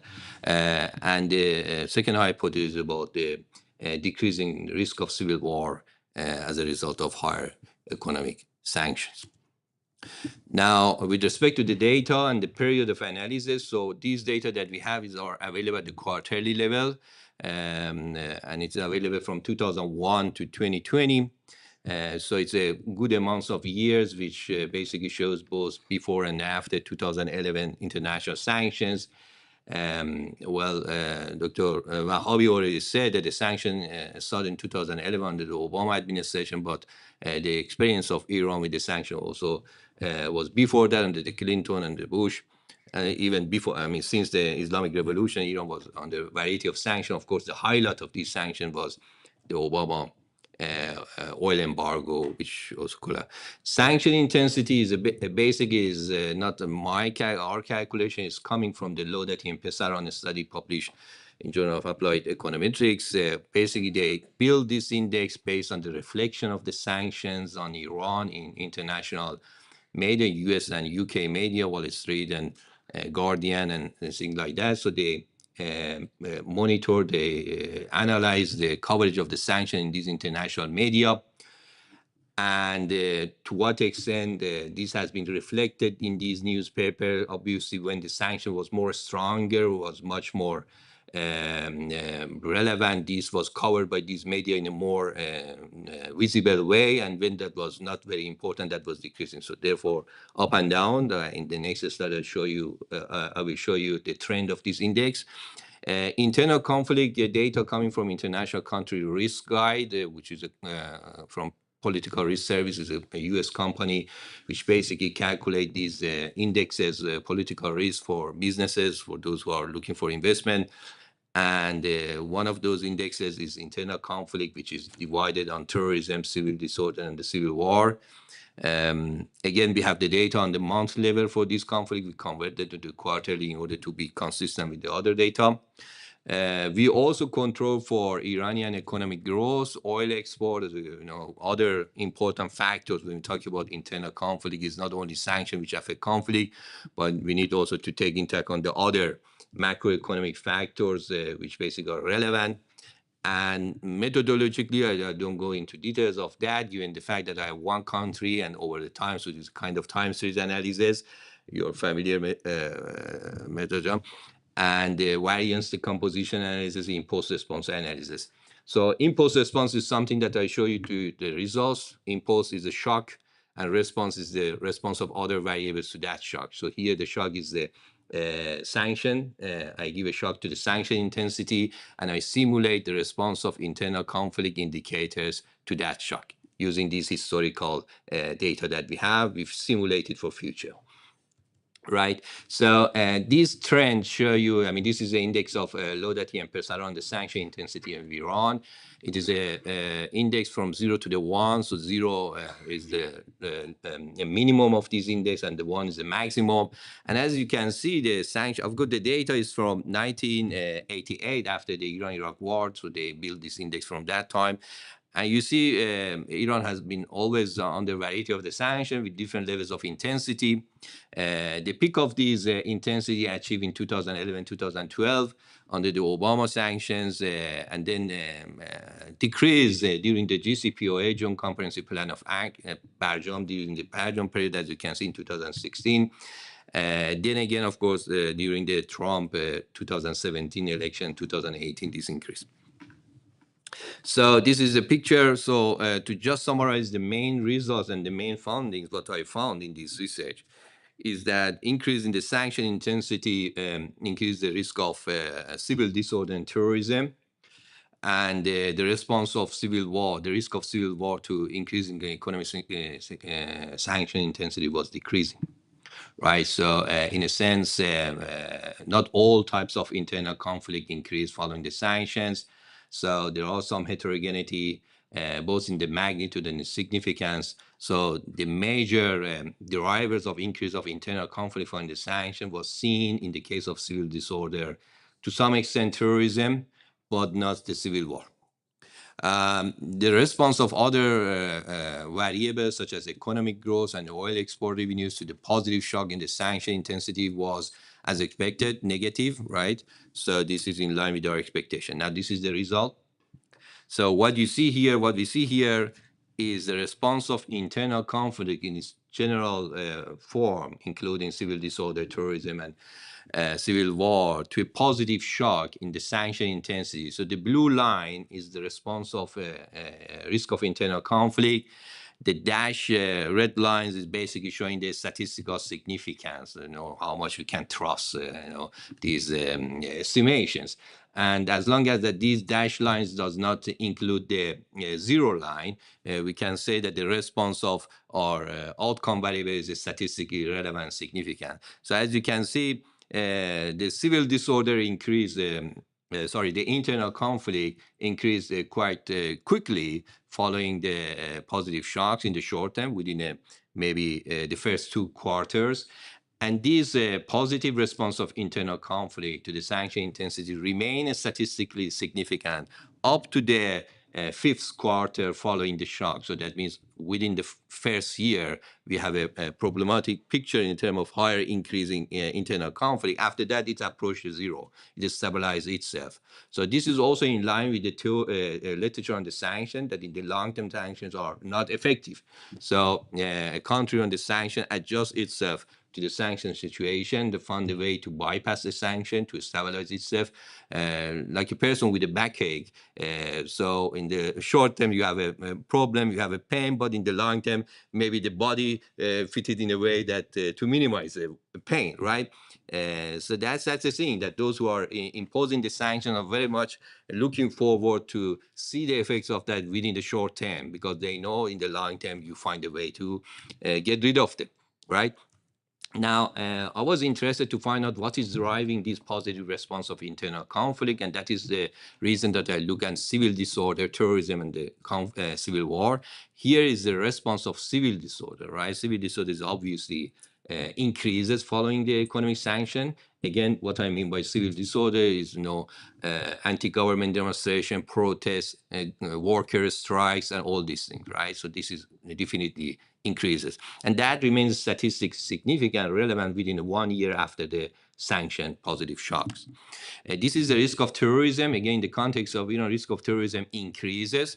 However, it is only significant within the first 2 quarters, in the quarter of 2 and 3 following the shock, and after that becomes statistically irrelevant.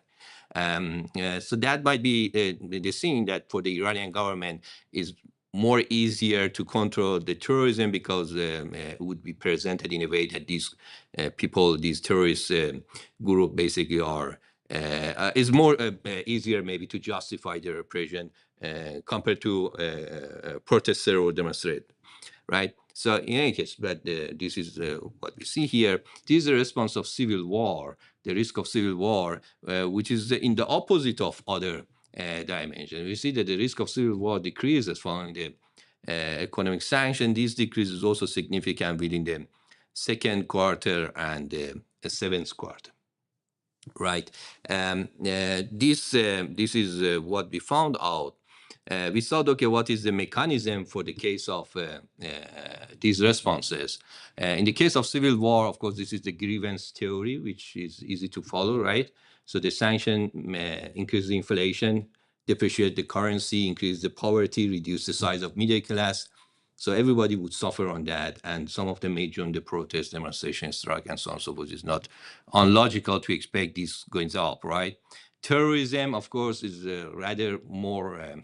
I mean, the people who engage in the terrorism, that means using the violence for political purposes, probably they should be much more severely affected by the sanction. They simply see no other chances, whether in the formal part of economy and the shadow economy, to survive. So they find joining these terror organizations the only way to to survive and to reach the goal. So in the context of civil war, of course, this is the effects of rally around the flag. In a country like Iran, which the sense of unity and the national pride is quite significant,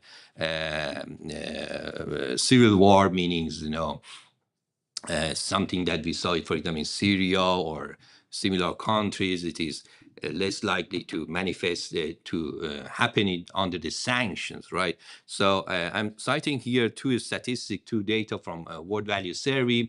World Value Survey, maybe you're familiar with that or not. This is basically measuring the attitudes of the people in many countries over the time on different topics. They ask, what I report here is number one is whether country people are willing to fight if they are getting whether you are willing to fight for your own country in defending your country, and the other one, whether how much you are proud of your nationality. So I selected 2020 and 2005 because the 2005 is simply before all these sanctions imposed on Iran. That was the end of Khatami and the beginning of Ahmadinejad government. And 2020 was the peak of sanction, right? So Iran experienced the Obama and then the Trump sanctions. And 2020 is not including the Corona time. That was, the survey was at the beginning of 2020. So in the case of very proud of nationality, we see that the percent of people who respond that they are very proud of their nationality to be Iranian has increased significantly from 63% to 83%. And by the way, the World Value Survey are representative, are designed in a random way to shows the overall picture of the country. And the fight for own country also, whether you are willing to fight for Iran in the case of aggression, has also increased from 70% to 73%. So those who answered yes, they are willing to fight. So the sanction has not decreased these things, right? So, and that could be also somehow argued that the rally on the flag and years of external economic aggression has resulted to more reflection of that on these dimensions among the Iranians. Now, to conclude, what would be the policy implications of these results? I would say higher intensity of sanction may increase instability, so that is definitely the case, but do not seem to ensure regime change or collapse, right? So the sanctions, maybe one reason that the war begins sometimes on some of these sanctioned countries like Iraq, similar war now Iran, maybe is because of inability of the center of the sanction for regime change, right? So otherwise there is no need to thank you. So this is so the regime change is not achieved, and I would say also in the case of external aggression, this is less likely maybe to achieve. Again, maybe that rally around the flag effect is also strong in the case of war. Limitation of the research is maybe external validity is not because there is only one case study of Iran, so we don't know whether the similar effect is also observed in other sanctioned countries like Venezuela, Russia, and things like that, right? So that would need additional analysis here. Sanctions do not uniformly destabilize government, right? We learned that in some cases even the strange the administration, right? So if the rally around the flag effect is dominated, so we cannot expect the weakening of Iranian government on the sanction. Of course, now the situation has changed, right? So you have the sanction and external aggression, both of them. So it's a very, very hard situation for any government to survive. So they increased the short-term unrest, but reduced large-scale civil war risk. So that was the data on Iran showed to us that sanction had these short-term destructive effects. In the middle term, long term, the state managed to find a way to control it. In the case of larger scale civil war, we have no evidence for that. Future research should explore long-term institutional effect, and this is something which hopefully in the future research we happen to do that. Thank you very much.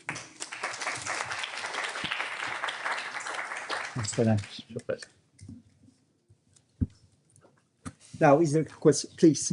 Yeah, bring the microphone as well, please. Bear with me.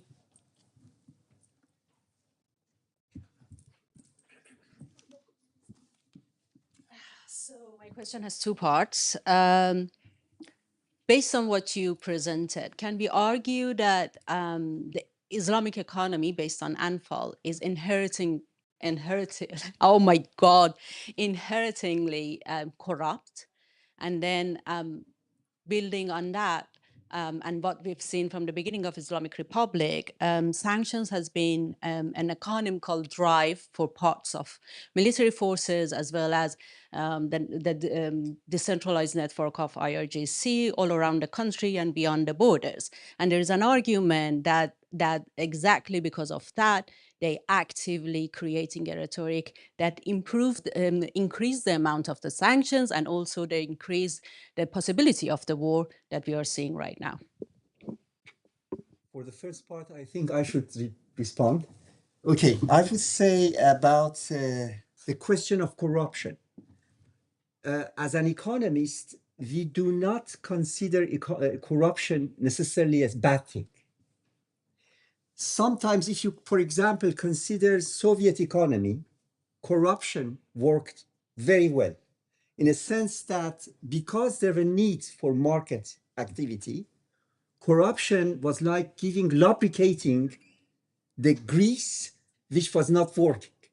So we have even a theorem in economics, which is the Coase theorem, which says that if corruption or blackmail can, do an reallocation of resources in a way that resources are allocated to people who can maximize their asset, their profit, it's a good thing. So I usually listen to the topics in media that says that here is the systemic corruption in Iran. For an economist, that means that everything's good. Because if there is a need that from bottom to the top, everyone is using corruption, means that corruption is functioning well to lubricate the system. Predictable. But the problem with corruption in Iran is that it is not just corruption. It is a regime of accumulation, meaning that what we have in economics, and it is inspired by Max Weber's thesis, that we have something which is called political capitalism, by contrast to market capitalism. Political capitalism, according to Weber, 1905, was to look for profit making, maximizing profit through non-market channels. So I give you an example. If you look into election in US election since 2020, you see the amount of electoral expenditure was $15.1 billion. In 2024, it reached to $15.9 billion. Among these $15.9 billion, $5 billion is called dark money, meaning that the donors are anonymous and they are big donors, like all the big digital companies who were being okay. What was the compensation? The compensation was that in 2017, the first round of election of Trump, there was a tax cut for corporate and individual, which is unprecedented in the whole history of USA. Meaning that I accept that you pay for my election, and for compensating you, I will reduce the taxes. This is a kind of cycle, tax cut cycles. Thomas Piketty, in fact, what he did in his book in 2013, 2014, was to document this cycle of reducing taxes for compensating the electoral, pain. That's the story of this is political capitalism, modern form, okay? What Max Weber was talking was political capitalism in ancient Rome or in ancient China, which was Crassus, who knew that Rome is always under fire, the buildings are being burnt completely. He was going and to recruit slaves who were architects. And when there was a fire in the city, he would send his architects to rebuild and to take that, to reap off the profit. Now, in Iran, you have exactly, Anfal is this. Anfal is that if you have access to power, you make money. And you make money higher than the rate of economic growth. Because there are 2 points. What is the rate of profit and what is the rate of economic growth? In US, the rate of profit for digital companies are much higher than the rate of economic growth. And during the last 20 years, the economic growth in all OECD countries, including US, European countries, and Japan, was very, very low. The only country which experienced a very high growth rate was India, and next, China, which is, also coming down. Okay, so what I want to suggest is that Anfal is really the way that all people close to Imam are reaping off economic, benefits. And the first one is having the lion's share of allocation of currency, hard currency, which is a way to store money and its value. So is it really corruption? No, it is a regime of accumulation. And this is what I call it patrimonial development, meaning that the rate of economic growth is not added value. It is reassessment every year. You know, in Iran, you have even decline of, if you have a deaccumulation all through the 2010-11 till now. If you consider, you have a rate of deaccumulation, meaning that fixed capital has not been recompensated. And so you have electricity power now. You have the problem of electricity, you have the problem of water, you have, a kind of breakdown of economy. And we are feeding on our natural resources. We are, how to say it? We are completely destroying the resources for future generation. What we are doing is not preying on existing resources, but in intergenerational resources we are preying. It includes also the story of Damavan and the other.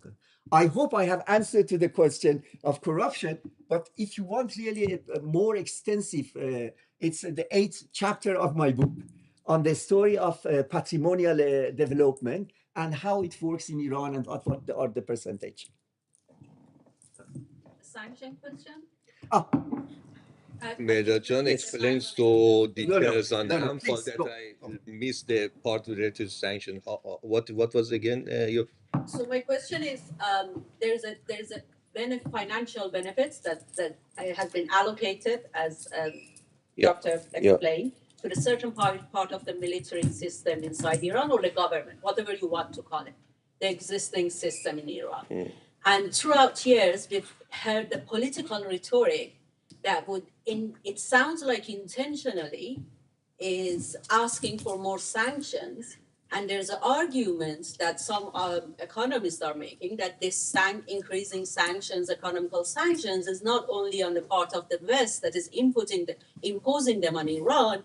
There's a fraction inside Iran government that is seeking out that sanction. The thing which in Iran they call the Kasabane Tahrim, right? That is what those who are seeking for continuation of the sanctions. So that might be the case. As you mentioned, the sanctions brought maybe more market share for some of these. In your example, Revolutionary Guard, for example, who were engaged in big projects in the oil industry and the similar industry, which during the period without the sanction was also open for international companies, Total and so on and so forth.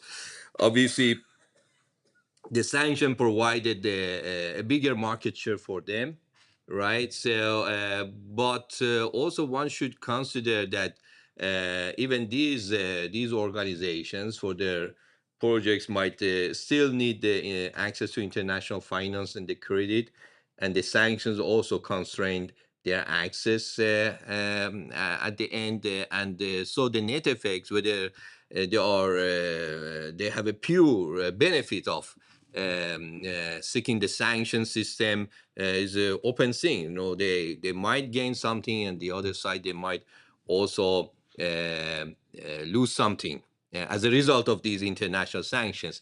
So this is the case. This corruption might basically promote the benefit of segment of society which has a profit in this sanction situation, and the rest of society. Is important that the cost is imposed on the rest of the society, and the overall effect would be negative for the social welfare, right? So yeah. Which one first?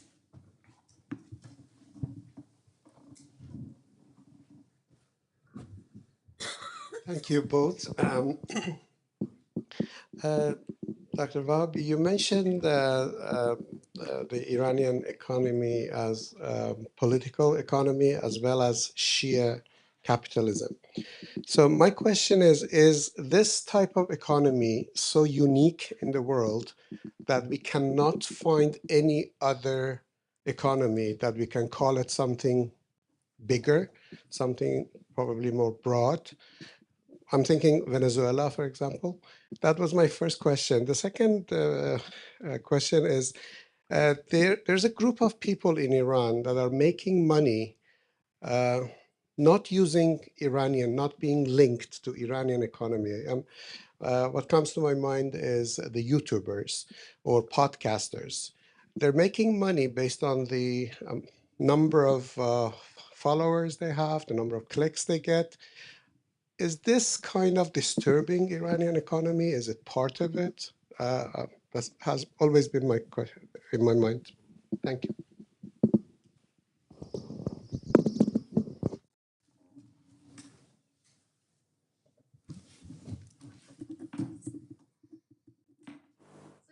Yes, I would like, yeah. Just, I have to say that the term which I use is Shiite political capitalism, meaning that there are different, great variety of political capitalism. I just mentioned that United States economy during the last 20 years can be described, can be characterized as political capitalism. That's what I am suggesting. Iranian economy is political capitalism. I add, Russia is political capitalism. I would say China is political capitalism. I add, India is political capitalism. In fact, what is usually said, neoliberalism, I think neoliberalism entered definitely into crisis since 2008. Since 2008, and then COVID-19, 2021, you have June 2021, the group of 7 who made a conference. I have referred to it several times. And in that conference, we said that there is no more market, which is the solution to all problems, but the state. And what I'm suggesting is that we are experiencing the transformation of neoliberalism to political capitalism at a worldwide level. Iran is just a variant. Shiite political capitalism is unique, but political capitalism is a great variety. So that is a very good question you raised. For the second, would you like to say? The YouTube or similar activities are part of service sectors, right? So now we have more than 50% of Iranian GDP are in service sector. And basically, this is the most resilient part of the Iranian economy under sanctions, right? Although that industries and manufacturing are suffering during the sanctions. However, the service sector, which is either relying on the domestic market or, as you said, for international clients and so on and so forth, as long as that you have internet connection, digital literacy and things like that, with a relatively low initial capital, you can basically enter the business and contribute also either by higher employment, so you might also employ some other people. So it's a kind of entrepreneurship, right? The business formation in the service sectors with a rather small capital. So I would say this is in general something positive. The problem is maybe the talents and the economy resources move from the sectors which are proved to be more strong in terms of learning effects, a positive externality on the, for example, from industry, manufacturing, under sanction to the service sectors, which is not only employing. When we talk about service sector, is not only the advanced finance market and things like this, but also those who are working construction or simple services with the lowest skills is also part of that. But the problem is some of these talents that who are working in the advanced, sophisticated service sector could contribute more strongly to Iranian economy when they were maybe industry and manufacturing with more stronger positive forward and backward linkage with the rest of the economy. So this allocation of the resources from productive sector to the less productive sector of economy in a general picture might somehow be seen as a negative thing for the sustainable development of country, right? But personally, for individual person, that might be a way for business, money making, and so on and so forth, right? Yeah.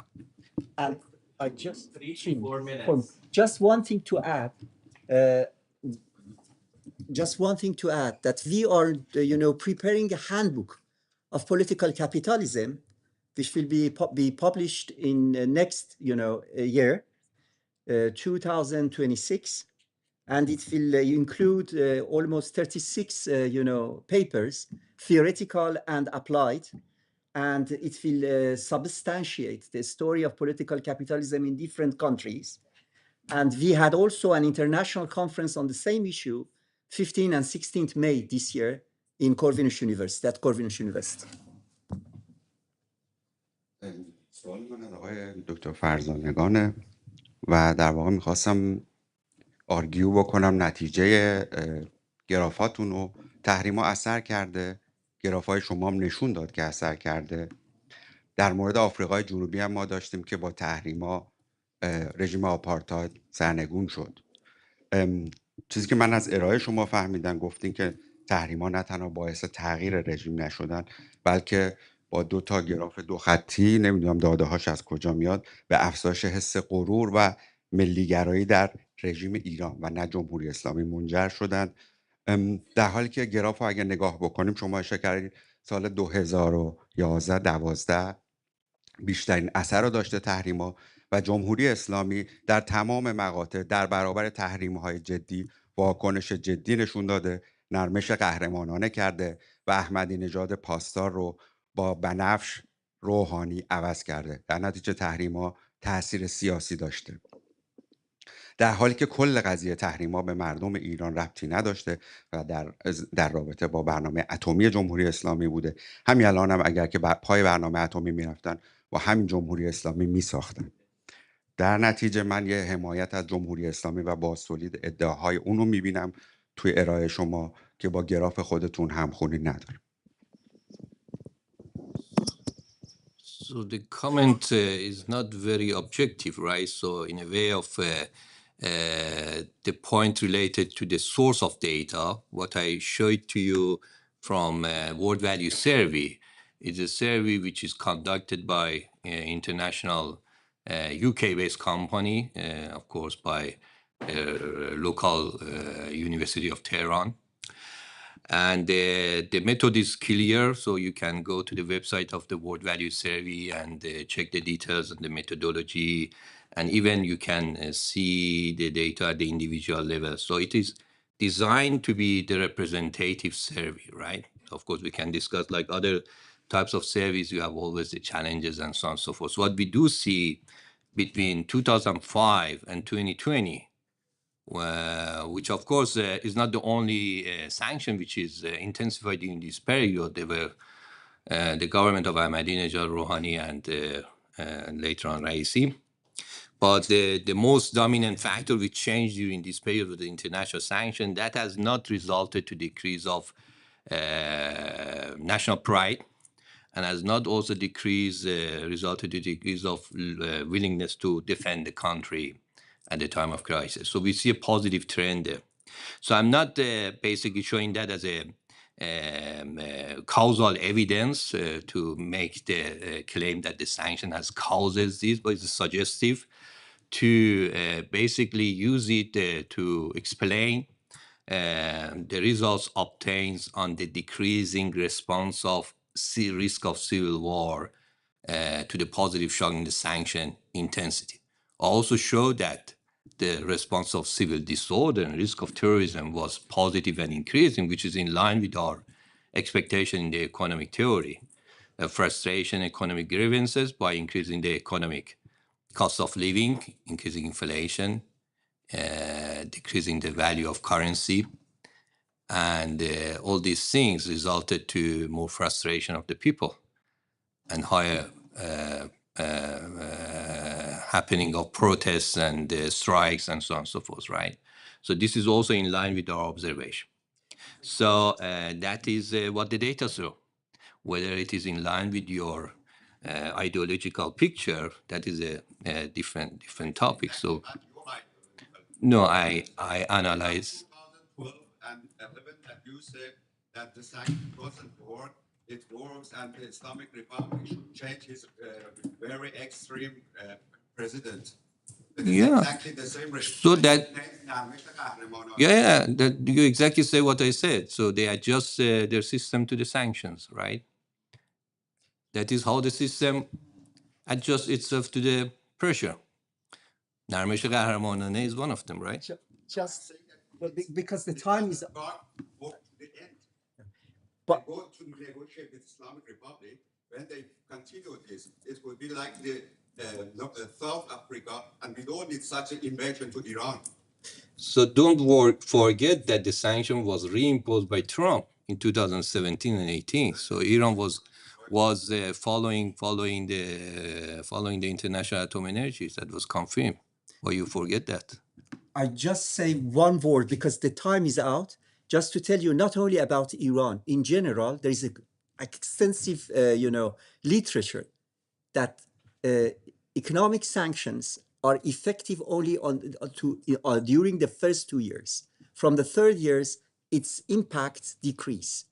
And in general, economic sanctions were not effective since Wilson, who used it as a replacement of war.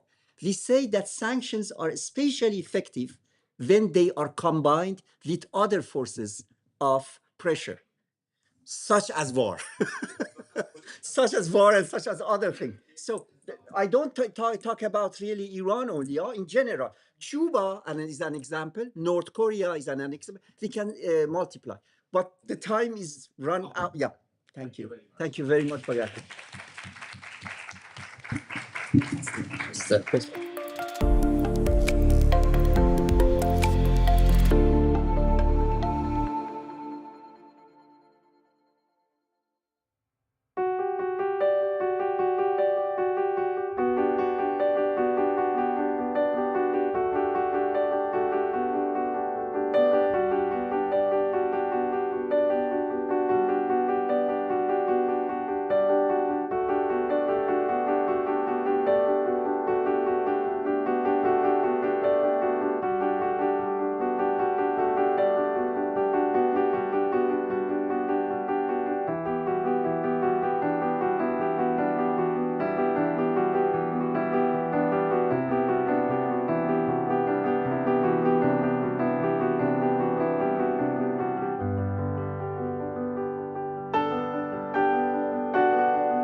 Good afternoon, everyone. Welcome back.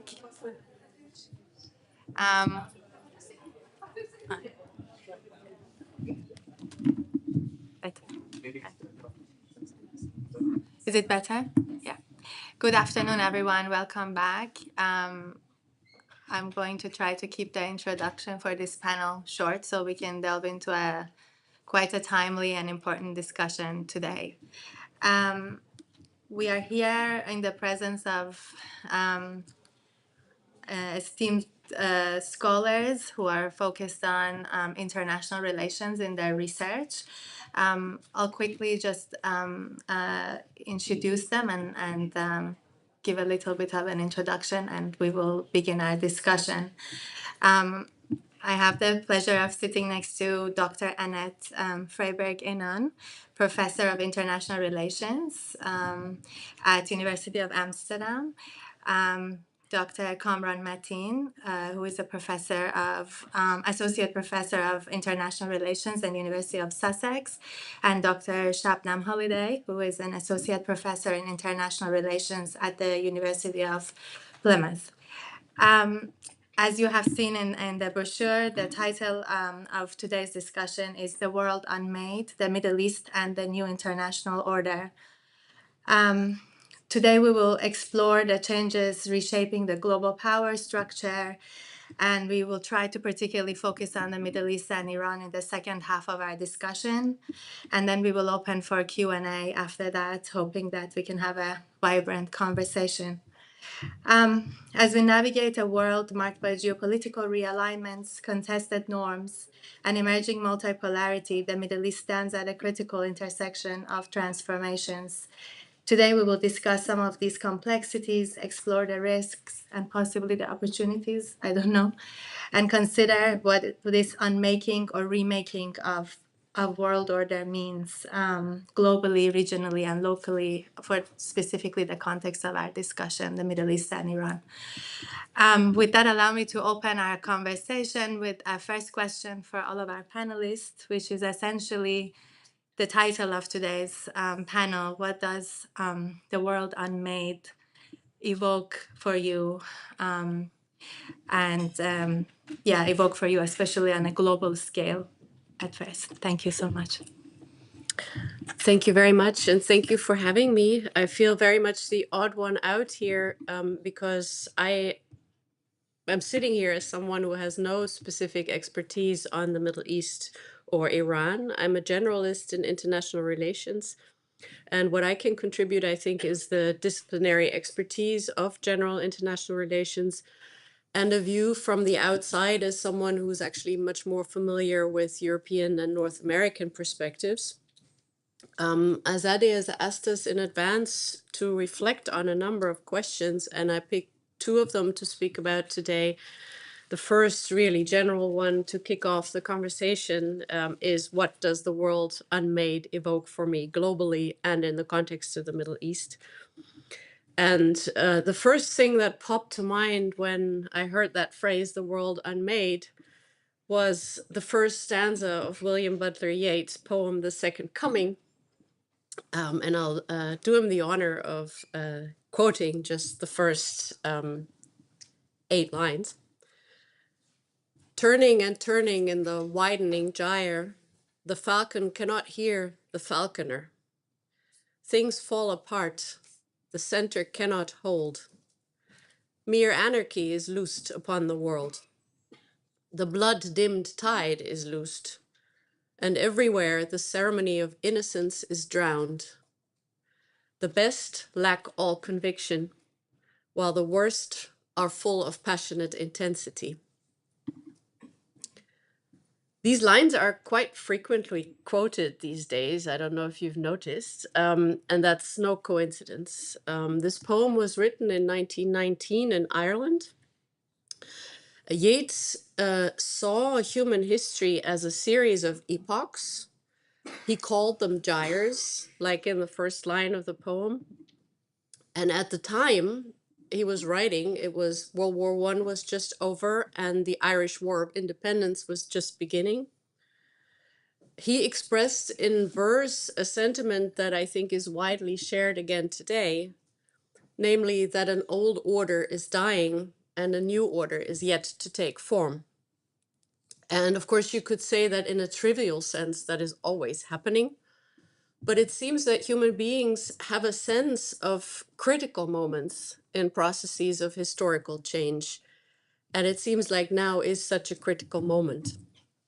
And the conference organizers have summed up the key changes that we're experiencing in a way that I actually found quite useful to structure my comments. First, war has returned not as an anomaly, but as a renewed political strategy. Second, democracy faces mounting existential threats. 3, the media, once a guardian of truth, arguably, is now a contested battlefield. And 4, global powers realign in an increasingly fragmented world, and Iran stands at a crucial crossroads. I'll say a few words about each of those challenges and changes.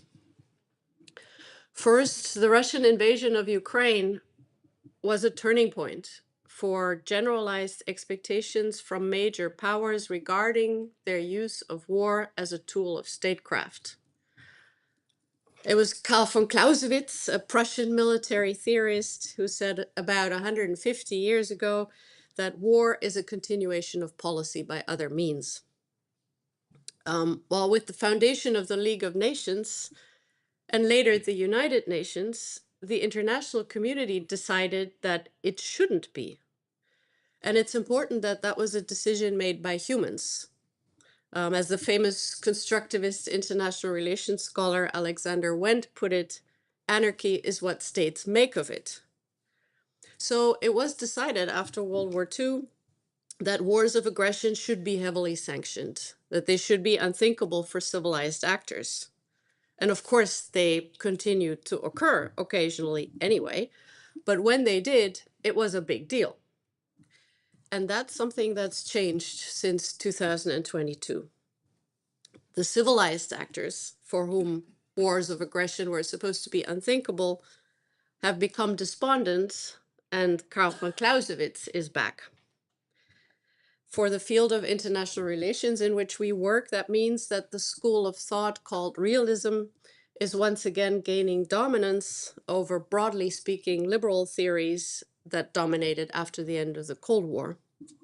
But it would be wrong to accuse realists of being warmongers, because we have to distinguish between diagnosis and prescription. Realist IR scholars mostly don't advocate the use of force. They're quite careful with that. But they do teach us to expect it. And that has a cost, because it keeps in place the most tragic feature of the international system, the security dilemma. Si vis pacem para bellum, goes the Latin motto. If you want peace, prepare for war. Arming yourself makes you more secure, right? But the problem is that at the same time, it is very easily seen as threatening by others. And in this way, it increases the risk of war, making you ultimately less secure rather than more secure. And of course, that is something we can see also in relations between Iran and Israel. For realists, there is no way out of this dilemma. It's a fact of international life, at least as long as there's no effective, powerful enough authority above the level of the nation state. And such an authority seems farther away now than at any time since the creation of the United Nations. So no wonder we are concerned. The second global challenge the conference organizers have identified is that democracy faces mounting existential threats. I might add, where it even exists, because we might well ask, does democracy exist in the US, where money plays such a large role for access to political power? Does democracy really exist in the European Union, where important supranational institutions are only indirectly democratically accountable? The quality of democracy has been eroding in many established democracies for quite a while. But there are two more recent developments that make us more concerned now than we have been. And the first is the clearly increased and still increasing dissatisfaction with real existing democracy and plummeting lack of trust in the established political elites in many countries that are formally democratic. And this dissatisfaction and lack of trust make people become vulnerable to populist appeals and create societal polarization. A lot's written about that. I don't need to repeat it here, but the point I want to make is that this rise of populism should be seen as a backlash against liberalism. If you listen to the rhetoric of the far right in countries like the United States, Poland, or Hungary, that rhetoric suggests that liberalism itself has become a force that works against freedom. And this turns the world of ideas, the world of political ideas, onto its head. Trump is basically saying that we need autocracy to set us free from liberalism. Liberalism being associated with the elites of the past. And this is really odd, right? This is very odd that liberalism is being reframed as anti-freedom. And it remains odd even if one shares the criticism that some groups in liberal society have become a little too dogmatic about their own values. We're at a point in time, I think, where those who still hold liberal values dear really have to work to defend them. It's not to be taken for granted that liberalism will win. And the second new problem is massive interference from outside countries in political contestation within countries, the problem of foreign meddling. Influence from outside destroys the conditions required to hold elections on a level playing field, because financial and technical know-how from outside can flood the political and media spheres with advertisements for specific forces, creating bias. Plus, of course, they can spread misinformation and propaganda. And the risk of outside interference as such is nothing new. Of course, that's always happened. But now there are new technical means that allow it to happen much more cheaply and on a much larger scale. And this creates a dilemma, and maybe the real problem is that dilemma. We need to have elections if we want to have democracy, and we need to be able to respect the results of elections. But of course, we shouldn't respect the results of elections that were not fair because they were tampered with. But at the same time, we have to be careful that the possibility of interference is not used as an excuse, either not to hold elections in the first place or to not recognize the result if we don't like it. And this is a real dilemma. So I don't have the answer to that one. So I've now reached the third change identified by the conference organizers. The fact that essentially the media, as we knew them, no longer function to enable us to live in the same world, essentially. Because of the rise of social media and the personalization of media consumption, people have gone into their various media bubbles and can hardly be reached anymore by information, like the outputs of science and qualitative journalism. Either they don't see such journalistic coverage to begin with, or if they see it, they don't believe it if it doesn't fit their already pre-existing views. You might say that people can no longer be reached by the facts. And as a result, increasing numbers of people even doubt whether there are facts. This is an epistemological problem, but it's also a psychological problem because people can't live like that, ultimately. So it makes them seek new anchors, new sources of certitude. If you don't get your certitude by finding out what the facts about the world are from the media, you're looking for certitude somewhere else.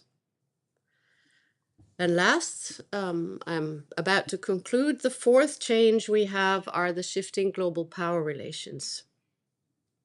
And shifting global power relations are not in and of themselves necessarily a bad thing. That depends on where you stand. But it means instability. And instability means unpredictability. And people don't like unpredictability. They tend to react to it with fear. Of course, changes that happen in the distribution of power and the patterns of interaction in the world can also be objectively bad for specific countries, like being attacked by Israel is objectively bad for Iran. But besides this, the increasing role played by fear in contexts of unpredictability in this region and everywhere is also a problem in its own right, because foreign policy driven by fear is not rational foreign policy, and people governed by fear are not free people. And that's a point I'll come back to in the second round, but I'll pass it on to the next speaker now. Thank you.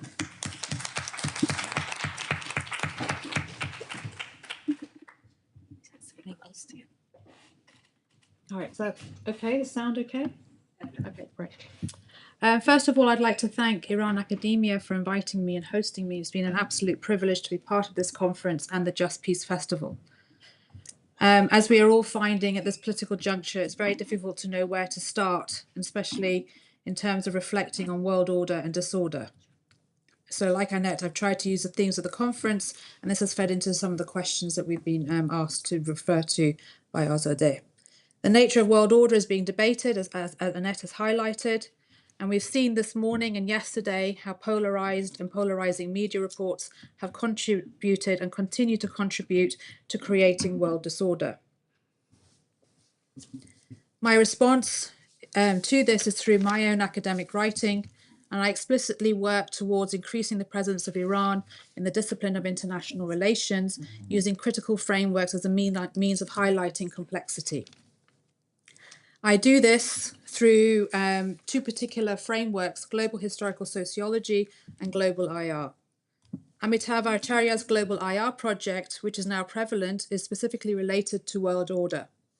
It calls for the appreciation of the agency of global South actors to construct world order and accept that it's not just the so-called West that acts.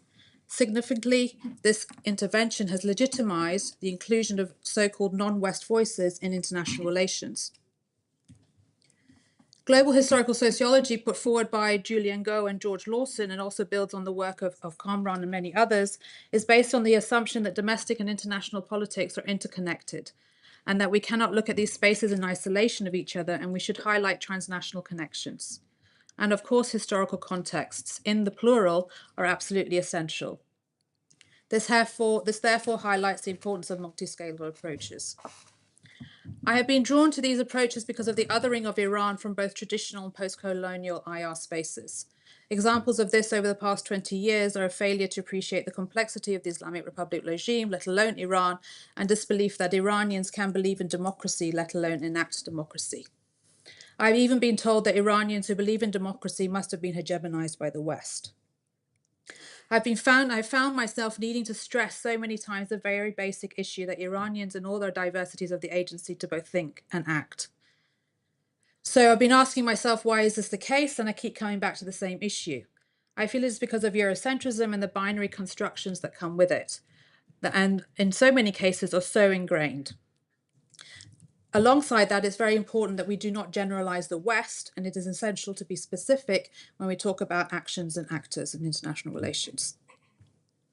So this is a long discussion in relation to world order and the way that policymakers both in Europe and the USA have been critiqued through literature regarding the use and the perhaps contradictions of and the norms and values associated with a liberal world order, because these values are not seen as relevant to the Middle East and so-called non-West. These values include notions of progressive politics, human rights, democracy, and international law, which have been discussed in great detail over these past 2 days. And certainly there's a substantial debate among both the so-called global South and global North scholars rejecting the usefulness of the notion of West and non-West and the problematization of this binary construction. Yet, at times of political crisis, as we currently witness, the polarization of so-called West versus non-West in terms of who can have ownership over ideas of democracy and human rights becomes particularly prevalent and once again informs policies that construct world order. So what can we do about this environment? Firstly, For me, I think it's really important that in IR and also certainly in foreign policy circles that we acknowledge that it's not just governments that construct world order. And if we go back to the issues of domestic and international spaces being interconnected. Fred Halliday argued that we should pay attention to the ideas of revolutionaries. And I don't want to go into a debate about defining revolution just now, but they give us a frame, but this is important because he argues that they give us a framework, an idea of the indication of not only of desires for new domestic political orders, but also aspirations for international political orders. And in my view, this can also be applied to social movements. And this brings me to the theme of the conference. As has been so eloquently expressed during this conference, the ideas articulated by our social movements in Iran put forward aspirations for world order. And as Turaj Atobaki reminded us yesterday, Iran has a long history. The most recent is the Jina uprising, which we are familiar with. So what I would like to say is that at this moment, before we go into the next round, it's really important to stress, as the agents of civil society and social movements do themselves, but it's the responsibility of analysts such as myself and those working in international relations, to stress the transnationalism and interconnectivity across borders and across spaces. And in our situations of crises of disorder, it's all the more important to do this. So even though many world leaders seem to have forgotten about human rights, democracy, and international law, or never wanted them, social movements across the globe show us that peoples in their diversities do and can construct and demand more inclusive visions of world order. So in the current context, we need to appreciate the agency of Iranians to decide their own futures, both in terms of domestic and international political borders. Thank you. I think I'm gonna start.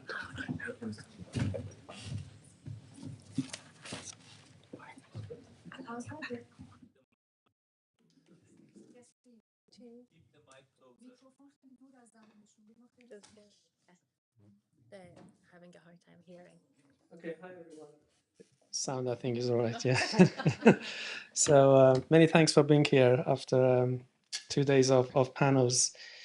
We are in difficult times. We are caught in a war between two states, one of which is widely considered by academics as well as international lawyers to be a colonial genocidal state breaching almost every single international law.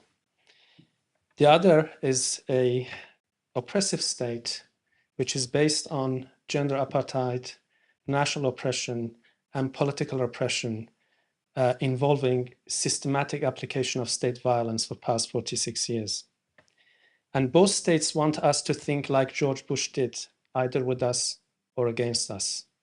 And I think in that context, we are doubly indebted to Iran academia for bringing us together in this safe environment to reflect on both wider context of this war, as well as deeper explanations for it, so that we can think beyond this dualistic logic and think about ways forward beyond this dualism.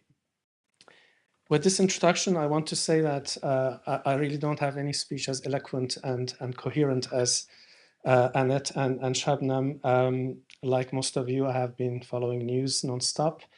But originally, I was ambitious enough or foolish enough, whichever you like, to try reflect on the two terms of our panel's title, The World Unmade, from perspective of international political economy.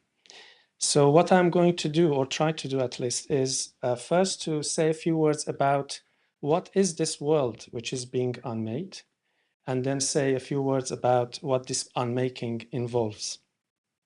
And I want to do so by using a very well-known concept of Marxist theory, the idea of conjuncture, which put forward by Gramsci, but also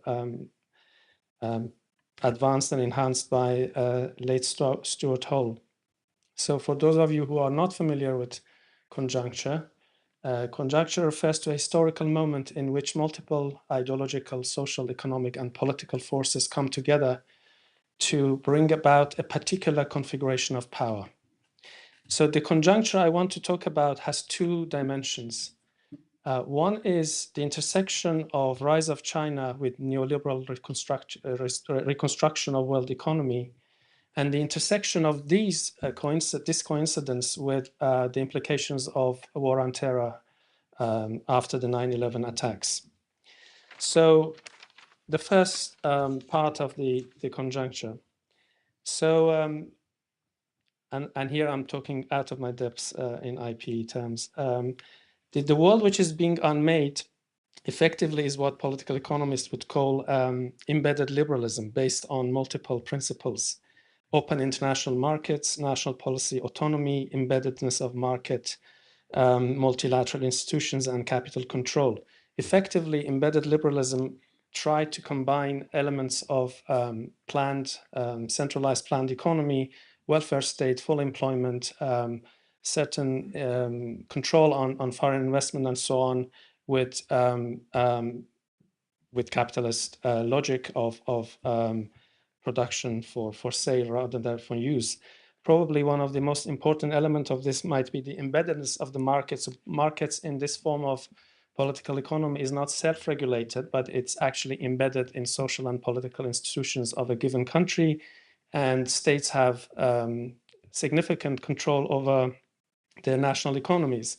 Now, this was set up originally, obviously, in the aftermath of the Second World War, and the United States was leading force in creating this international political economic order. And it served the United States' interests because by far it was the most advanced industrial economy, and it was effectively benefiting from these institutions. However, this order by late 70s was exhausted in terms of capital accumulation, experiencing crisis, and so on. And that's the moment that's usually seen as neoliberal restructuring. But this coincided in real time with the takeoff of Chinese economy, i.e. its industrialization.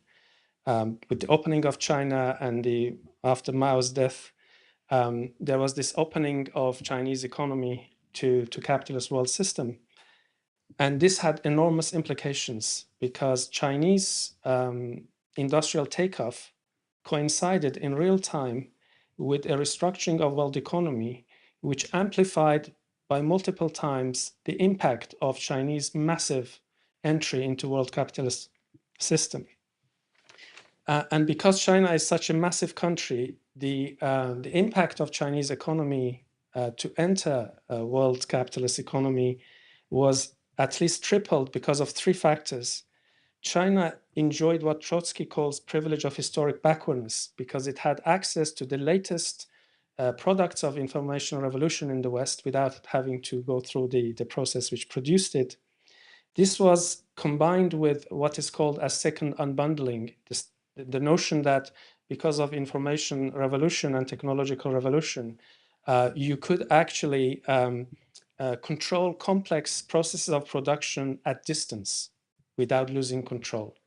And this allowed for economic sectors to be dispersed around the world. And of course, capital chased cheap labor, which China had in massive amount.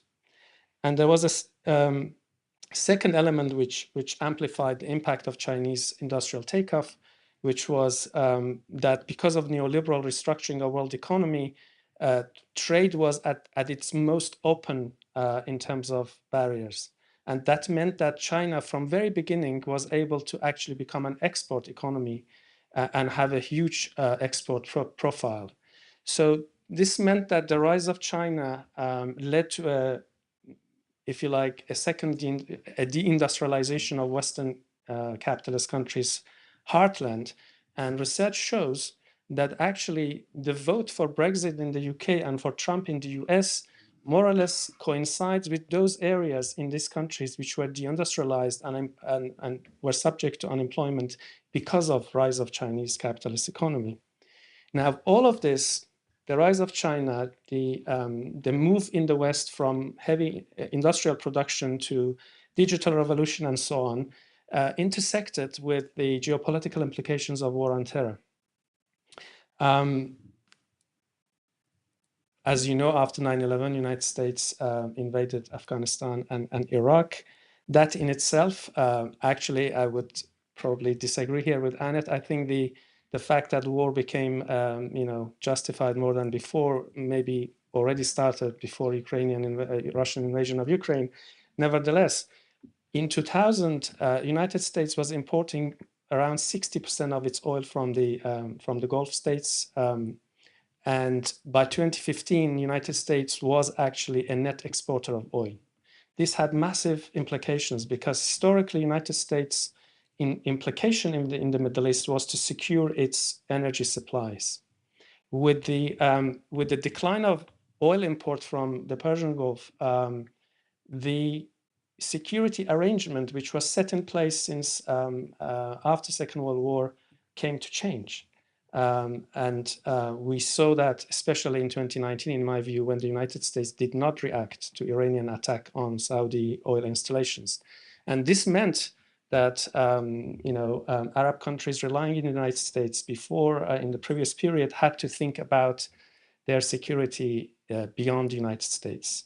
And I think that's where you see why these countries began to approaching Israel for the so-called Abraham Accord.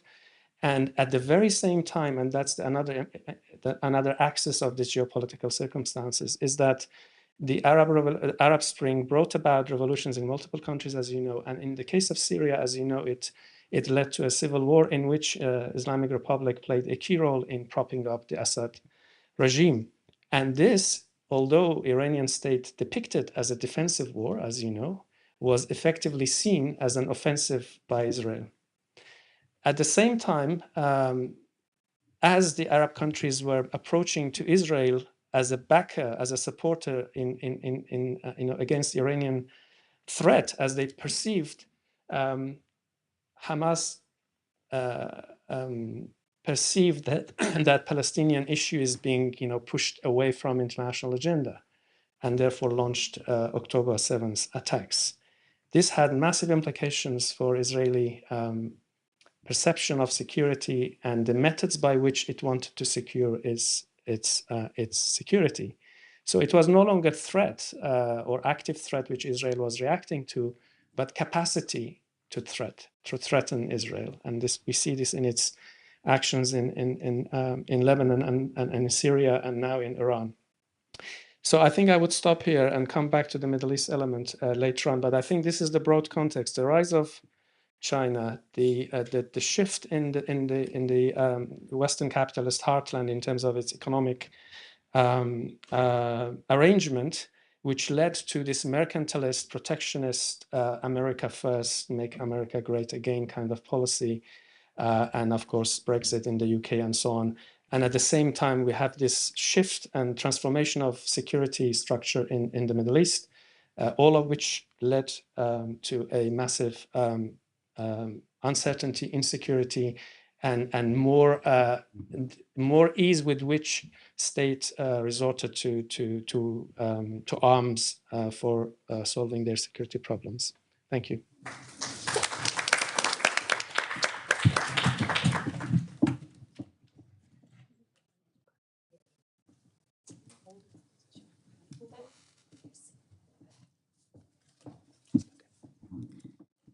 Thank you so much for giving us quite an insightful overview and helping us frame the discussion. A lot of food for thought, especially for many of us who find ourselves sort of caught in the middle of a lot of things that seem like concepts and theories, and then they play a big role in your personal lives, in your generation, and all of that. So thanks for that. The second round of questions, I would like to start with Dr. Freyberg-Inan on a particular question we discussed, and then we can move on to a more regional and country-specific discussion, if that's okay. I would like to ask you about what alternative visions or principles might lead to a more just and inclusive global engagement, and also in our region, which we will discuss later. Thank you. Thank you very much. This seems to work better. I want to make 3 points in reaction to this question. The first is that a problem from which Iran also suffers, but not only Iran, is that in ordinary discourse on international politics, as well as in the discipline of international relations, states are typically equated with governments. We just use the name of countries to refer to the agents who act internationally on behalf of that country, which is their governments. And this is pernicious, actually, that we're not more careful in the way we speak about these agents, because we should decouple states from governments to better understand international behavior. At guru of the discipline of international relations was the neo-realist Kenneth Waltz, and he distinguished between what he called the three images of international politics. Image one, or the lowest level, is the individual. What type of individual are we dealing with? The political leader. The second is the type of regime. How is the country organized? And the third image is the nature of the international system in which the country acts. And we know in the discipline of international relations that the second image, the type of regime, matters. For example, autocracies behave differently when they are at war, because the survival of the governing elite in an autocracy sometimes literally depends more directly on foreign policy success.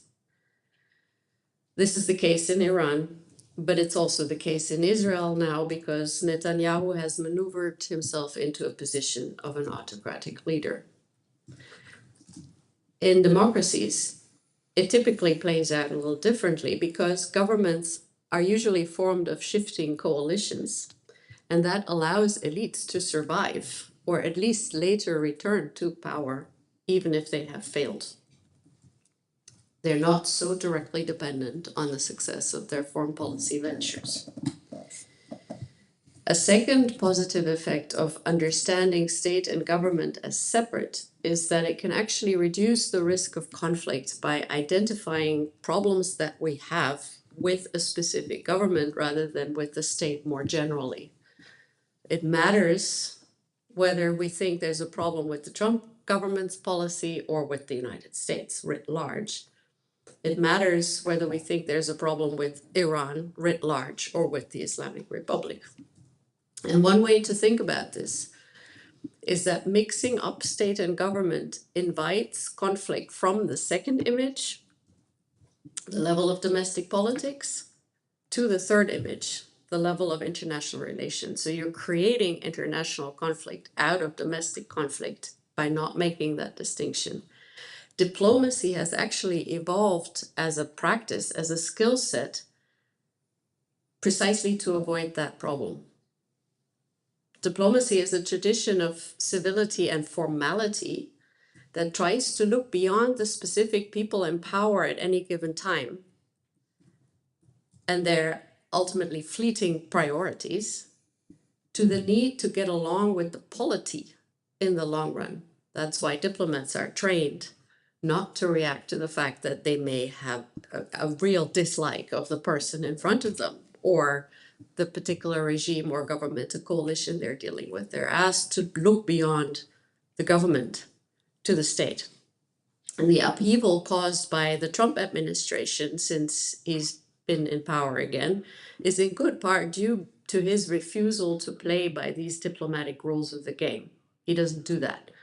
What he's producing is a throwback to diplomatic immaturity.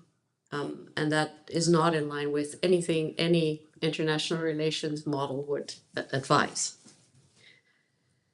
My second point for an alternative vision is that we should abandon the notion of fixed national interests. It's both misleading and problematic. Interests, as well as the rank orderings between different interests, are always changeable. Even the interest of survival, which is typically considered the most basic interest a polity or a person can have, even that is sometimes set aside for a different goal. And we need to understand interests as amenable to change. which is what the constructivist turn in international relations has taught us. It's drawn attention to how interests are always, at least in part, socially constructed. So states, like people, can influence each other and pursue different interests, or to change the priorities they grant to different interests, because there's always more than one. This is what allows ultimately for international socialization and integration, and what increases the probability of successful cooperation. If, by contrast, we get stuck, we assume fixed core interests among the actors, then we can get stuck when those interests appear in conflict. Then we can't see a way out of those opposed conflicts. And this is the way the regimes of Israel and Iran have become stuck at this point. But it should be where negotiations begin, not where they are abandoned. And lastly, I want to come back, like I promised, to the problem of fear, because I think it's important to see that Israel is deeply trapped in what international relations scholars called the lack of ontological security. And this has roots in the historical experience, of course, of the Jewish people, as well as in the geopolitical situation of Israel as a state, and in the conflicts in which Israel has been involved since its foundation and active since its foundation. Another way of saying it is that a pervasive sense of insecurity actually defines what it means to be an Israeli Jew. And it's quite difficult to let that sink in, but I think it's important because this insecurity is doubly pernicious. It's pernicious because it brings Israel on a collision course with perceived threatening others inside and outside the country. And it's pernicious because in such a situation, it's very difficult not to stand together as one, as a sort of us against the enemies all around us. And that creates such enormous pressures on democracy. It kills democracy. It allows Netanyahu to get away with things his citizens would otherwise never have let him get away with. And a further tragic aspect of such an ontological insecurity trap is that the rest of the world getting upset at Israel's government and what it does is only going to make it worse, actually, because it creates even more insecurity within Israel. And this is an extremely difficult situation. What I would be really curious to hear from my fellow panelists who know more about this and everybody here is how that compares to the situation in Iran. Because I've read many comments in the past few days where people were saying, who is being bombarded doesn't make a revolution. Like, while you're being bombed, you're not going to rise up. But if we take a more long-term view, Iran, of course, has been isolated, ostracized, vilified, sanctioned by many and important other countries for decades. This is the othering Dr. Holliday just talked about. How has that contributed to the ability of the regime to stay in power and to carry out its foreign policies against both domestic and international resistance? And where does that leave us now?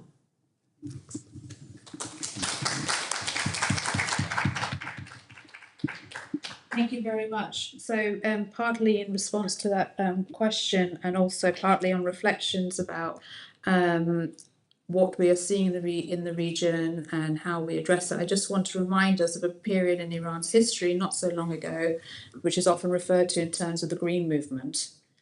So I've done some work on this. What I did was I worked starting with the democracy movement leading up to 2009, and then also what's come to be known as the Green Movement following 2009. I mapped a lot of statements and ideas that I could find about that context alongside the statements about sanctions and also the sanctions regimes, which at that point changed from unilateral sanctions regimes to multilateral sanctions regimes, primarily in response to Iran's nuclear program, but also in response to the Islamic Republic's nuclear program, but also in response to the Islamic Republic's relationship with Hamas and Hezbollah. Now, the wider context of this is really important, is that this is referred to, this period we see is broadly known now as the period of the War on Terror, which followed the 9/11 attacks, and Iran was dragged into that in 2002, the axis of evil speech by President George W. Bush. So in that environment, we have a very intense situation in the Middle East. In George Bush's speeches, he equates the Islamic Republic to Hamas and Hezbollah as part of an Islamist network of terror. But also what we see during this time is following the presidency of Khatami, we see in Ahmadinejad's presidency an intensification of the democracy movement. And many of those people who were involved in that process are in this room, and I feel very humbled to be in this environment, is that there was a call for a rejection of sanctions regimes and also warmongering, and referring to this period as a time of peace, neither peace nor war. And one of the things that is really important, and this is why I want to raise it now, is that for two reasons. First, is that we see the connectivity between democracy and sovereignty. And what we're seeing now in Iran in the context of this new war is that there's a real feeling that you cannot achieve an organic democracy in a situation of war. Okay. The other thing that I want to mention is that, and I can go into the theoretical sort of framing of this later, or on another occasion. But what we see, what I call, is a contradiction of the values associated with the so-called Western liberal world order. Because at that point, in the name of the Western liberal world order, so that is the EU, the US, sought to restrict the Islamic Republic's nuclear program. But by doing that, they also restricted the evolution of organic democracy in Iran. And that is a really important thing that we need to appreciate in allowing, that's why I call for a really important approach where we appreciate the interconnectivity between domestic and international politics and have multi-scalar analyses. So when we're looking at this current situation, we need to look, as you suggested, at what is Netanyahu's relationship with Palestine, Netanyahu's relationship with Israelis, as well as the historical context, and also the Islamic Republic's relationship with its people as a broader framework of analysis. Thank you.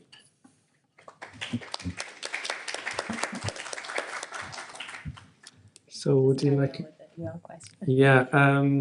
Well, I had planned to speak more specifically about the Middle East and Iran at this second round, and I want to highlight the peculiarity of state formation in the region, including Iran, and how this affects foreign policy and the use of foreign policy for domestic purposes. To elaborate on this, I would like to borrow from Ian Lustig, whose work I use in my teaching. He has an article which addresses the question, why is there no great Middle Eastern power? And the question seems to be very pertinent because if you look at the Middle East, I mean, if you take out Iran and Turkey, most of it's Arab, Muslim, Sunni. Why 20 Arab states and not a single Arab state, as Pan-Arab Project would have wanted to be? And his argument is based on the notion of historical sequence, meaning it makes a massive difference at which point in modern history the modern state formation begins in a particular geography.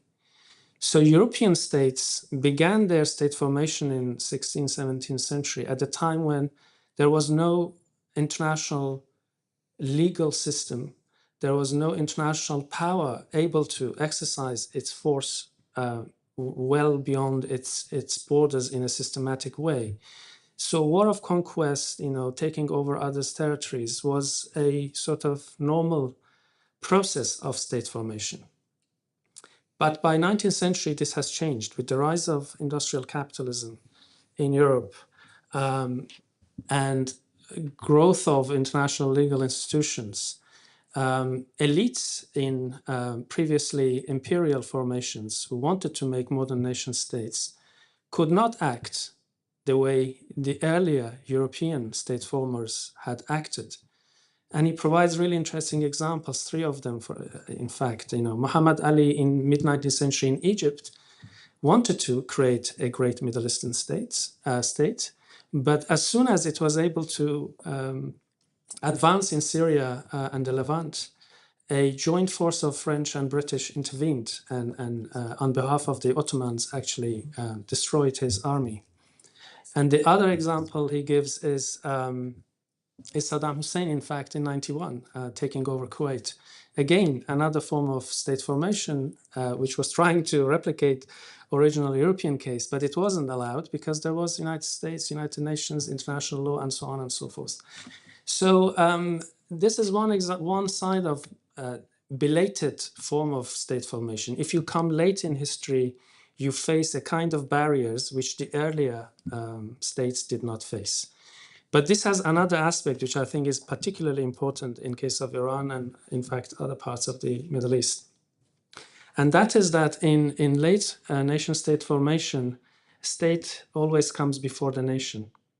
And because there is no existing web of capitalist social relations to create an organic interaction and interconnectivity through a market and also trade as a national economy, elites in countries like Iran and Iraq and Syria and elsewhere had to construct the nation around culture rather than actually social institutions. And that itself was a recipe for disaster because there were multiple cultures in these countries, and therefore elevating one of them involved effectively repressing the others. And that created a series of centrifugal nationalist movements which required systematic deployment of violence and force by these states. And a violent state cannot be democratic by definition if it acts internally. This also means that often these states lacking legitimacy internally, precisely because nation formation is so state-led, they have to create that legitimacy by creating crises or ambitious agendas beyond their borders. So post-revolutionary Iran, the idea of an Islamic Ummah and Islamic revolution without borders, as you know, IRGC, Sepah Pastaran, does not have the word Iran at its end. So it can go anywhere, basically. So these states constantly need to create an ontological insecurity in order to mobilize and regiment people within their countries by depicting this impending disaster outside their borders. Iran will become a Syria. That was the refrain of Iranian statesmen. And yet Syria was exactly what Iran created to a large extent by help of Russian deployment there. So what you see is a pattern of externalizing internal crises. You have a crisis of legitimacy, crisis of economic equality, all these promises which Islamic Republic delivered at its inception, none of which is deliverable. So what do you do about this? Well, war and tension, constant tension with the United States, creating this almost inexplicable hostility towards Israel, purely on, even in ideological terms, doesn't make much sense really. But that is the instrument by which then internal dissent is repressed.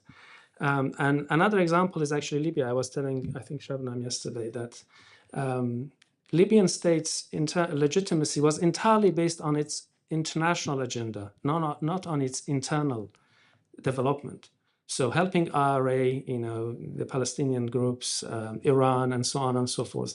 So this constant pushing outside your internal crises in order to justify the use of force is a sort of self-propelling logic, which can create consequences beyond what these states intended. I think the current war, at least partly, if not entirely, obviously, can be explained in the sense in which basically Islamic Republic overplayed his hand in thinking that it can constantly play on the brink, and somehow the other side is not going to be, doing preemptively, especially with a state of Israel, which, as I think Annette referred to, suffering from its ontological insecurity and a quite transformed collective psyche after October 7th, its appetite for risk-taking, its disregard for international law and legal system. I don't think the Iranian side sort of taken into account what massive change had happened in the Israeli society following October 7th. So I'll stop here.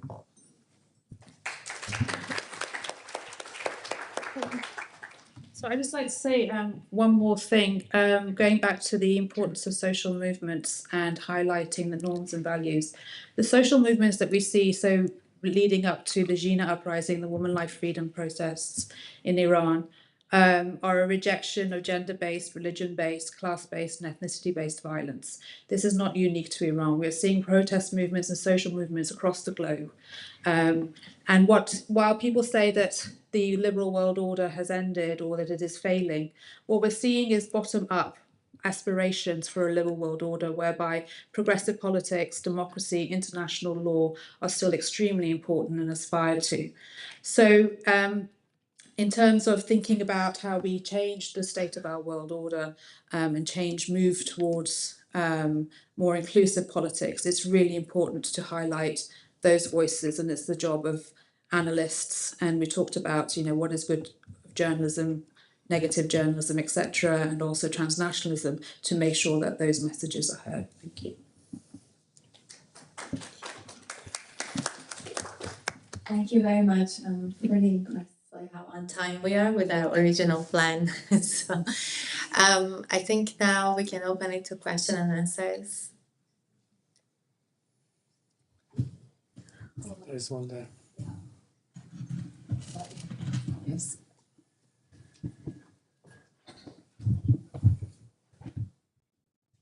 Takes a bit of time.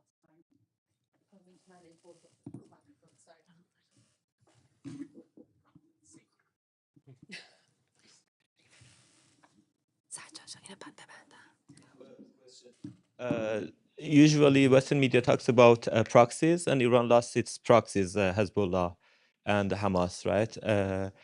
Even though Iran had so many crises financially because of the internal and the sanctions, right? Why they didn't avoid this crisis, and they had the chance to have an agreement, but they knew it is very serious, and Israel is very aggressive towards its neighboring countries. They have been attacking Syria and Lebanon. Why they refused to sign the agreement with Trump administration? Thank you.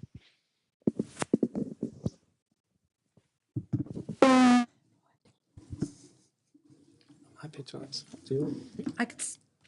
Right. You start and then I will. I thought we were collecting more questions. Well, I think they were trying to agree, right? Israel attacked before the last meeting, but they were quite reluctant. I think I might be wrong. It's early days. We don't know really what happened behind the scenes, but I think Iran's calculation was that Israel cannot and will not attack without US, and US or Trump is. He came to power on a platform of no more wars. And without Trump really committing to an invasion like 2003 in Iraq, even if Israel attacked from aerial attacks, they would survive. So I think probably they misread the situation. We still don't know. I mean, US may not actually enter the war, and Iranians might turn out to have been right about it. But it's also true that it's quite difficult for Israelis to stop at this point. So much depends on the balance of power, I guess. But yeah, or the original thing I was misreading of the situation. I'd just like to say something about the word proxy. So I actually think this is a really problematic term because it suggests that a certain type of power relations is taking place. certainly there is a relationship between, and a very close relationship between the Islamic Republic, Hezbollah, Hamas, Houthis, etc. But when we refer to it in terms of proxy, it suggests that one will do the bidding of the other. So they will do the bidding of the Islamic Republic. But ultimately, Hamas, Hezbollah, Houthis, they are all also nationalist movements with their own particular understanding of their own idea of nationalism. They are not necessarily there for the sake of the Islamic Republic. So they will talk they will act in what they perceive to be their own interests, which may not be agreeable, obviously, to people in Palestine and Lebanon, etc. But so the term itself, proxy, is a really, really problematic term. And perhaps what we're seeing now is actually miscalculation because we've been so obsessed with the word proxy. Thank you.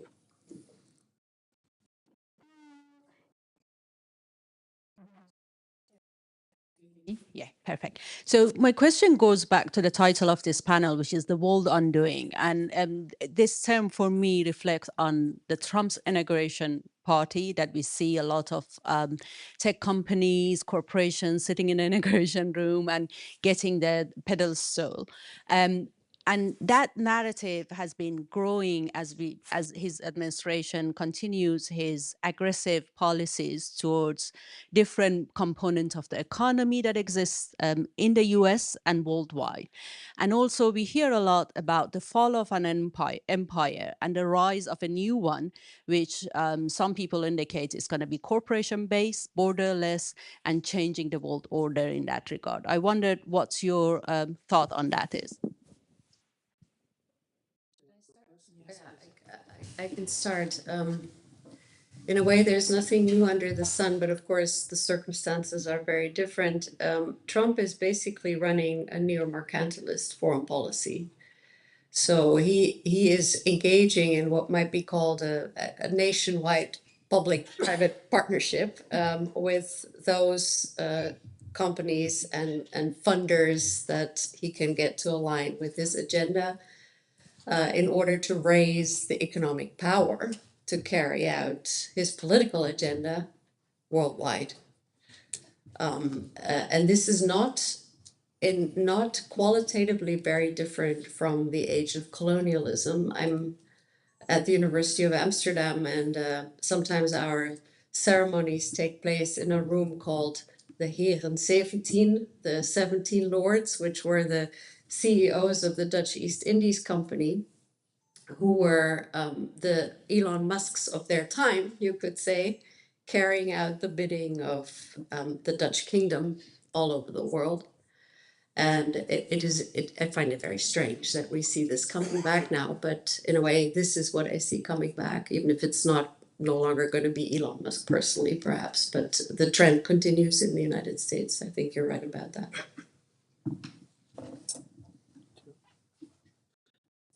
Yeah, I mean, the fall of empire, I'm afraid it might be a bit too early to say that.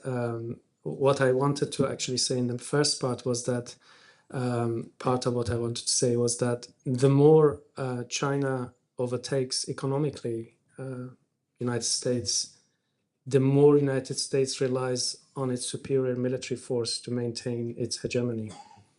And this has created obviously a huge debate in IPE around whether a rise of China is really peaceful, as the Chinese say. They might want it to be peaceful, but the other side may not be very open to it. So when the United States disengaged from the Middle East after 2011, when they withdrew from Iraq, the foreign policy was described as pivot to the east, right? So the entire focus of the United States military and its alliance with Australia and the UK is to contain China in that part. So what I'm trying to say that U.S. empire, I'm not sure it has fallen or it's clearly in decline in historical terms. But the very fact that we're entering this really unstable and volatile situation is precisely because that imperial formation is feeling the danger of falling behind. And this always increases the reliance on military force. And you might be actually witnessing an element of that in what's going on at the moment in Iran.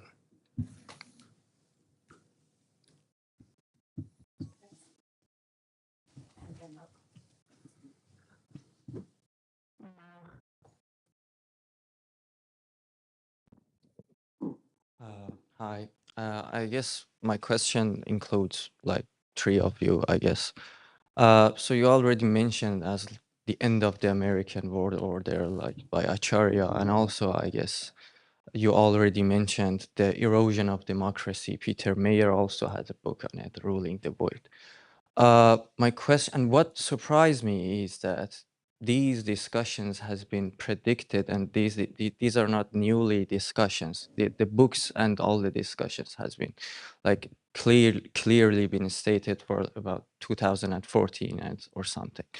So my question is like EU clearly know about that some things are changing, and we are slightly moving to a multiplex world order. While I believe they have been so much dependent on the United States foreign policy, and they decided to remain passive to the whole changing. I don't say that EU had to stop the changing, but it seems to me that they didn't decided to adapt to the whole changings. And they slightly seems to me that they decided to have reactionary foreign policy to the things that were happening in different crises and regions. For example, if I want to give one example, the EU foreign policy became active again in the terms of Ukraine and Russia when the United States decided to go onto the like Trump administration decided to become active on the matter of the Russia and Ukraine. This is also somehow the same in the matter of Middle East, in the matter of Syria. So I don't know if you agree with me or not, or you might be you might disagree with me, but to me seems that EU and mostly EU and Western countries, mostly in the Europe, they have been mostly passive in all these changing. I don't know if you might say that it might be because of the democracy and the transnational like entity of the EU, that it has lots of stakeholders and lots of interests that are involved in that matter. Yeah, thank you.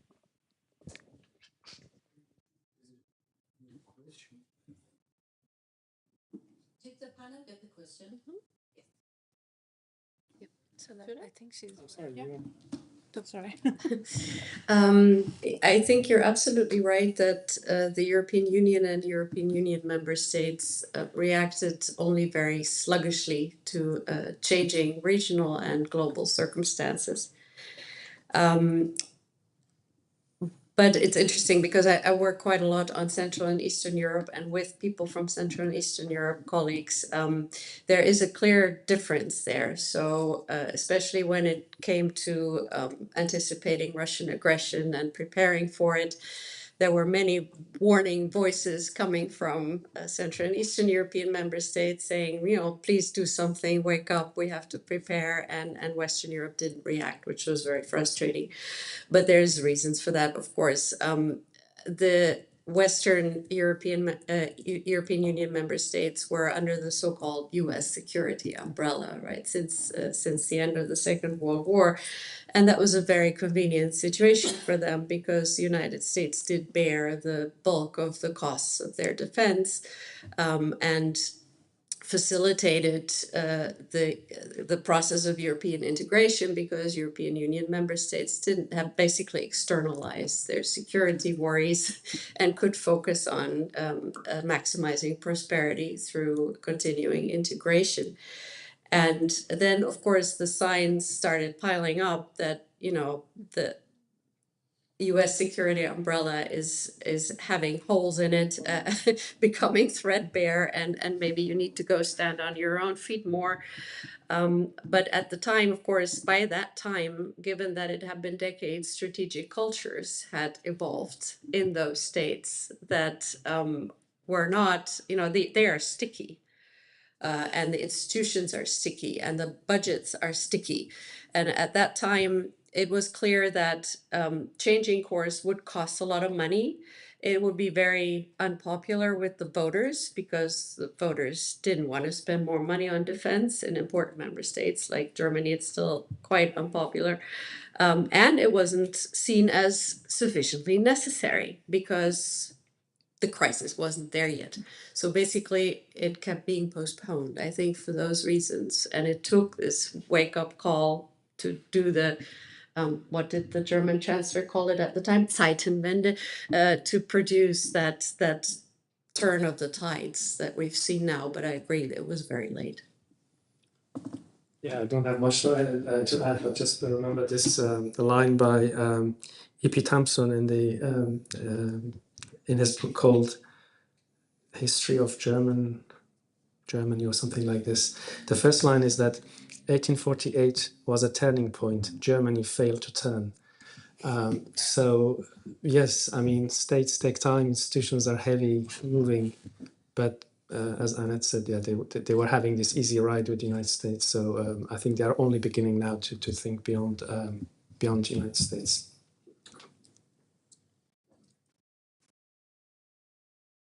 Thank you very much for a very interesting discussion. I did like say something that was in same category as the gentleman before me, and because that I am to another question. I heard about international order. In real politics, we don't have order. International politics is anarchic. And we can see 75 years how is West countries busy with the global South. Because that, I don't believe in order. That is their order to take everything from several space in imperialistic and neo-colonialistic way. Another word is Middle East. I believe that the language is not only our expression, but same time is the designing of our thinking. Middle East is the look of colonialistic countries to East. We are geographic West Asia. We are not Middle East. That is a cadeau. I hope that you don't use Middle East to us. No, that was.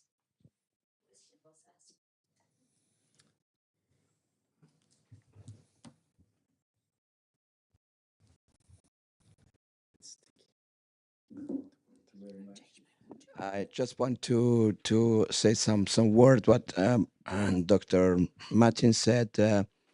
The main focus on Trump's policy is to reduce China's influence in the region. And this is why he is very interested to bring even the Islamic Republic of Iran into the board in terms of Western Hemisphere.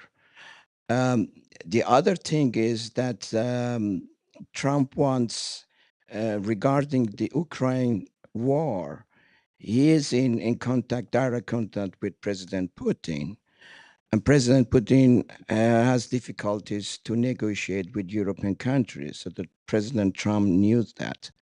And he knows that the Russia is currently very close to China.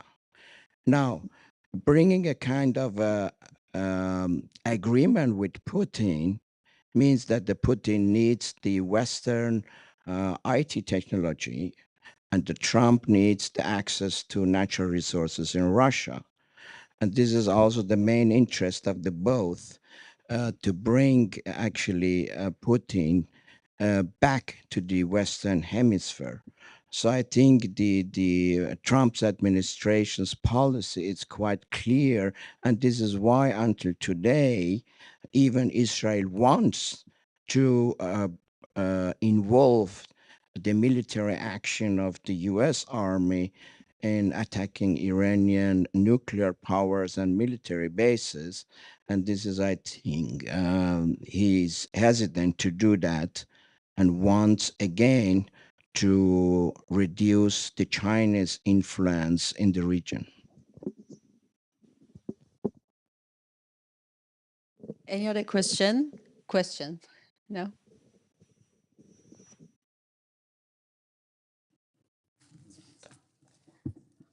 Thank you very much. Any reactions to the comments made? Do you want Alex? Well, maybe only to say that the sense in which I use the word order is that there's a pattern structure that provides some stability and predictability that doesn't bear any positive connotations, and order can be terrible. Just to clarify that.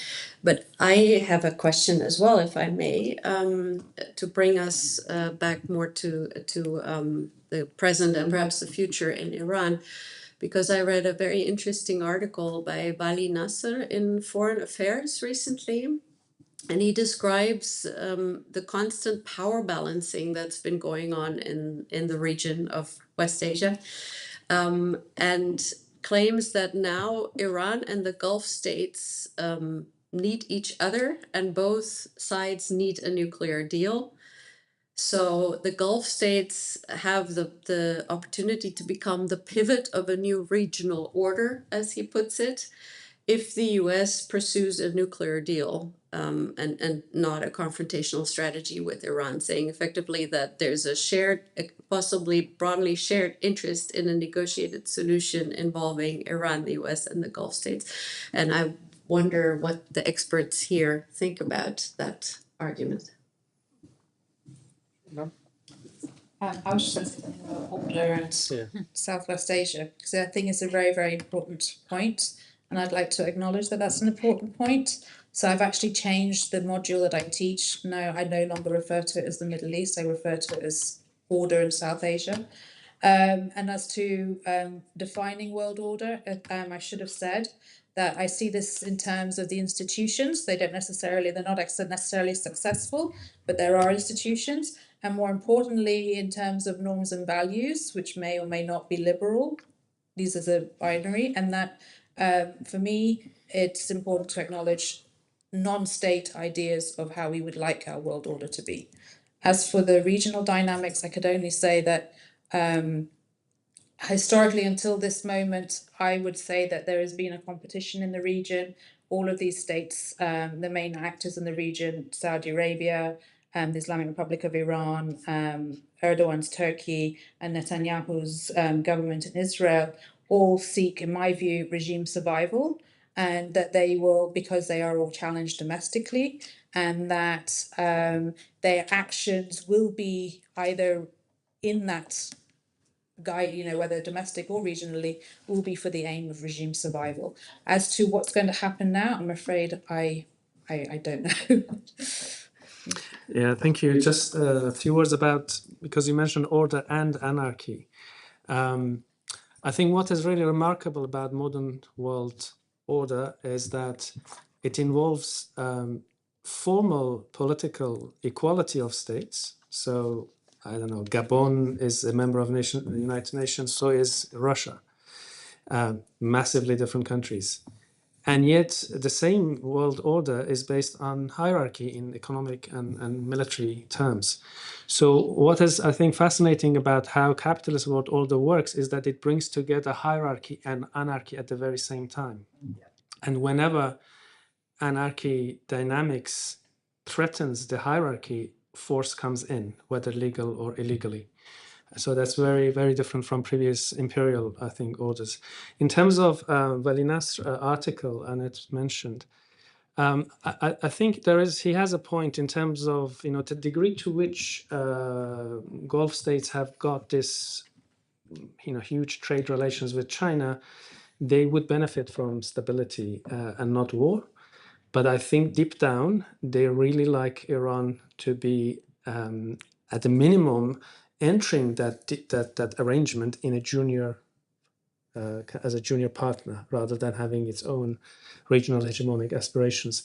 So I don't think they wouldn't mind if US and Israel would, degrading Iran massively if the flames of the war doesn't reach them. But Iran constantly threatens that they would attack U.S. bases which are in those countries, as if U.S. comes in. I think these countries did the same with respect to Gaza. So in open discourse they would, condemn Israeli actions, but multiple sources suggest they were actually pushing Israel to be as harsh as possible against Hamas. So. I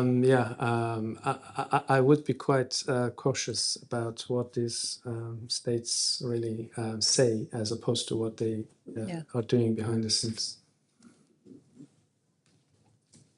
I shouldn't ask so many questions, but a quick follow-up of what you said, Kamran, and what Annette is asking. Do you see any role in the movements, like grassroots movements that exist in Iran, in bringing these Arab countries to negotiation table with the Islamic Republic? For example, 6 months after this Women Life Freedom movement, we saw the negotiation between the Saudi Arabia and the Iranians that started like out of the blue. Do you see any relations for that or not? And then I'm going to pass it to you. I think that really was not so much about the pressure from, that particular change. It was about how Iran was reeling from the sanctions, and the only way they could reduce that problem was to, normalize with those Arab states, and of course China was heavily involved in that. So while sanctions continued and no deal was being made, Iran had to strategize away from Europe and the US, and that was the main thing. But more broadly, like you, I would like to see domestic social movement pressure, not just in that terms, but in terms of much more strategic aspects of Iranian social life. Why do we need a nuclear project? Well, what's the point? There is not a single megawatt of energy produced by this project, which has cost basically, trillions of dollars, right? But as you know, war usually suspends social energy at home. So we have to see what comes out of it in the longer run. But yeah, that's how I see it. Yeah. I would like to give a response to Annette's question. I know and I do believe in this solution, that the asymmetric situation in West Asia is very dangerous. Kenneth Walt has said long before that if Israel with atom bomb and no another country in the region, that is continuity of this destabilization, and we have to have balance in the region. And that is the reason that Islamic Republic did develop this way, because it's dangerous for another countries. Look at the Gulf countries. There are so as a mouse. They are afraid for Israel and America. I do believe in this.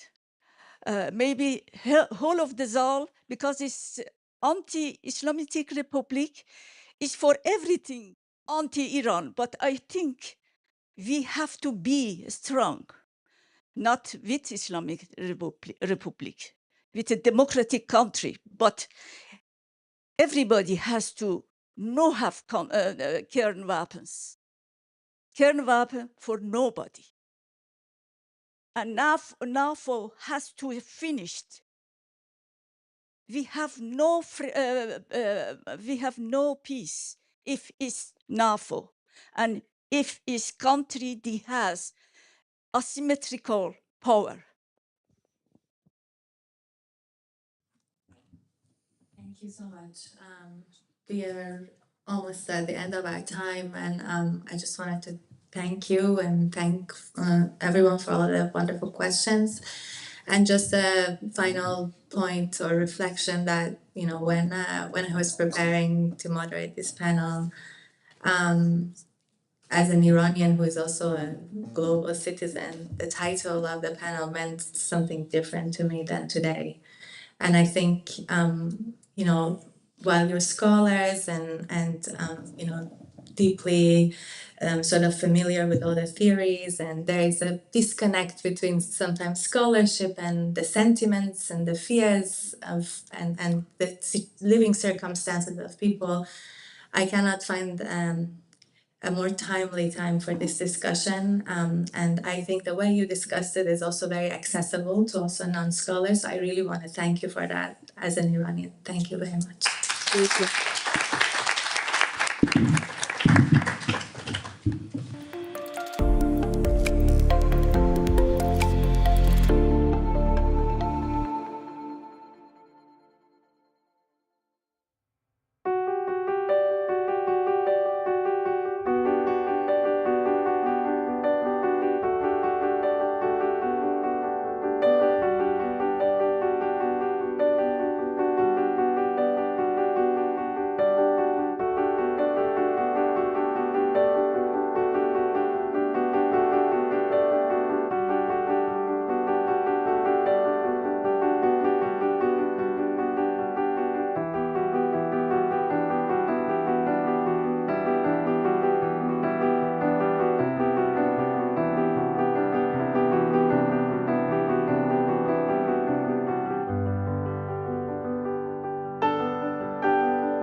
خب خسته نباشید همگی. فکر کنم 2 روز طاقت فرسا، یک ماراتونی بود برای خودش. هر روز 10 ساعت اینجا بودید.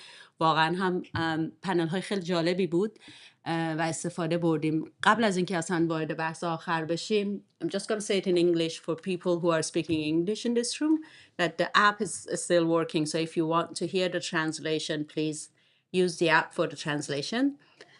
The session unfortunately been mistakenly been assigned as an English session, but it's not. It's going to be in Persian. Yeah.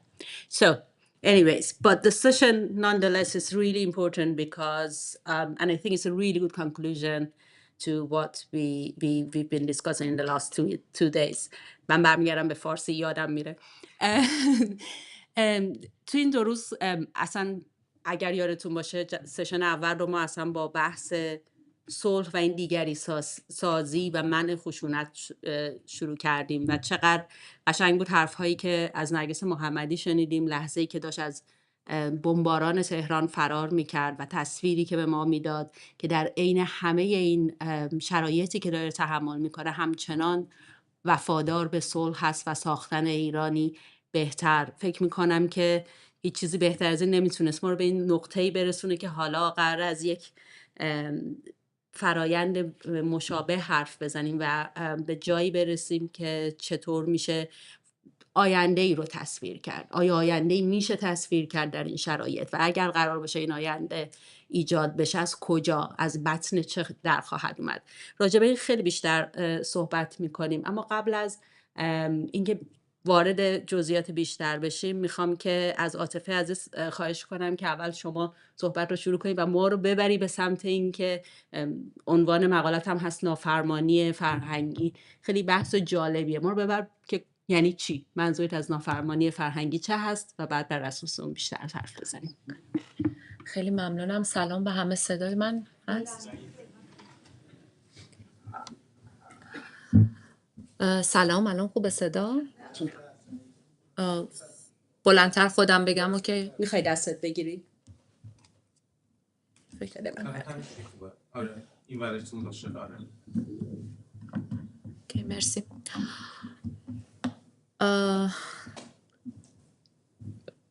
خیلی من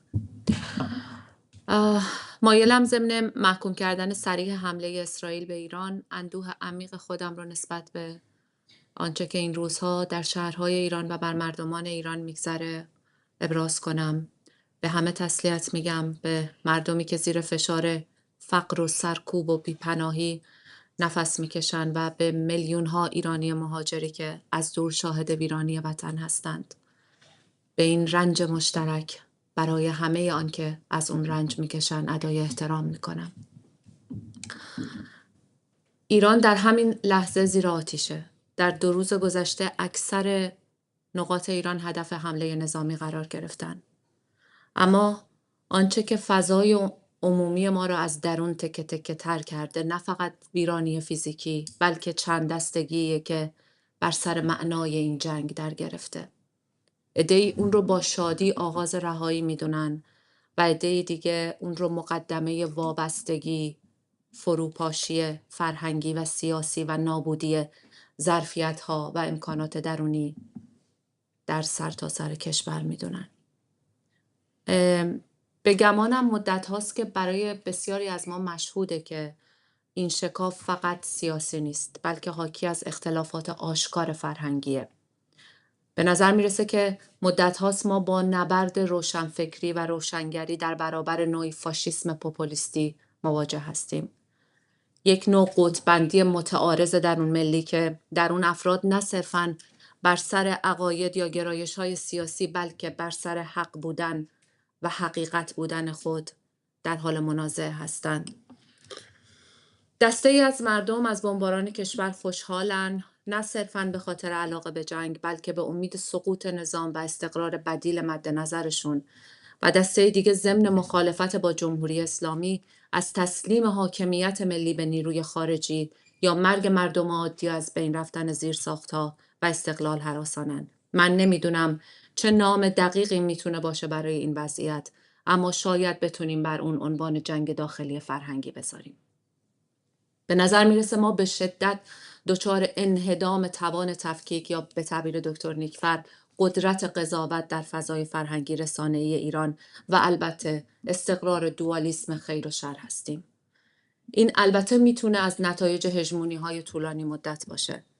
متاسفانه سیطره پوپولیسم در هر سو آشکاره، چه در حاکمیت چه در اپوزیسیون. الگوی تحلیل و قضاوت به سمت ساده سازی پدیدارها و تقلیل و دشمن سازی سریع رفته. این یعنی ما دچار پوپولیسم شناختی هم شده ایم. یکی از دلایلش میتونه فقدان تربیت فرهنگی برای گفتگوی ریشه‌مند، گفتگوی غیر خصمانه با مخالف باشه که در نهایت هر تعارضی رو تبدیل به جنگ خواهد کرد. محتوای این سخنرانی پیش از شروع جنگ تدوین شده بود و به این اشاره داشت که در بسیاری موارد همین لحظات از همگسیختگی نظم‌ها و نظام‌ها معناهای زدوده شده و فروپاشی هاست که امکانهای زایش و تأسیس رو هم ایجاد میکنه که البته با شرایط فعلی نیاز به بازبینی و بررسی مرتبط با همین شرایط داره. اما اکنون و سوال اصلی در اینه که آیا ما در اون لحظه‌ای که به تعبیر والتر بنیامین میتونیم اون رو لحظه آستانه‌ای یا اکنون رهایی بخش نامید هستیم یا خیر؟ لحظه گسست که هم آستانه آشوبه و هم امکان. ویژگی‌های این وضعیت چی هستند؟ اول، در اون زمان از سیر خطی از کار میفته. دیگه گذشته، حال و آینده مثل قطار منظم در یک روند خطی جلو نمیرن. دوم، در اون گذشته دوباره زنده میشه، نه به مثابه نوستالژی بلکه به مثابه زخمی که گاه به شکلی عفونی باز میشه و امکانهای دیگری رو پیشنهاد میده و بسیاری از امکانات رو مسدود. و سوم، این که در این لحظه روایت رسمی فرو میپاشه، یعنی آنچه که واقعی یا عقلانی پنداشته میشد ناتوان از تبیین وضعیت موجود میشه. اینه که دیگه رهایی بخشی نه از مسیر نظم اینجا بلکه از دل اختلال ایجاد میشه و آلترناتیو هم باید از دل همین گسست متولد بشه، از دل فروپاشی لحظه های همین نظم های رسمی، لحظه هایی که هنجارهای قدیم ترک برمیداره و در اون تاریخ متوقف میشه و اگر معنای آلترناتیوی ساخته بشه شاید بتونه که مسیر رو عوض کنه. ما در جنبش زن زندگی آزادی به عینه دیدیم یکی از راه‌هایی که میتونه این گسست رو ایجاد کنه از طریق مقاومت و نافرمانی فرهنگیه. اگه بخوایم نافرمانی فرهنگی رو بفهمیم، یکی از بهترین جاهایی که میتونیم به اون نگاه کنیم که نافرمانی در واضح ترین شکل ممکن خودش روی داده زندانه. جایی که بدن در بند، صدا در محاصره است و فرهنگ دقیقاً هدفیه که قرار زیر فشار خاموشی دفن بشه. و درست در همین جا در قلب سرکوب ما بارها و بارها شاهد خلاق ترین اشکال عملیات انسانی بودیم. نوشتن، ادامه تحصیل، چاپ کتاب و مقاله، آواز خواندن‌ها در سلول‌های انفرادی، آموزش‌های مخفیانه، اعتصاب غذا به مثابه کنش بدنی، جلسات تحلیل هفتگی اخبار، صندلی‌های داغ، جزوه‌های رد و بدل شده، کلاس زبان، تجهیز کتابخونه‌ها، تحصن‌ها، رقص و پایکوبی‌ها، روش‌های برخورد با زندانبان‌ها و بازجوها، بیانیه‌ها، سرودهای پشت تلفن، لحظه‌های آزادی دم زندان اوین و حالا فریادهای نه به جنگ. اونها در همون جایی که می‌خواستن فرهنگ رو دفن کنن، شکل‌های تازه‌ای آفریدن. نشون دادن مجرمیت سیاسی، محرومیت و محکومیت در ظاهر حذف کننده سوژن، اما از قضا در مواردی همین محرومیت که عملیات رو برجسته تر، روشن‌تر و گاه رادیکال‌تر میکنه. و اینجا نقطه عزیمت ماست. نافرمانی فرهنگی نه فقط به عنوان اعتراض صرف، بلکه به مثابه باز آفرینی امکانها در دل ممنوع ترین و پرهزینه ترین عرصه ها. سعید مدنی، جامعه شناس، نویسنده، فعال اجتماعی و روزنامه‌نگار محبوس، یکی از شاخصترین نمونه‌های این عملیات از طریق نافرمانی فرهنگی در دل نهاد اجرایی سرکوبه که بیش از 10 دهه از عمرش رو در زندان گذرونده، اما یک روز از تولید اندیشه، تحقیق و آگاهی بخشی دست نکشیده. مرسی. خالی عاطفه چهارمحالیان خودش شاعر و فعال مدنی در ایران در زندان هم بوده و همین روش هایی رو که میگی خودت هم در زندان تجربه کردی و خیلی به فردی اشاره کردی که فکر میکنم دیگه نیاز به معرفی چندانی نداشته باشه. سعید مدنی، پژوهشگر و جامعه شناس که آشنا هستید با کارهاش، بارها و بارها در این سالها زندانی شده. آخرین بار در 1401 بازداشت و زندانی شده که 9 سال زندان محکوم شده، حالا در زندانه. ولی وقتی نگاه میکنید به کارهای سعید مدنی میدونید که یکی از مهمترین پژوهشگران حوزه آسیب‌های اجتماعی در ایرانه. هیچ وقت از کار کردن، انتشار گزارش ها و پژوهش ها دست نکشیده، حتی از درون زندان.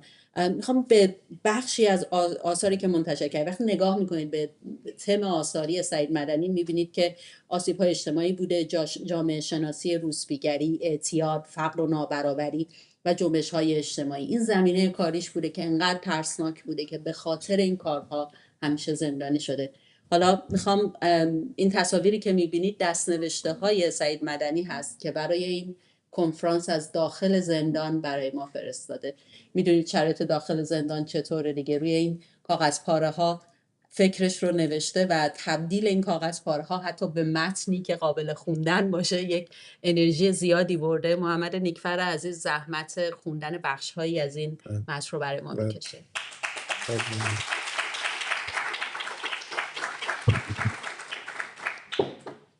سعید مدنی در زندان است. اندیشه او اما آزاد است. اندیشیدن برای او نوعی مقاومت است. جلوه‌ای از اندیشیدن او در زندان را همچنان که نگین گفت دریافت کرده ایم به صورت مقاله‌ای درباره صلح. عنوان مقاله هست، اسلاید 1 لطفاً، نرمالیزه کردن صلح در دنیای نرمالیزه شده با جنگ و خشونت.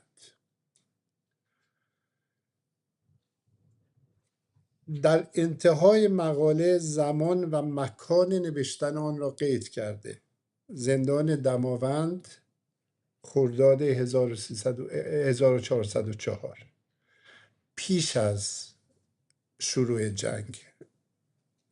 ولی نکته هایی رو این مقاله داره که خیلی به کار این بحث ما، وضعیت امروز ما میاد. این مقاله رو من فشردش رو بیان میکنم. موظف شدم با خوشحالی و افتخار پذیرفتم این وظیفه رو که خلاصه مقاله رو بیان کنم. مقاله به زودی در سایت ایران آکادمی به صورت کامل منتشر خواهد شد. محمد آقای نیکفر عزیز میتونم خواهش کنم خیلی جلوتر نگه دارید بله. میکروفونو؟ مرسی. بله بهتره. عالی. عنوان و مضمون نوشته کاملا متناسب با دوره فعلی است و موضوع این کنفرانس. مقاله حدود 7 صفحه است. اصل اون رو همچنان که گفتم به زودی خواهید دید. حرف اصلی مقاله نقد عادی سازی جنگ است و فراتر از آن نقد عادت کردن به نکبت است و نکبت سازی. همون چیزی که در ایران به نوعی نرمال شده. می نویسه در کشور من ایران 15 سال مجازات سخت برای 2 مرد و 1 زن امری متعارف است. حضور برنده جایزه صلح نوبل در زندان امری عادی است. به زندان افتادن چندین ساله مردان و زنان اعم از دانشجو، معلم، کارگر، نویسنده و مترجم به جرم سخن گفتن و اعتراض به وضع موجود و خشونت حاکم بر زندگی روزمره نه تنها استثناء نیست، بلکه بخشی از جریان عادی هر روز است. در این کشور تشکیل 90,000 پرونده قضایی برای دختران و پسران جوانی که معترض حجاب اجباری بودند و اعمال خشونت علیه آنها بدیهی، معمول و متعارف محسوب می شود. گویی چهره بدیل از وضعیتی کاملا عادی است. این چیزی است که میگیم در واقع عادی سازی نکبت. و این قضیه عادی سازی نکبت و همچنین جنگ از نظر سعید مدنی منحصر به ایران نیست. شماره 3 میگه در سطح جهانی نیز هر روز شاهد عادی سازی خشونت در مناطق مختلف جهان هستیم. برای مثال اخبار روزانه رسانه ها حاکی از مرگ چند ده فلسطینی ساکن غزه است، به ویژه کودکان و زنان، به دلیل بمباران اسرائیل با گرسنگی و بیماری حاصل از محاصره این منطقه. بنابراین آنچه در غزه عادی شده مرگ جماعتی فقط به دلیل سکونت در آنجاست. آیا تاکنون خبری درباره حیات، زندگی، رفاه و بهزیستی در غزه شنیده اید؟ در ادامه میپردازه به این مسئله در واقع نرمالیزه کردن و اون چیزی که انتظار واقعی ما میبایست باشه. یعنی در این عصر میبایست انتظار واقعی ما میبایست نرمال بودن، بهنجار بودن امر صلح باشه، نه امر نکبت، نه امر جنگ. 4 میگه رقابتی سرسختانه و جدی بر سر نرمالیزه کردن جنگ با صلح در جریان است.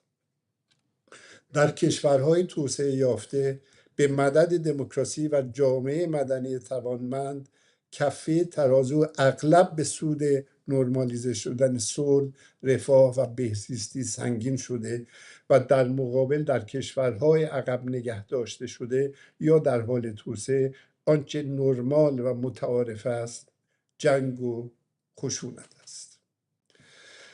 بنابراین بر اساس این مسئله میپردازه که چه کار کنیم در این وضعیت که میبایست امر بهنجار، امر نرمال صلح باشه، ولی ما با این واقعیت مواجه هستیم.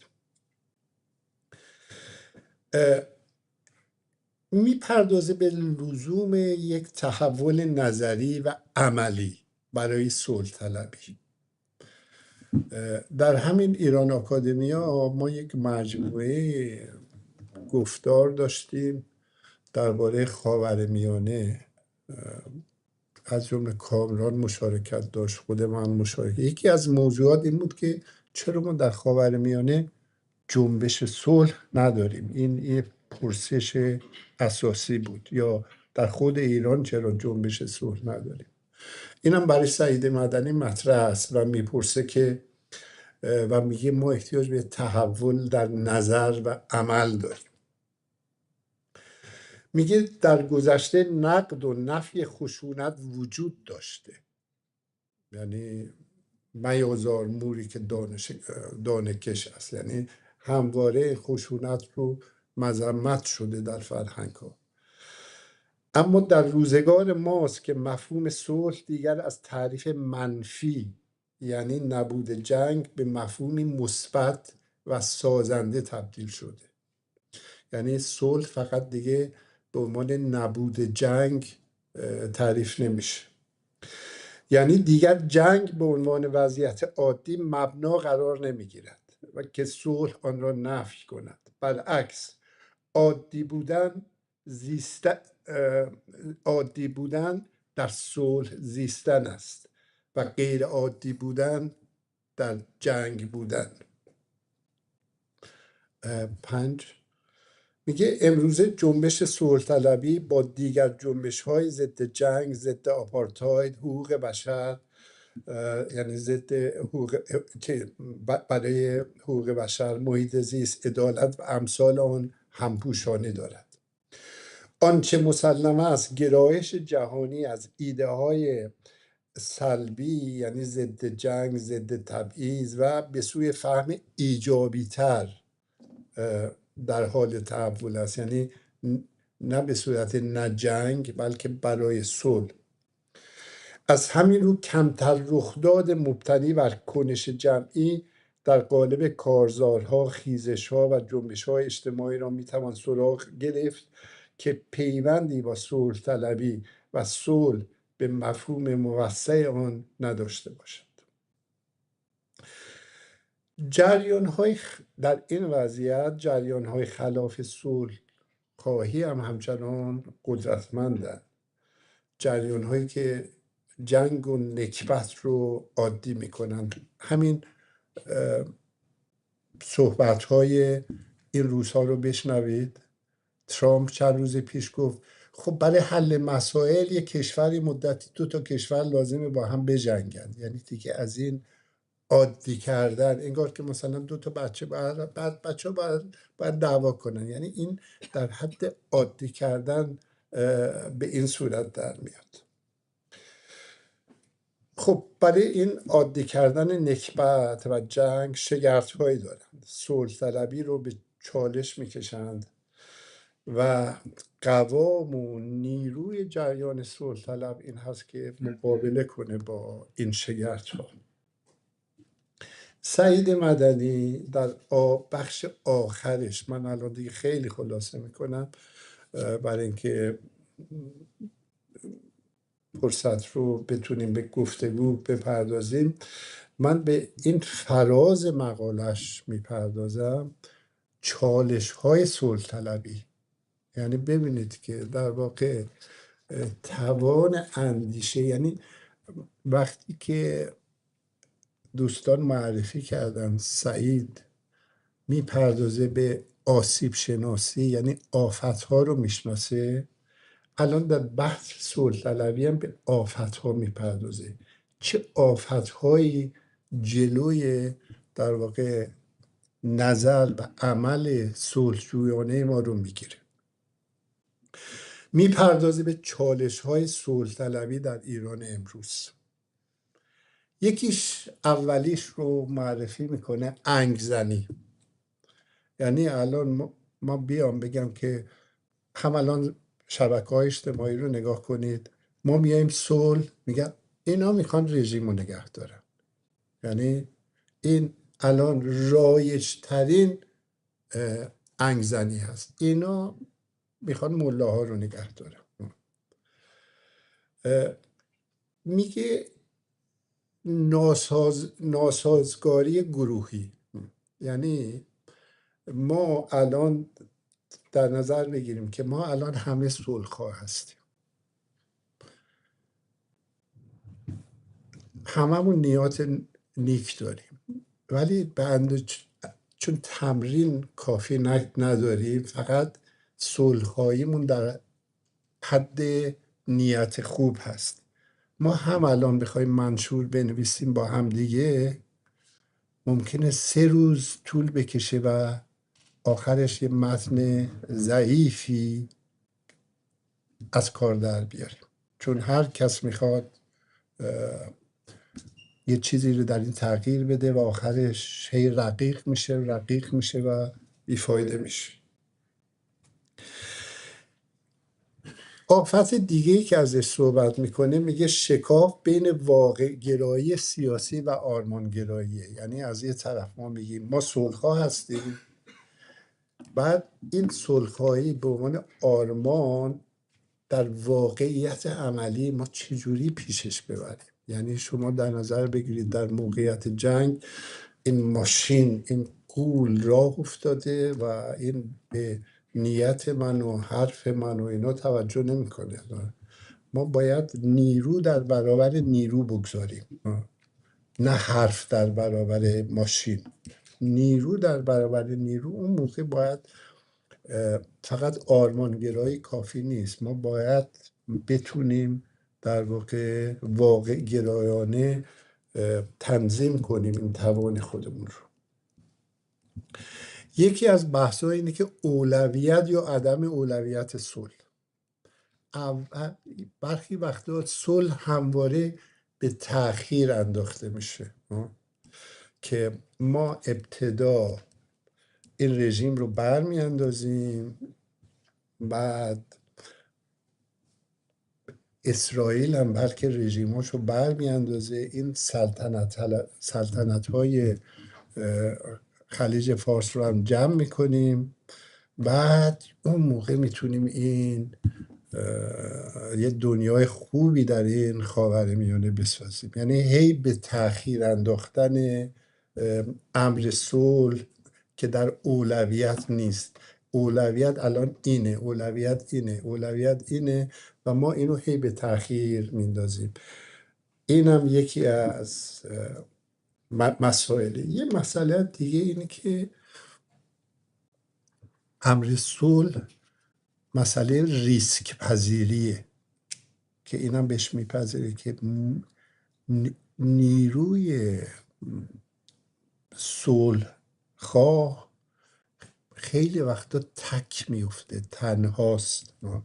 یعنی دو تا جبهه داریم که داره عربده میکشن، داد میزنن، بعد نیرو دارن، پول دارن و شما یک نیروی ضعیفی هستید، میبایست ریسک کنید.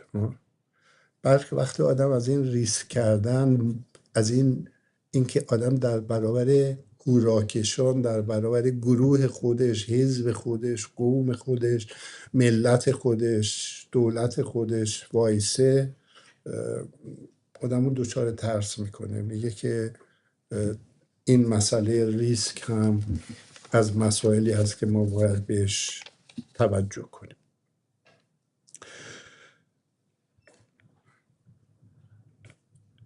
میایم پایان میدم و به آخر نوشته سعید مدنی رجوع میکنیم. سعید مدنی در پایان نوشتهش میگه که ما میتونیم از جنبش جهانی صلح یاد بگیریم، اما باید اون آموزش ها رو در موقعیت ایرانی خودمون بپرورونیم. میگه از این نظر باید به تفاوت در فضاها توجه کنیم و همینطور باید توجه کنیم این فضاهای رسانه متفاوت. میگه این توجه کنید که این متن 2-3 هفته پیش نوشته شده. میگه در جریان دور جدید مذاکرات جمهوری اسلامی ایران و دولت ترامپ درباره پروژه اتمی ایران و تحریم‌ها، هموطنان من به 2 دسته حامی و مخالف مذاکرات تقسیم شدند. بخشی که عمدتاً اپوزیسیون خارج از کشور را در بر می‌گرفت به شدت با این گفتگوها مخالف بودند. با آن را راهی برای نجات جمهوری اسلامی از بحران‌ها می‌دانستند. در مقابل بخشی دیگر از اپوزیسیون که بیشتر در داخل کشور قرار داشتند، فارغ از آثار و نتایج این گفتگوها بر سرنوشت جمهوری اسلامی، صرف این که توافق احتمالی میتواند سایه جنگ را از آسمان ایران دور کند و اندکی گشایش در معیشت روزمره نزدیک به نیمی از جمعیت فقیر یا در معرض فقر ایجاد کند، آن را شایسته حمایت و تایید می‌دانستند. یعنی دعوت میکنه به هر حال ما موقعیت اون جمعیت، اون توده اهالی رو در نظر بگیریم و فقط خودمون رو محصور در یک فضای ذهنی نکنیم. خیلی ممنون.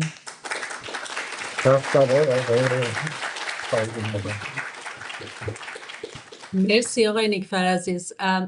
من میخوام برگردم به عاطفه و ببینم که تجربه زیستت خیلی اضافه میکنه به این فضایی که سعید اضافه داره ازش صحبت میکنه. تازه از ایران اومدی، اون فضا رو درک کردی. یه خورده بیشتر برمون از دید خودت و کسانی که مثل تو کنار تو این سالهای اخیر دیدی در ایران بودن و این فضا رو درک کردن، به ما بگو که چه فکر میکنی اولا راجع به حرفهای سعید و بعدم شاید بشه بازش کرد، از دیگران هم پرسید و ببینیم که جمعی چه فکر میکنیم و کنفرانس رو اینطوری به پایان ببریم.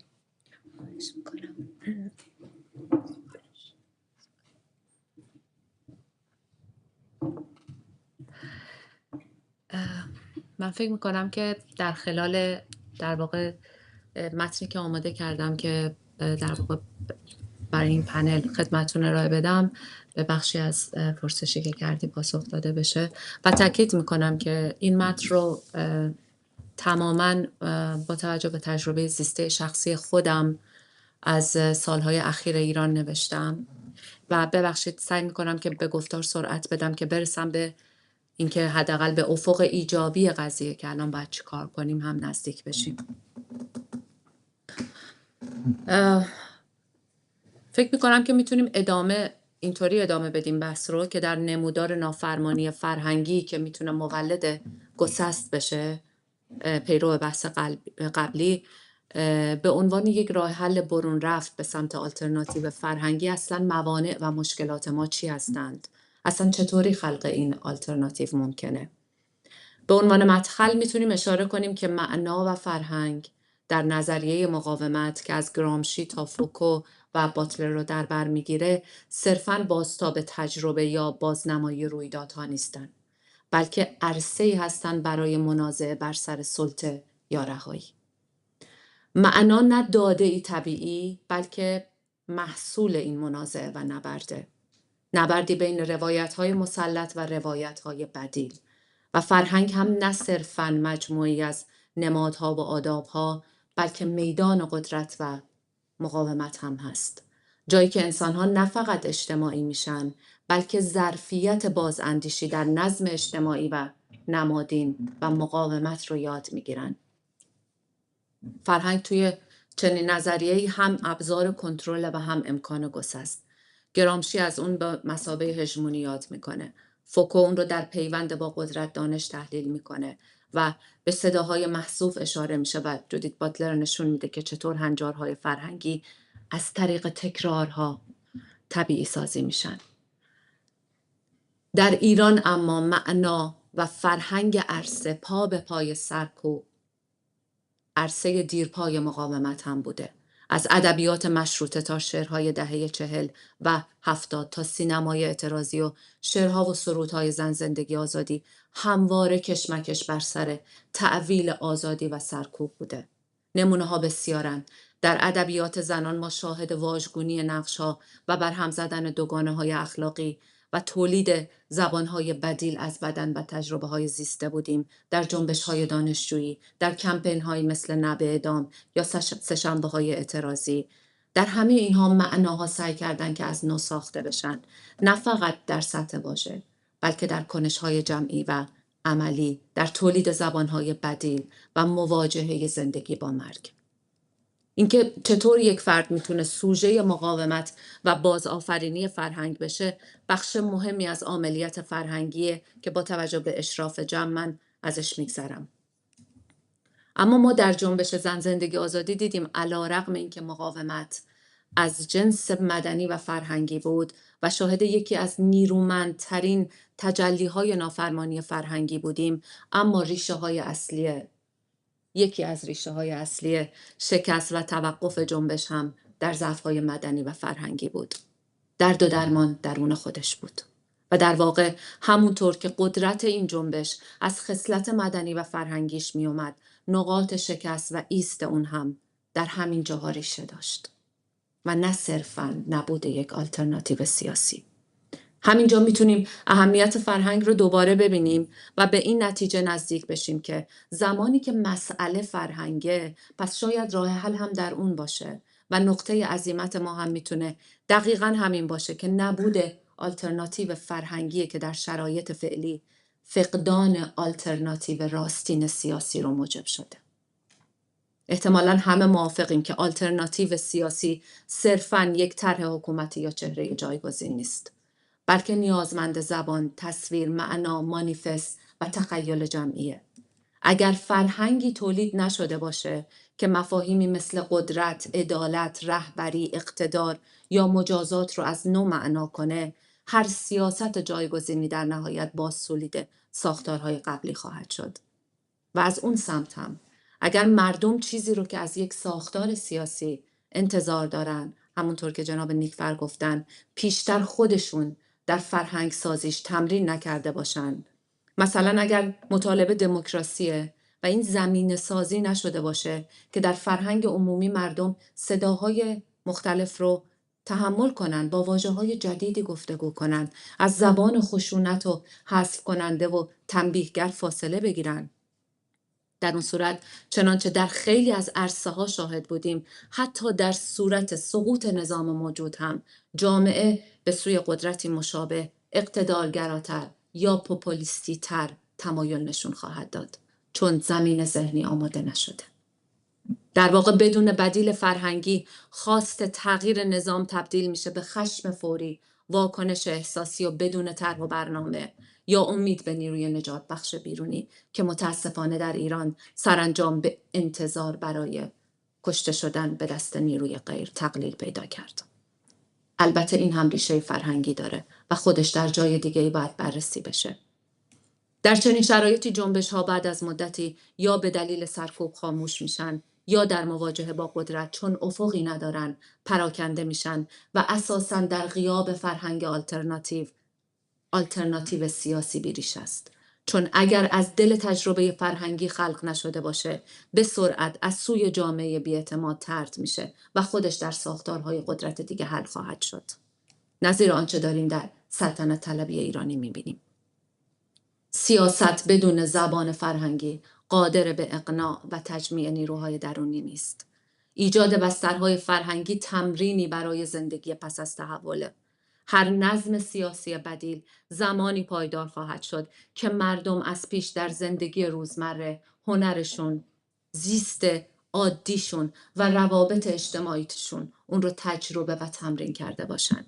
یعنی اگر ما فرهنگی برای همزیستی دموکراتیک، تنوع پذیری یا حفظ فاصله انتقادی از اقتدارگرایی رو قبلا در دل مردم نساخته باشیم، پس از تغییر سیاسی حتی جامعه دوباره به سمت همون الگوهای سابق برمیگرده، چون در عمل چیز دیگری رو نیاموخته.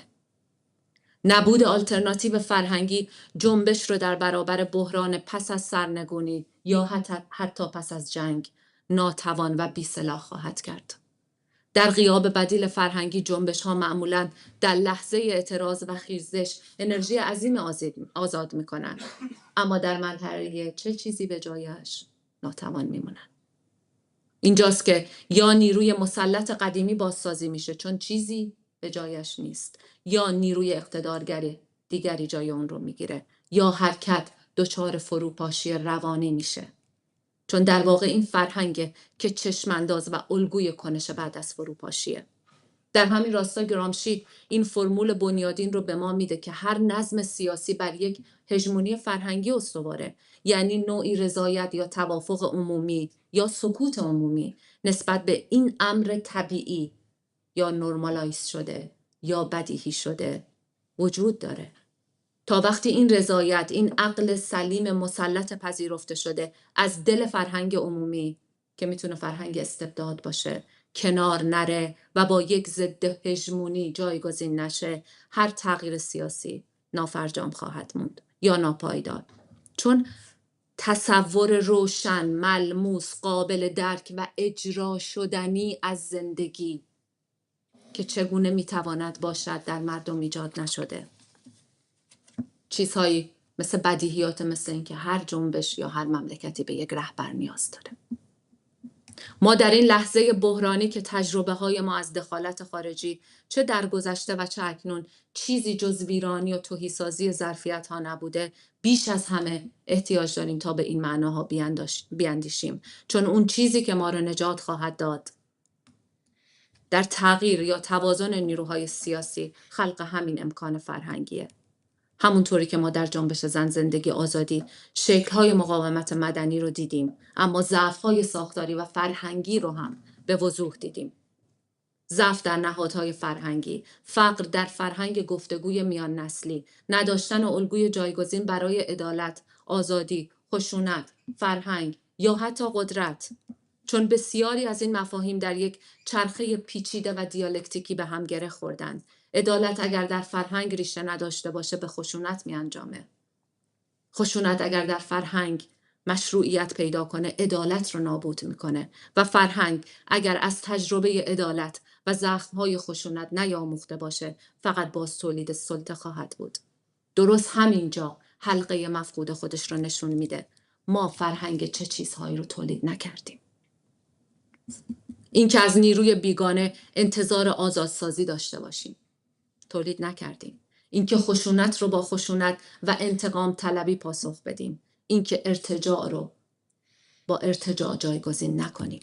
ما در ایران این رو به عین زیستیم که سلطه فقط با زور و سرکوب دوام نمیاره. فقط وقتی پایدار میمونه که اکثریت مردم داوطلبانه مجری ارزش‌های عقل سلیم و منطقی بشن که تحت عنوان منطق زندگی در بینشون جریان پیدا کرده. اینطوریه که یک نظم سیاسی فقط خودش رو با پلیس، مدرسه، خانواده یا حتی تلویزیون مسلط نمیکنه و تثبیت نمیکنه، بلکه با روش گفتگو، با معاشرت، با آنچه در استدلال‌های عمومی تکرار میشه برای تبدیل کردنش به منطق، ادبیات و حتی سبک زندگی هم تثبیت میشه. این مردم خود ناخودآگاه باز تولیدگر سلطه میشن. گرامشی معتقد بود راه مقابله با این مسئله ساختن هژمونی آلترناتیوه، یعنی فرهنگی که تعریف‌های جدید رو به مرکز بیاره، روایت‌های بدیل تولید کنه، گفتمان‌های تازه رو با بهره‌گیری از روش‌های جدید و با ارزیابی دقیق نقاط و چرایی ناکارآمدی‌های خودش در سطحی گسترده خلق کنه و ارزش‌های تازه‌ای رو وارد زبان عمومی کنه. اگر ساختار عمومی خشونتبار و سرکوبگره و ساختار مدنی هم ما رو در برابر آزمون‌های تاریخیش فرو ریخته و نابسنده رها کرده، پس آلترناتیو از کجا آغاز میشه؟ پاسخ باز هم حرکت از نافرمانی فرهنگی به سمت آلترناتیو فرهنگیه. جایی که صرفاً ما نه با دولت و حکومت‌ها بلکه با بدیهیات فرهنگی تثبیت شده رو در رو هستیم. نافرمانی فرهنگی نه به عنوان مخالفتی صرف با قدرت سیاسی، بلکه به مثابه مقاومتی خلاق در دل فرهنگ همین مردم و جاهای نهادینه ساز اون تحلیل میشه. در لحظه هایی که هژمونی فرهنگ عمومی شکل میگیره، یعنی اونجا که اکثریت بر چیزی توافق دارن، فرهنگ به ظاهر مردمی تثبیت میشه و خود مردم مشغول ساختن یا تحمیل نوعی نگاه میشن. دقیقاً همونجا محل مداخله شجاعانه فرهنگی ماست. نه از آن رو که مردم بدن، بلکه به این خاطر که در لحظه تثبیت امور بدیهی مقاومت ضروریه. مصداق‌ها هم روشنن، من ازشون رد میشم.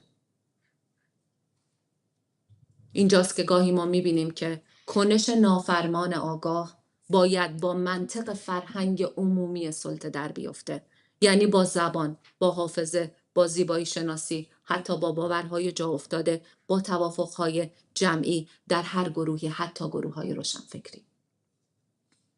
همین نافرمانی فرهنگی به مثابه یک روش بنیادی مقاومت فقط به معنای انتقاد از لحظه های تثبیت فرهنگی نیست، بلکه زمانی اثرگذار و کارآمده که به خلق آلترناتیو هایی منجر بشه برای جاهایی که خودش خالیشون کرده و خودش زدودشون، اما چه میخواد به جای آنها بذاره. این نافرمانی فرهنگی باید به این فکر کنه که چطوری میتونه مسیرهای ساخت آلترناتیو رو ایجاد کنه، زبان جایگزین رو چطوری میخواد جایگزین کنه، چطور میتونه قوانین نانوشته جامعه رو بعد از مختل کردن باز تعریف کنه و مداخله کنه در این که شیوه های دیدن، شنیدن، حرف زدن، تصمیم گرفتن مردم تغییر کنه و مردم نیروی جمعی مشروعیت بخشی به سرکوب رو مختل کنه. دقیقاً همین جاست که بذر دگرگونی کاشته میشه. همین نقطه گسست از دترمینیسم تاریخی اهمیت پیدا میکنه که تاریخ از نظم خودش میغلطه و لحظه های لغزش بسامد پیدا میکنن. اما در جهان یا ایران امروز آیا اساساً این دگرگونی با روش‌های همیشگی و کلاسیک پیشین و آگاهی بخشی از طریق آموزش رسمی، سخنرانی‌ها یا انتقال معانی از موضع بالا به پایین ممکنه، یا نیاز به خلق روش‌هایی هست که در اون مردم خودشون معانی رو از خلال زندگی کردن بیاموزند؟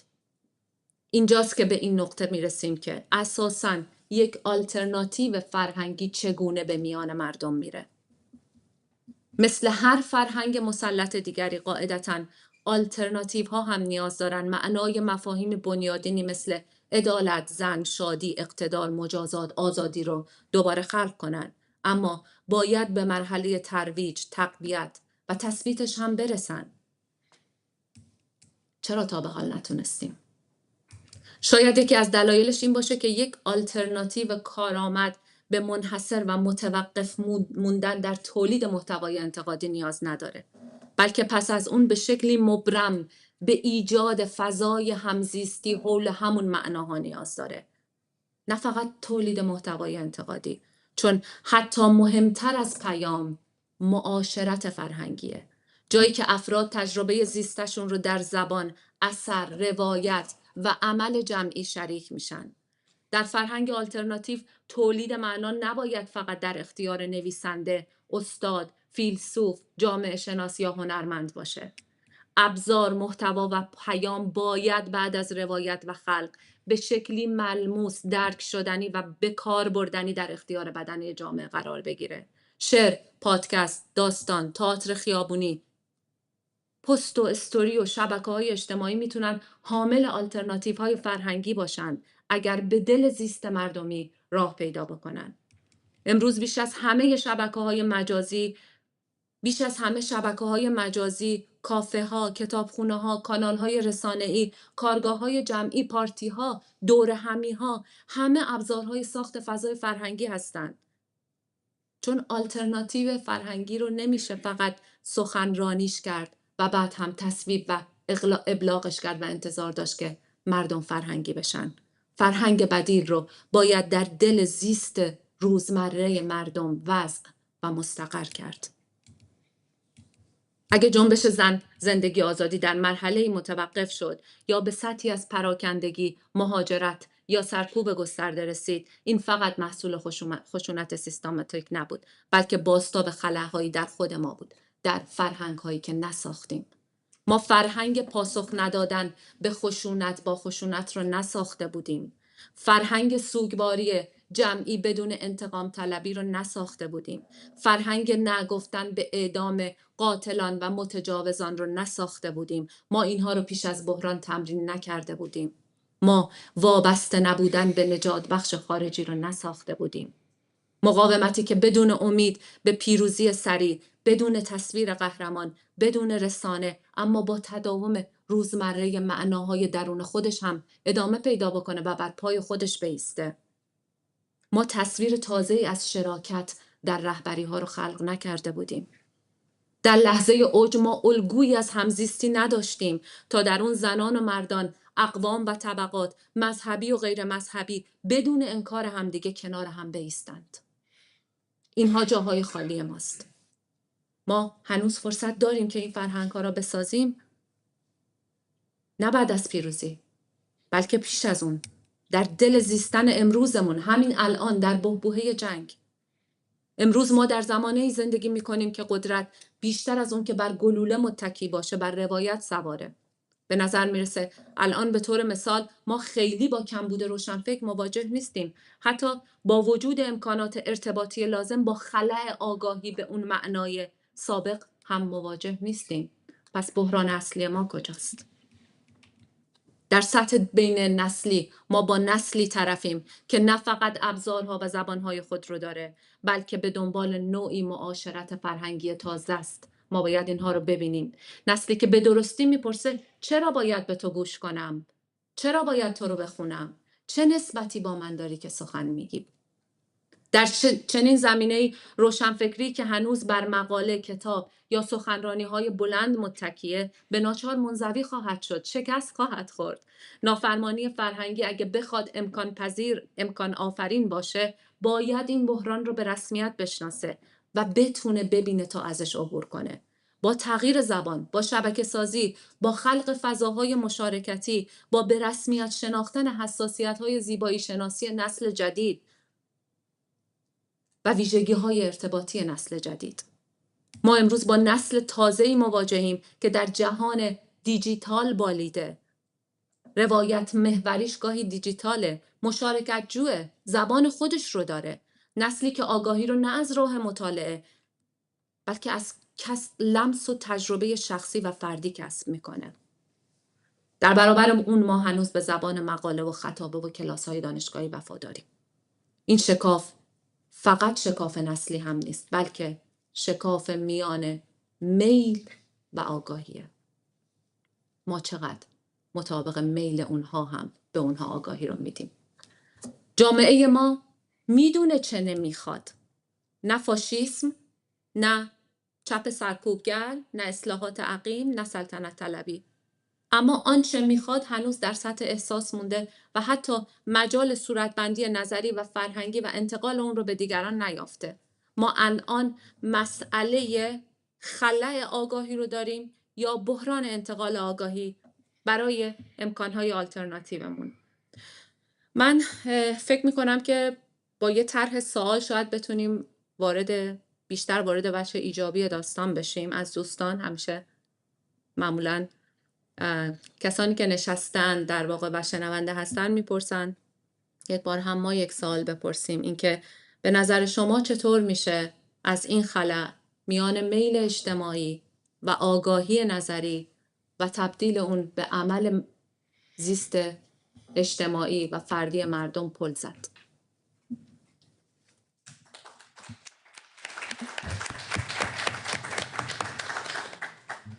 مرسی عاطفه جان.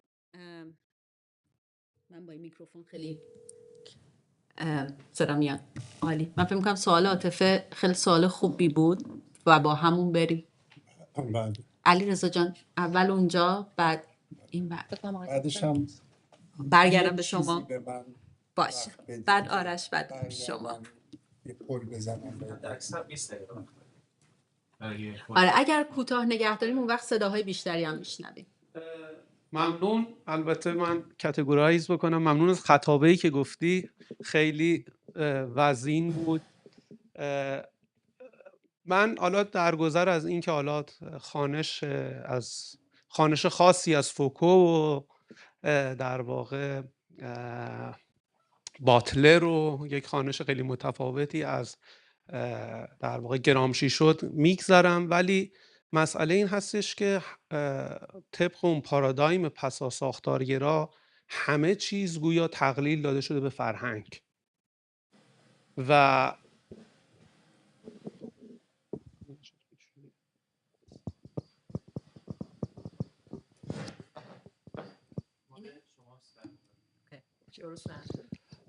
البته بیشتر ما تو پنل فردا باز میکنیم، چون پنل من در مورد آموزش صلح در نروژ هست و نروژ بزرگترین بازیگر در واقع صنعت حقوق بشر و صلح در دنیا هست، هم در سطح ماکرو هم در سطح میکرو.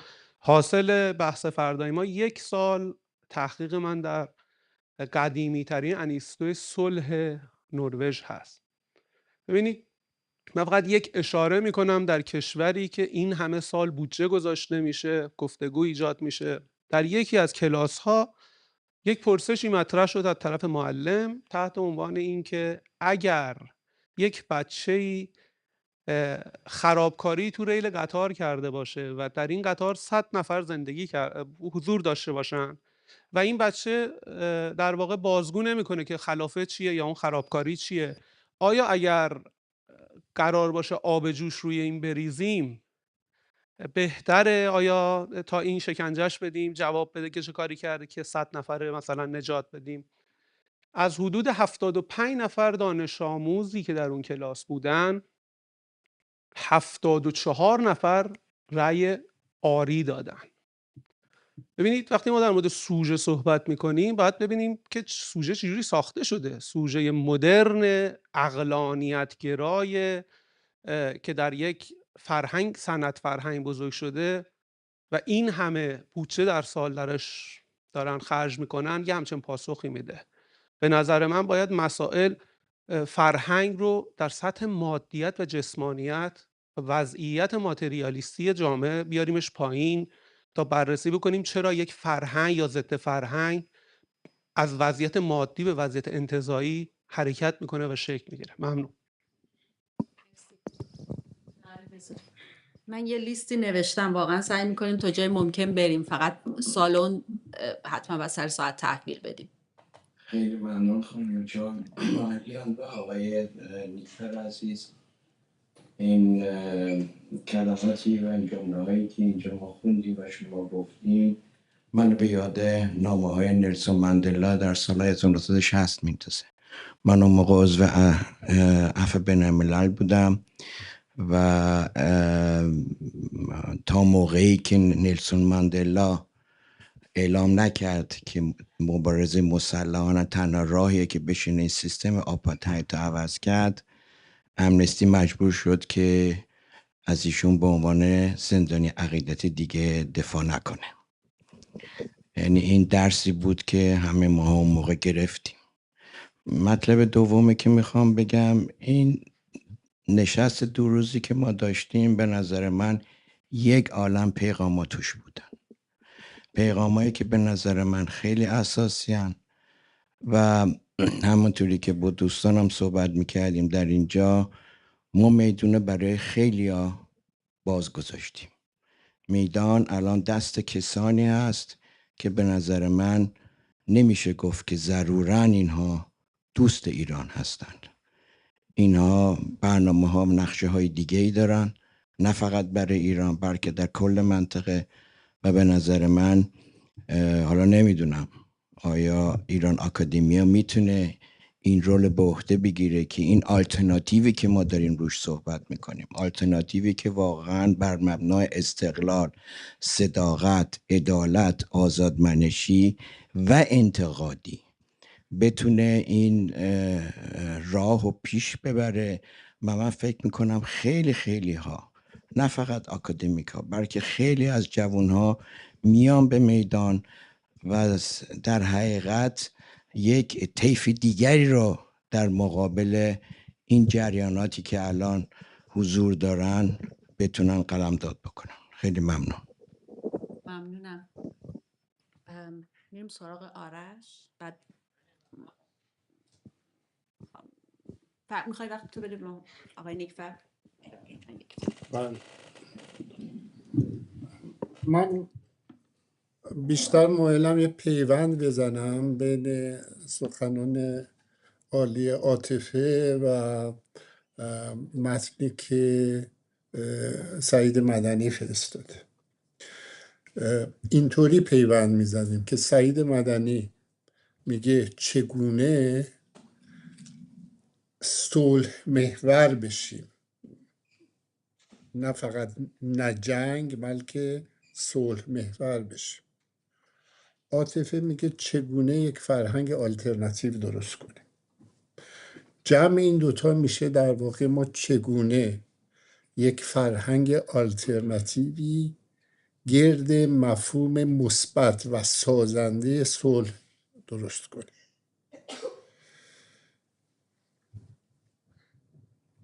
ما در گذشته هم میخواستیم یک چیز آلترناتیو درست کنیم، یک دنیای بهتری درست کنیم، ولی همش مسیر رو مبارزه مسلحانه میدونستیم، برانداختن میدونستیم و در این تغییر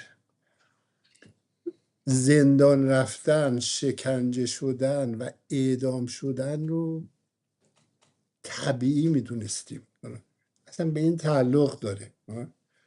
یعنی فرهنگی که ما داشتیم روی فرهنگ شهادت بود. از این نظر چپ، شیعه‌گریش و حتی نیروی راست که بر اساس نظامیگری و حفظ مام میهن و اینجور چیزا بودش فرقی نمیکنه. یعنی همشون در واقع به ویژه ناسیونالیسم مثلا محورش یکی از محوراش مرگه. همین روزا نگاه کنید این بیت وحشتناک و به احتمال زیاد مجعول رو چند بار در شبکه‌های اجتماعی میبینید. چو ایران مباشد تن من مباد، بدین بوم و بر زنده یک تن نباد. یعنی این مرگ محوری از این بارستر میتونید ببینید. یعنی سعید مدنی دعوت میکنیم که میگه مرگ محور نباشیم، جنگ محور نباشیم. عاطفه هم همین رو در واقع میگه، یک فرهنگ آلترناتیوی بسازیم. ما در جنبش زن زندگی آزادی آلترناتیو به ما ارائه شده. یعنی ببینید محور این زندگی هست. اولین بار بود که یک جنبشی در ایران شکل گرفت روش زندگی، نه اینکه زندگی به این معنی نبود که ما میخوایم بریم خوش باشیم و من دیگه کار ندارم میخوام برم زندگی خودمو بکنم.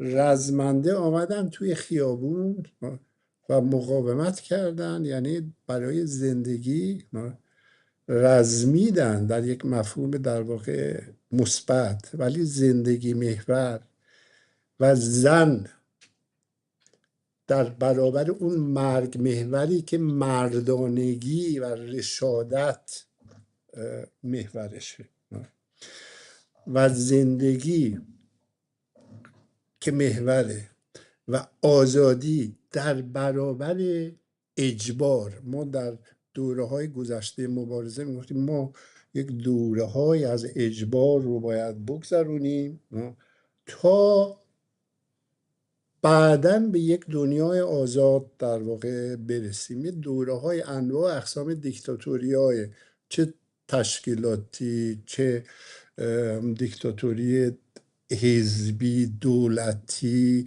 اینا احتیاج داریم. یعنی در واقع ما الان آلترناتیو رو داریم، یعنی به ما داده شده. یک چیز دیگه هم من فقط اضافه کنم، یاد گرفتن از تجربه های جهانی که سعید اشاره کرده. ببینید صلح یعنی ما به ارجشناسی مردم به ارجشناسی یکدیگه رو بیارن و یک نیروی در برابر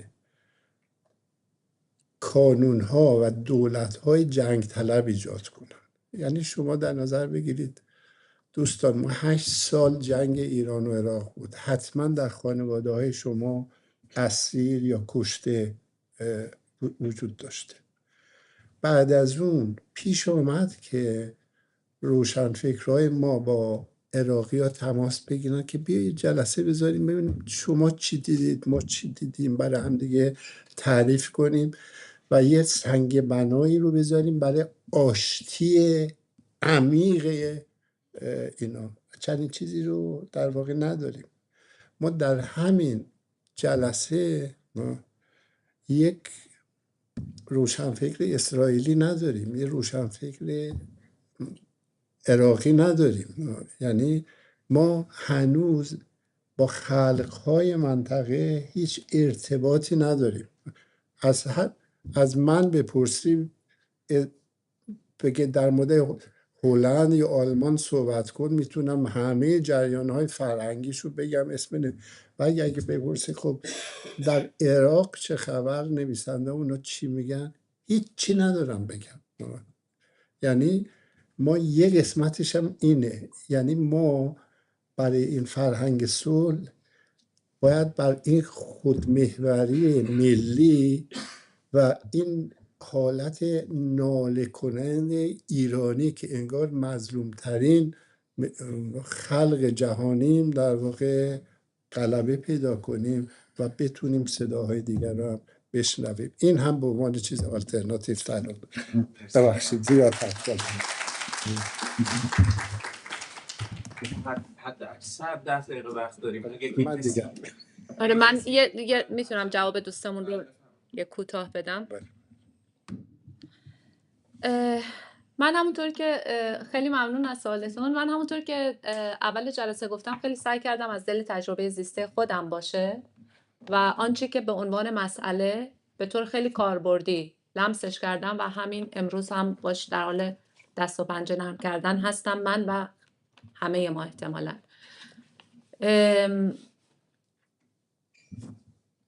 در نتیجه خیلی سعی کردم که متمرکز بشم بر آنچه که ما انجام ندادیم و میتونیم انجام بدیم و میتونه کمک کنه به سمت اینکه ما فرهنگمون رو به طور کاربردی تر ببریم به دل مردم. که خب حالا کمک گرفتم از نظرات، فکر میکنم به هر حال بحث کاربردها و بسامد پیدا کردن در واقع معناها و از طریق اون تثبیت و ترویج و تعمیق و در واقع اصلا نهادینه سازی کردنشون در جامعه که نظریه باتلر هست و بعدم هژمونی فرهنگی و تولید ضد هژمونی فرهنگی در واقع گرامشی. اما چیزی که خیلی خیلی الان باهاش مواجه هستیم اینه که بسیاری از ما میدونیم که در واقع صلح چیست، خشونت چیست، عدالت چیست. مایی که در این جلسه نشستیم و دوستان نزدیکمون که احتمالاً حوزه ارتباطات نزدیکمون رو تشکیل میدن. اما در دل جامعه من 5 سال در مناطق محروم به کودکان داستان نویسی درس میدادم برای اینکه بتونن روایت هاشون رو در واقع بنویسن. تنها بودم در این کار، تنها بودم. تقریبا یه چیزی حدود 10 ساله که به طور مداوم حضور شبانه روزی دارم در شبکه‌های مجازی و کسی هستم که تک تک کامنت ها رو پاسخ میده، اکثر دایرکت ها رو میبینه و پاسخ میده. در اکثر جنگ های در واقع اینستاگرامی و فیسبوکی قبلا و اینها شرکت میکنه و میجنگه، زخمی میشه، بارها کشته میشه، دوباره برمیگرده. بسیار تنها هستیم ما در اون بزنگاه هایی که در واقع نقطه اتصال و ارتباط. دوستمون به ماندلا اشاره کردن، ما میتونیم به گاندی رو به خاطر بیاریم. ببینید اینها فرهنگ رو چطوری میبردن در دل توده، اما کماکان نهاد روشنفکری ما واقعا هنوز برج آجنشینیش رو حفظ کرده. ما الان به میدان عمل احتیاج داریم، فرهنگ عملی. ببینید اصلا نسل زد، کسانی که من در زندان تجربه کردم، 17-18 ساله هایی که اومدن زندان و در همون اتاق 9 متری که من و نیلوفر حامدی و پوران ناظمی داشتیم در ارتباط با پسا ساختارگرایی و در واقع جهان سرمایه‌داری و اینکه اون داره چطوری معناها رو از بالا به ما حقنه میکنه، در نتیجه ما هیچ کاری نمیتونیم بکنیم، حرف میزدیم. بچه‌هایی بودن که نمیدونستن سیاست رو با سین مینویسن یا ساد، اما به اتهامات اجتماع تبانی علیه امنیت ملی قرار بود 10 سال حکم بگیرند. و اینها توی همون روزهایی که در مواجهه با ما قرار گرفتن بسیار غمگین و تراژیک بود وقتی به من گفتن که ما چرا شما رو نمیشناسیم. بچه‌هایی بودن که آماده بودن که کنشگر بشن و کسانی بودن که وقتی که در مورد روش زندگی عادی و عمومیشون حرف می‌زدن من وحشت می‌کردم از اینکه مثلا شیوه زندگی که هالیوود داره رواج میده یا شیوه زندگی که در واقع سرمایه‌داری داره رواج میده و مصرف‌گرایی که داره رواج میده به راحتی با 4 تا گفتگو و 4 تا معاشرت رنگ باخت در دل این بچه‌ها. و وقتی که داشتن خارج می شدن می گفتن من الان دیگه یه آدم سیاسی هستم با افتخار. شما کجا بودید؟ و چیزی که من اینجا در واقع مطرح کردم این بود که در بسیاری از این عرصه ها مردم به طور در واقع عملی اون منطقی که بین ما هست و اون قدرت استدلالی و پشتوانه‌های نظری که ما داریم رو یا نمیفهمن. زبان به قول دکتر دیروز گفت زبان اونقدر تخصصیه مردم اصلا نمیفهمن. تو بگو سوژه، ابژه، سوژگی، پسا استعماری، میگه مشکلش چیه؟ حالا آمریکا چشه؟ میدونید؟ یعنی میخوام بگم ما وقتی میگم به زبان خود مردم ما مسئلهشون رو و درمانشون رو بهشون منتقل نکردیم و این که اتفاقا اشاره کردم به این که معنا چجوری ساخته میشه، معنا در یک روستای سیستان و بلوچستان چجوری ساخته میشه، در یک شهر کوچیک در کردستان معنا چجوری ساخته میشه. اینها اتفاقا ریشه های ساخت معنا هستن قبل از اینکه در واقع پشتوانه سرمایه‌ای پیدا کنیم. ما میتونیم از این امکانات استفاده کنیم برای اینکه بریم به مردم پیوند بخوریم و کار عملی بکنیم در این شرایط. واقعا شاید دیگه فرصتی برای اینکه مدام به روش‌های قبلی بچسبیم و خودمون رو و روش‌هامون رو علی‌رغم درست بودنمون باز تولید بکنیم نداریم. مرسی. من میخوام عذرخواهی میکنم خیلی دیکتاتور معابانه در این فضا میخوام بحث رو تموم کنم، چون واقعا فرصتی نمونده، این سالن باید خالی بشه و فکر میکنم اگر ماها صلح طلبیم باید به فکر کسانی هم که باید بیان اینجا آخر شیفتشونه و اینجا رو تمیز کنن برن هم باشیم و برای اونها هم انصاف داشته باشیم. در نتیجه میخوام فقط یه فرصت کوتاهی یک تشکر ویژه‌ای بکنم از از گروه فرهنگی دیوان کلن، علی عزیز و همه بچه های کلن که توی نه تنها این بار، من یعنی کنفرانس فرانکفورت هم همین بود، یعنی هر بار کامیونیتی رو میارید به این فضا و خیلی ممنونیم. بچه ها هر دفعه دونیشن مثلا 10 یورویی 20 یورویی جمع میکنن و کمک میکنن که کنفرانس ها برگزار بشه و واقعا این هر دفعه به من این حس رو میدین که یه جایی هست حمایت میکنه، ماها هستیم، ماها کنار هم هستیم و این خیلی واقعا 15 ساله که دارین تلاش هاتون ادامه داره، انرژی که میذارین بی‌نظیره. میخواستم یه تشکر ویژه شخصی بکنم و میخوام از جمع هم بخوام که برای خودمون، برای این 10 ساعت هایی که اینجا بودین در این 2 روزه، برای کسانی که فردا هم آنلاین به این کنفرانس میپیوندند، یه تشویقی بکنید که خود انرژی بگیرید قبل از طرف. و از این آره و ویژه از سجاد عزیز و علیرضای عزیز که آره، از دارا و حنیف هم و همینطور بچه‌هایی که پشت ترجمه می‌کنن. مرسی. از وقتی که عکس میدم. بله. Thank you everyone and have a great day.